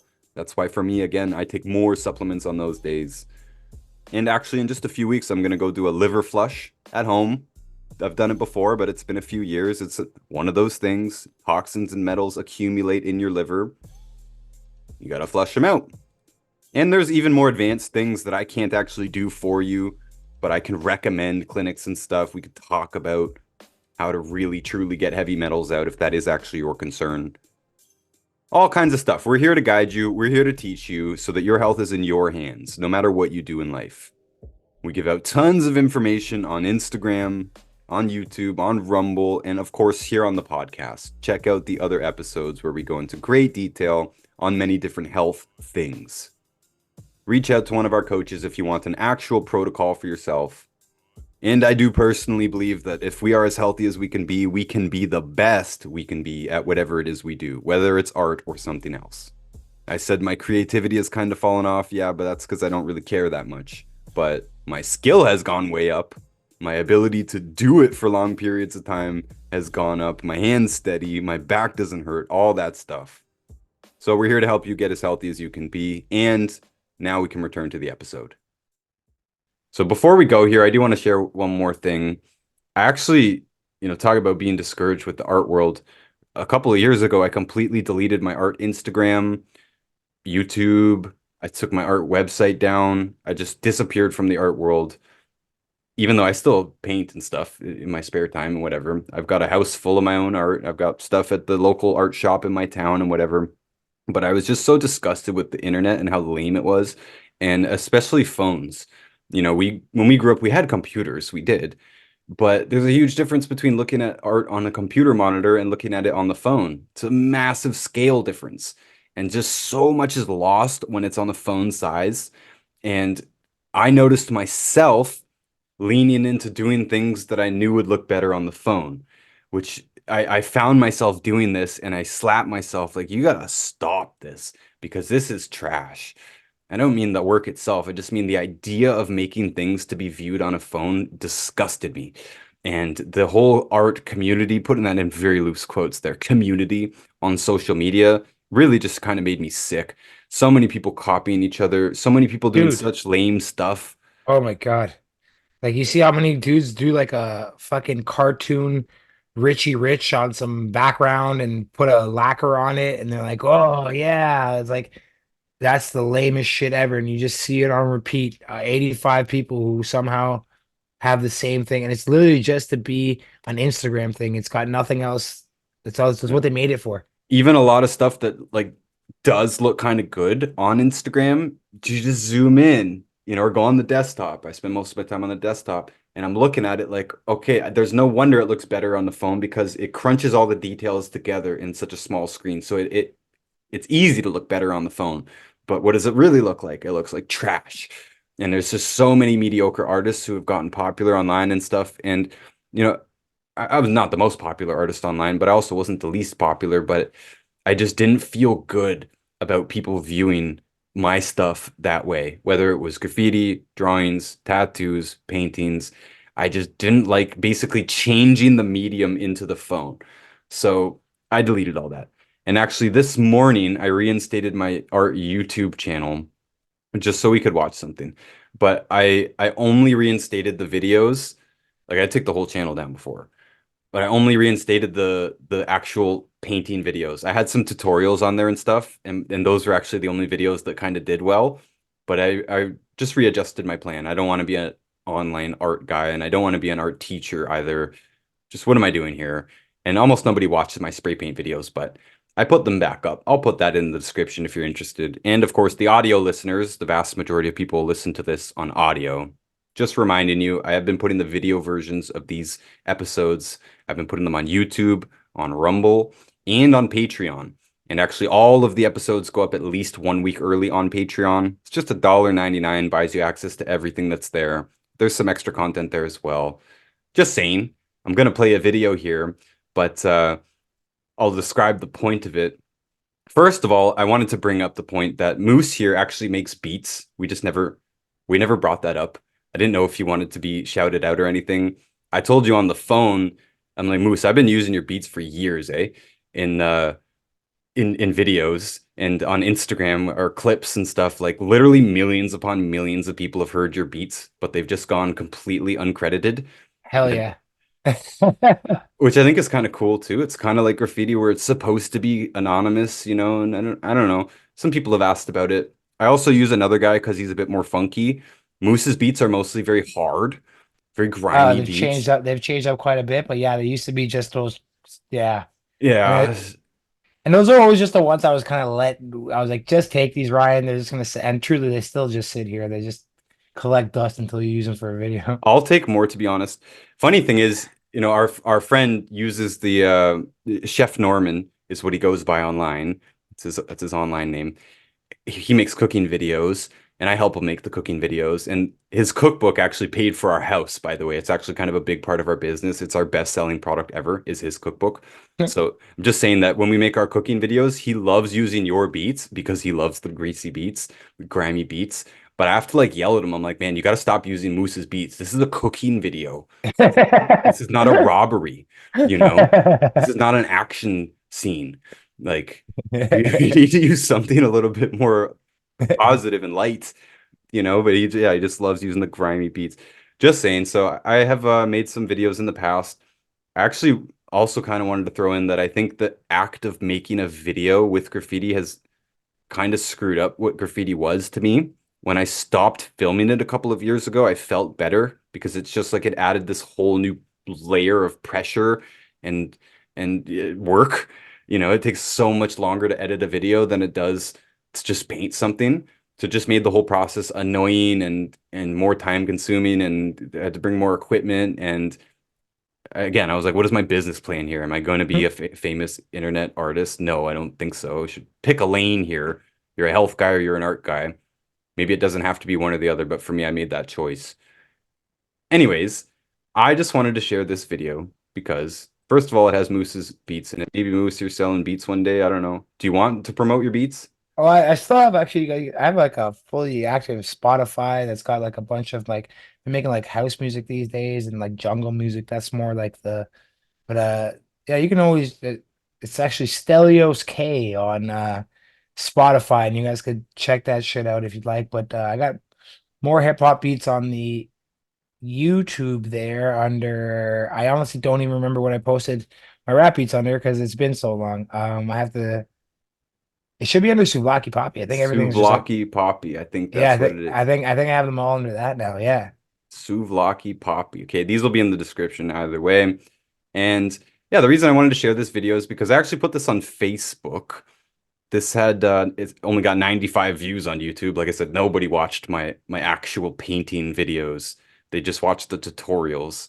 I love how it's Uh, just a swastika. so it is actually in Swastika, No, no, Ontario. no, no, no. Yeah. Oh, that's the location. Yeah, so I just thought this was a good illustration of how I actually get spots. First of all, I look for a nice spot. Second of all, if it has graffiti on it, then I'm like, yes. Third of all, I also thought that by filming it, I had proof that it did look like trash before. So if I ever did get in trouble or something, I could say, I'm doing a community service here. That would be my argument in court, you know. But anyways, yeah, it is actually in the town of Swastika. It's right next to the town that I live in, Kirkland Lake, Ontario. It is actually called swastika, although it's pronounced locally swastika or swa. I usually just say swa. I actually like swa. I would live there. It's a bit of a nicer place than KL, and there's no cell phone towers in the whole town. I like swa, but yeah, this one bridge is in swa, and of course it had actual swastikas painted there. So What's they the home loved of this them? on Facebook, by the way. Some of my friends were like, dude, you like your face is in this video. Like this is your personal Facebook. You put this on Facebook. And I said, yeah, I want jobs in town, to be honest. And they're like, but you're gonna get caught. This is illegal. Everybody in the area saw this video. Everybody. Everybody loved it. Maybe there was a few that didn't, but like it got a very, very good response. And our town is so small, you can't tag in our town. They will find you immediately. You can't shoplift in our town. The security footage will be on Facebook in 10 minutes and you'll be caught in another 10 minutes. And people will call you out on it. They might ban you from their stores and stuff. Small town here, we're talking, right? So the police would know this as well. Police had to have seen this video.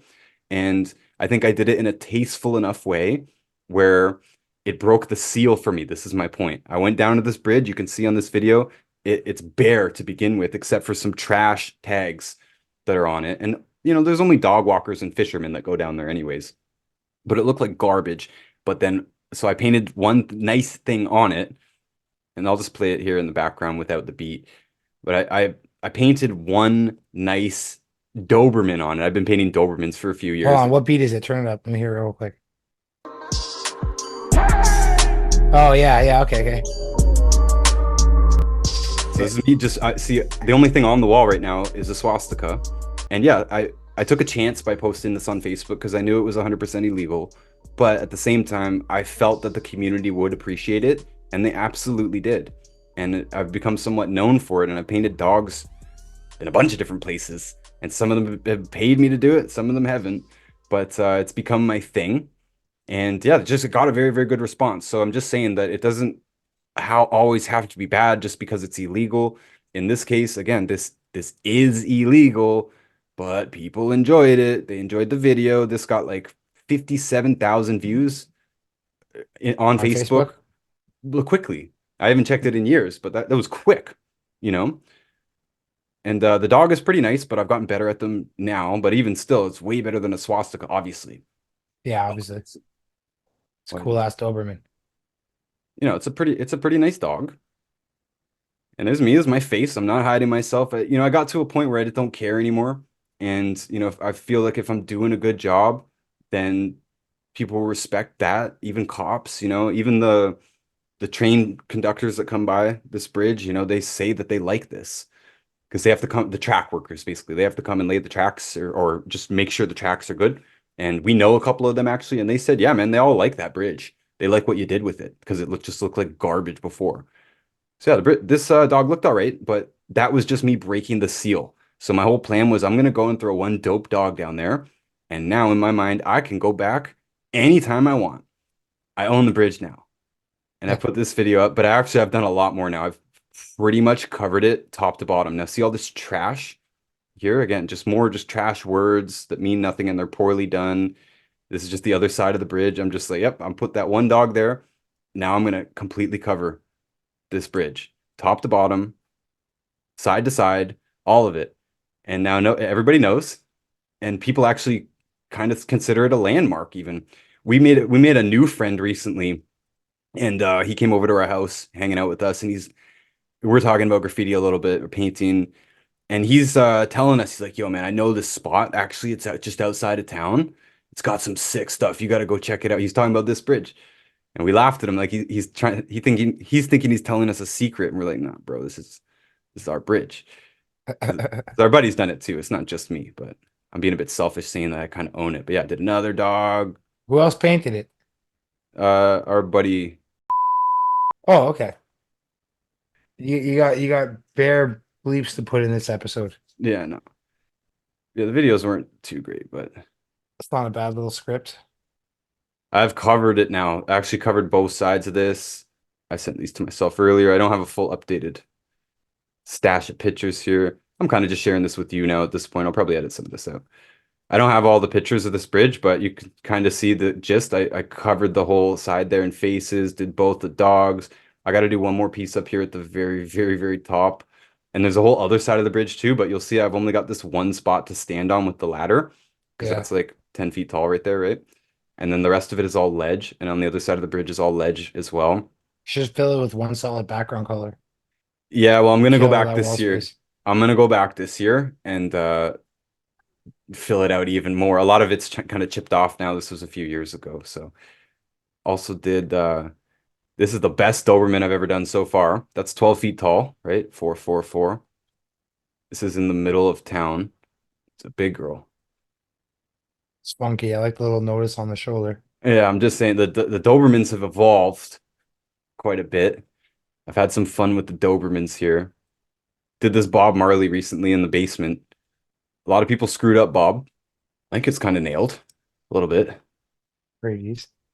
Had this one in the park up north. It was I've seen this piece. I Yeah, remember this this was piece. another one where it was just like some trash tags or something. And I actually had to go to City Hall and ask permission. I said, "Hey, there's a park near my house. It's got some kids' tags there. Can I paint over it?" And our town's small and cool, so they're like, "Yeah, you know what? Go ahead. Just don't do anything bad on it." I didn't have to submit a proposal or anything like that. I just had to talk to like two people. They gave me the okay. I thought it came out good, you know? Some people didn't like the actual graffiti. I like that piece But though. but everybody fucks with the Doberman. You gotta stop leaving them without the background on there. That's why it doesn't kick as hard. Because like you have the Dobermans with the tiles on them. You should have the piece on the tiles too. Fair. You know what I'm saying? Like it brings it so much more together when the piece isn't just floating on the wall. Like you know what I True. mean? Anyways, I kind of just wanted to share that with you. Those are dope. Yeah, so I was just saying that there is a way to go about it that is more legitimate, and I like to be on that more legitimate side, and I don't want to be bothered. I don't need the praise or anything like that. I just want to be in peace, in paint. I started writing a new name too, and it bugs me because it kind of looks like yours. I don't know if It you can. it kind of does. I was like, it says Nuaza. It means ground fighting in Japanese. So I was just like, yeah, that's a sick. Well, your style has gotten a lot better.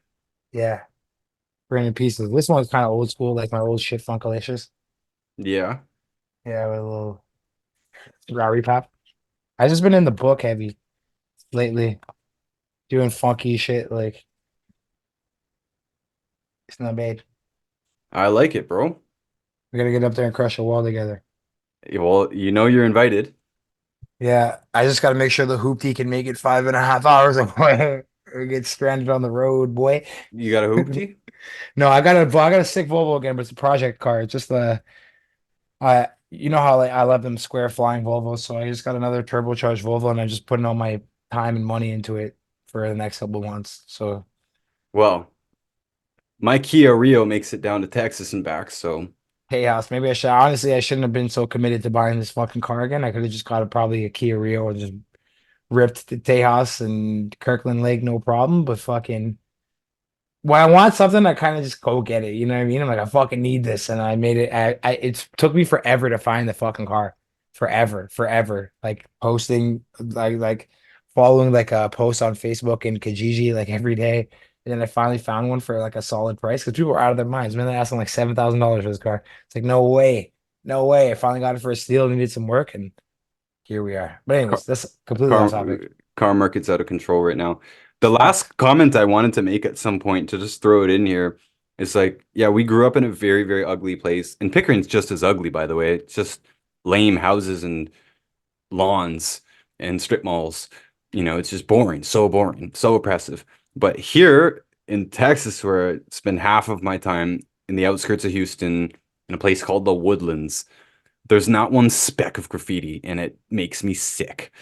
And it's the same sort of thing as Toronto, just highways and strip malls and suburbs. But it's like, at least it breaks up the monotony, having just something to look at, something that's Yeah. human, right? So when that guy was saying, art has diminished to just simply human expression, I'm sitting there thinking like, at least give us some human expression, because all we see is these box stores, all we see is highways and these garbage houses, to be honest. Like we live in this so-called nice place, but these houses are garbage. They're not well made at all, and Yeah. they're definitely not beautiful. So I would rather see a tag that's sloppy and grimy and not even well done than just see this non-human stuff everywhere, because that's what it is, right? Oh, this is just human expression. Well, that's better than having no human expression at all, Yeah. man. Yeah. I agree, dude. Especially considering like how many of these developments are just exact same thing dumped over and over and over. And the more they build, the more it looks exactly the fucking same. It's crazy, man. Like, Even where we like grew up in Pickering, it's even worse now because now it's just development after development after development, box stores, strip malls, uh, townhouses that look exactly the same. It's so gross. I don't know what the kids growing up there are going to think. I don't know what kind of brain they're going to have or what kind of stories they're going to have, because this is just stripping away all remnants of human expression, and I hate it. yeah. And considering the only good parts about being in Pickering are the fact that it had nature and it had places that like you can go and be like, all right, well, at least this isn't man-made. You're in like you're kind of in the beauty of nature, and they're just removing that to put bullshit. So it's like, bro, there is no good side to what they do on that side. So it's like, Even a you, lot of my favorite bridges, now there's townhouses that go all the way up to them. So yeah, there's no nature anymore. Like I had that down as a positive here. Like I would go to bridges that you had to walk 2 hours through the bush to get to, and that at least got me outside. Right. I, yeah, I wasn't playing video games and stuff. And this is summer, winter, fall, didn't care when, don't care if it's even raining because I love painting bridges. Bridges protect you from the rain. yeah. But it got you outside, it got you into nature, and there actually was nature. And now, yeah, a lot of that has been replaced. It's been paved over parking lots and townhouses, and yeah, it's just gross. And yeah, living in a place with zero graffiti makes me very unhappy, to be honest. I agree. Well, I live in a place that's absolutely smashed with it, but like that's one of the appeals of the city is it's always been like feels like, I can walk through and even though it's got like the oppressive condo building bullshit that's going on now, it's still got a graffiti culture that keeps me kind of always looking at even the bullshit they're building. Because at least like while they're being developed, I like that there's this new like thing where people are crushing the developments. They're putting like the throwaways and tags on the developments. I'm like, that's sick. It's the only reason I even look in this direction is because these are here. So I don't know, man. We didn't even mention abandoned buildings. Yeah, I don't know if there's much to say on it, but like it's always been a big part of graffiti, and I just love these places. Just love They're hanging out so with rad. them. It just gets me away. I don't know, something about, I don't hate other people, but I kind of do. It's just something No, about. I'm just saying graffiti will always put you in a unique scenery. You know what I mean? You're gonna end up somewhere that you probably wouldn't be on your just normal day, but to go paint, you're gonna end up in an abandoned warehouse or at the top of an old building or some weird shit like that. It's almost in the cards for you when you pick up a can. Like, you know what I mean? You're gonna end up here. Which is great. I've spent a lot of time at some of these very interesting places. Some of them you just walk by as a pedestrian, but you really get to know a wall, get to know an alley or something. I know that's not going to be appealing to most people listening, but there's just something weird about it. Abandoned buildings, yeah, we just spending the day in them. We're setting up the old tables and stuff and having lunch, and I don't know. I miss it too, to be honest. It's just, yeah, it's away from the eye, and you can, that free expression thing, you can just do whatever you want. It's an abandoned building, and we're still Yeah, and gonna. not to mention all the things you'd find fucking around. Remember all the random like people cracking each other with fluorescent tubes and just like finding just nonsense. And there was not condoning playing in abandoned buildings because obviously that can go very astray, but it was fucking rad. Like it was rad sometimes. I had a lot of fun in abandoned buildings, to be honest. Yeah. At least it's better than a lot of the trouble that we could get into without that. I could think of a lot of worse things: gambling, drugs, alcohol. A lot worse than Honest, hanging out in an abandoned building. honestly, it was mischievous but fun at the same time, and it was kind of it always had some sort of level of camaraderie with it too, because graffiti kind of has to come with a crew, or at least like a 1-2. So it's like that level of like we're all fucking around. It was always fun, like you know what I mean? And that made it always better. Modern exploration, these modern environments, these sterile suburban environments, there's nothing to discover. There's nothing No. to be interested in. There's no treasure map. There's no surprises. But you'll get those under bridges and in abandoned buildings, especially for graffiti, because the graffiti itself is like a treasure hunt. Yeah. Oh, look at this piece over here. You turn the corner. Oh, I wonder who did that. I wonder how long that's been there. That looks dope. Yeah. Catching pieces from like 10 years before you were even thinking about picking up a can. You're like, holy fuck, look at that. And you just let that bad boy rock for another 10 years. That's crazy. That's another thing. That's like you learn the level of respect for the things that came before you do with graffiti. Like I Mhm. know you like going over things, but it's like, if you saw a piece from like 1994, you're not gonna be like, oh, I'm gonna roll this over and you're like that. No, I'm not. Yeah, that's good. Or it's worth its weight. Like, you know what I mean? Once it's been there for a long time, yeah, that's another taboo, is not to go over it. Even in because I did live in Copenhagen, Denmark for a while, and there's a couple of famous old school writers from there, and some of their pieces have been rocking for 20, 30 years, and they won't be, if you paint over them, you will have a problem. And it's funny that especially the one guy, Bates, he's pretty famous, Bates. He actually won't paint a lot of the popular spots because he knows if he does, no one will ever touch that spot again. Ah, yeah, It's, smart. so Yeah, he's yeah, being yeah. respectful to the younger Yeah, yeah. He's letting generations. people get their come ups too. So he's like, all right, if I paint it, no one's The it's wall's just done. held down. Yeah, it's held Yep. down for the rest of the time. Yeah, yeah, yeah. Yeah, which Yeah, is a cool thing. It is a cool thing. The respect goes both ways. yeah. He's got enough spots, kind of thing. And he's got pieces, yeah, that are just faded to dust. You can barely see them. They were done 25 years ago, and no one will still touch it. So yeah, I just thought that was so cool that there was a lot of spots that he said, you know what, I'm gonna let everybody else have this spot because it won't be their spot anymore if I paint it. Yeah, yeah, yeah. It won't become this popular spot where everybody gets to go out there and just kind of do their thing here and there. It's just gonna become a Bates piece. Yep. Yeah, that's dope. So Moose, I was not surprised really that we were able to talk for more than 4 hours on this subject. Is that how long we've been talking? I think so. Yep. All right. That explains why I'm hungry. Yeah. Yeah, We've got a day to get to now. I gotta go eat a steak. All right. I appreciate you joining. I Lots of pre love always, buddy. I appreciate Luke for being here for the first while. Appreciate everybody listening. Remember that you can find everything that I do on my website, notusbooks.org. And actually, the only thing you can't find on that website is that art YouTube channel because I stripped it all from my website a couple years ago. But I will put that link in the description if you want to check it out. I don't really care if you do or not. But all my other channels are there, all the Instagrams and the other YouTubes. Again, it's mostly health based, but got quite a bit of stuff now. All the books that I've written and helped publish, the free audiobook version, video book version, all that stuff is on my website, notusbooks.org. And not us, by the way, that is my graffiti name. I guess we should throw this in there, and a lot of our friends kind of commented on that, like, you're going by this name publicly, and I'm like, yeah, why not? I don't care anymore. And I don't do bad graffiti in the sense that, I don't You're do, I don't, vandalizing. yeah, I'm not vandalizing anything, even though I do still paint bridges and stuff. You saw, I just gave an example, I'll go and paint a pretty good Doberman over a swastika. That's my thing. So I don't know. I don't really care. I don't think I'm gonna get in trouble for doing what I do, and I don't like the name Ryan, honestly.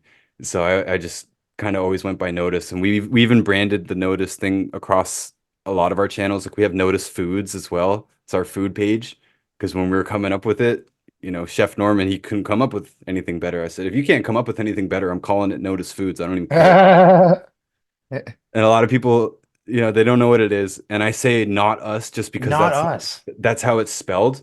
Yeah. I didn't really think all this through, right? We have this audio, like most people will be listening to this on audio, so I gotta say not us because that's what it is.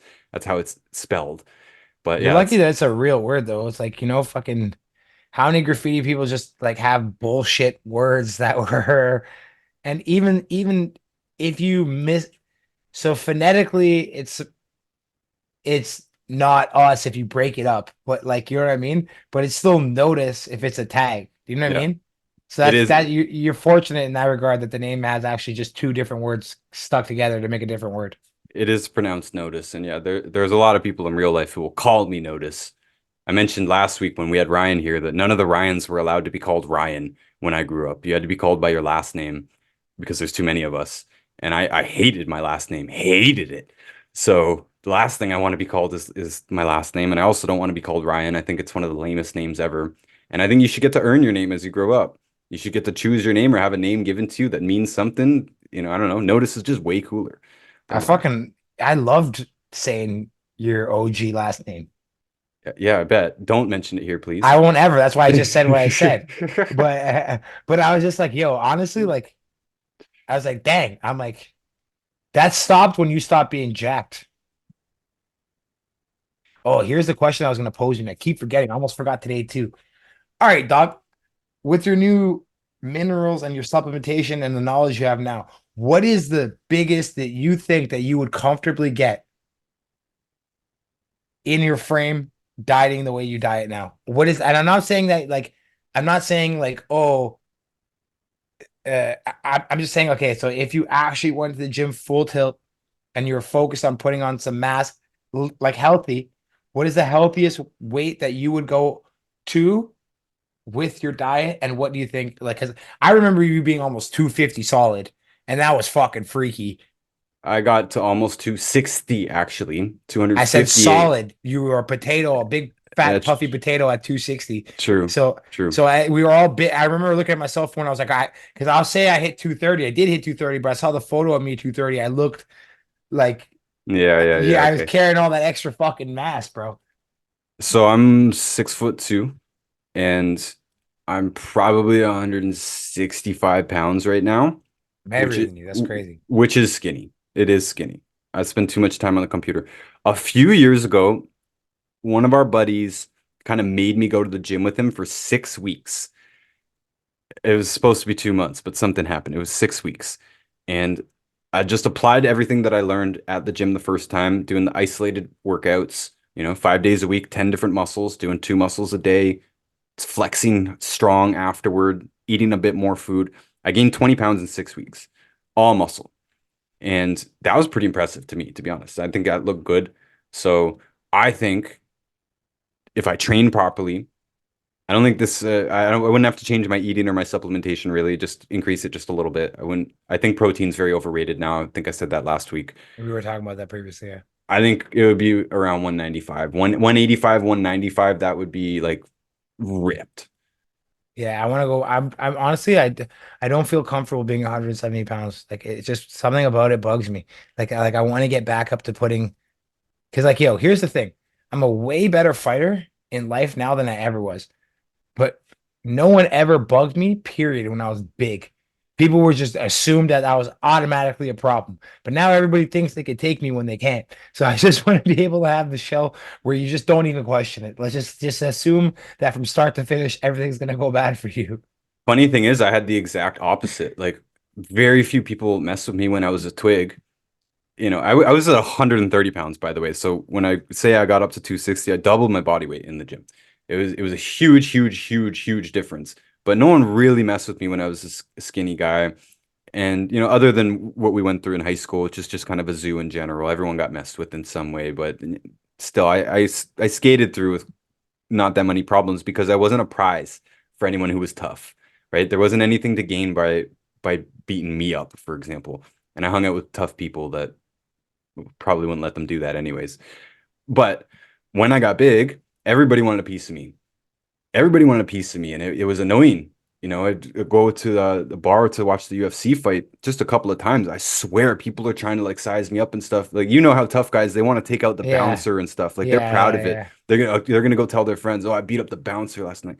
Well, when I was over 200 pounds, yeah, people wanted me as a prize. But But I'm there not. was this, but there's also a specific point, I think, too, like where everyone was fighting, like we were going back to this fighting bullshit. There was a point where like, remember when like Jersey Shore was cool? Everybody wanted to be a fighter. Everyone was wearing Everyone wanted to get, affliction and yeah, tap everyone wanted out. to get hammered and fight each other. Yeah, yeah, yeah. I was never into fighting, you know that. You know me personally, but yeah, a I lot of do know. people looked at me like a prize, and it was a problem, to be honest. Yeah. I think, but also, yeah, you were out more though. So the more you're out, the more likely a problem is to arise too. So there's, Even my friends though, even you, man, you're like, "Oh, okay, now you're big. You want to wrestle now?" And I'm like, "No, I I don't." always it made no. Don't you ever lie about that. I would have made all you guys wrestle me, or no matter what your size was. That's a fact. True. Well, some of our other friends though, they thought it would be like, "Okay, now you want to go now? You want to wrestle around?" I'm like, Okay, "No." yeah, okay. Maybe a couple people thought because you got bigger that they're like, oh, now you think you can fight? And it's like, no, those things don't correlate. I'm just lifting weights. It's true. Being big don't teach you how to fight. It's true, but it is a good show because it's like the lot. Because if there's gonna be people that are picking, like I wrote, like that's what I'm saying. It's like this gentleman that just walked into this room is even 20 pounds lighter than me, but still in the square block radius, probably one of the more formidable people. I'd kill him, but but in terms of our average Joe, he's a national level boxer. He's a fantastic like fighter, but you wouldn't see him aesthetically and be like, oh, that's the guy I don't want to fuck with. Hmm. You know what I mean? But you see a guy that weighs fucking 230 and is stacked, you're like, ugh, that's gonna be a tough fight. Even if it's an easy fight, even if it's an easy fight, you just assume from the shell that it's gonna be tougher. You know what I mean? Fair enough. I see what you're saying. So, Moose, this has been fun. It's always fun. Finish what I was saying earlier. There's also an archive of this podcast on the website, notusbooks.org. You can download the episodes for free there. And there's actually a special treat if you listen all the way to the very end. So after we sign out here, those who are listening on the archive right now, stick around, get your special treat at the very end. And for everybody else, including you, Moose, I appreciate you sticking around so long. This was fun to me. You know, I love you, buddy. I'll stay here and talk with you for 4 hours any day. I think a lot of people would never have heard this perspective on graffiti before or expected this type of an episode from me. But yeah, it's been a deep, long, lifelong love here that I've had with it. And I don't ever want to give it up. Hell yeah. Same here. Same here. It's what brought us together, and it's what's not going to tear us apart there, Chiefy. Hopefully we paint something this summer, bud. Yeah, fucking hopefully. I love you lots. Everybody, thanks for sticking with us for this long. That was a long ass chat. And Ryan's got a lot of names to bleep out and a lot of editing to do. I was gonna say I'll also register for the Patreon so I can listen to myself speak. Appreciate that. Well, you see it way early. I'm very on top of things right now, so they're out several weeks early on the Patreon right now. And yeah, you can check them out, patreon.com/therealnotus. It's in the description, of course. Moose, appreciate you again. Love you, buddy. All the other guys out here thinking that's kind of gay to say. You want to tell your friends you love them, bro. You don't know if you're never going to see them again. That's a big fact. I've lost so many people to not say it. We've lost some friends, and it sucks when you never told them how you feel. You don't need to hide your feelings. It's good to tell your friends that you love them, and you'll feel a lot better if you do never see them again. But hopefully that's not the case. Just saying, don't be scared of it. Don't be soft, basically. Yeah, that's soft as fuck. Don't be so soft. Not saying I love you, can't your be- friends is soft. Yeah, don't be so soft that you can't be soft. Get over it. All right. All right, everybody. Peace, Stay guys. healthy, my friends. Until next time.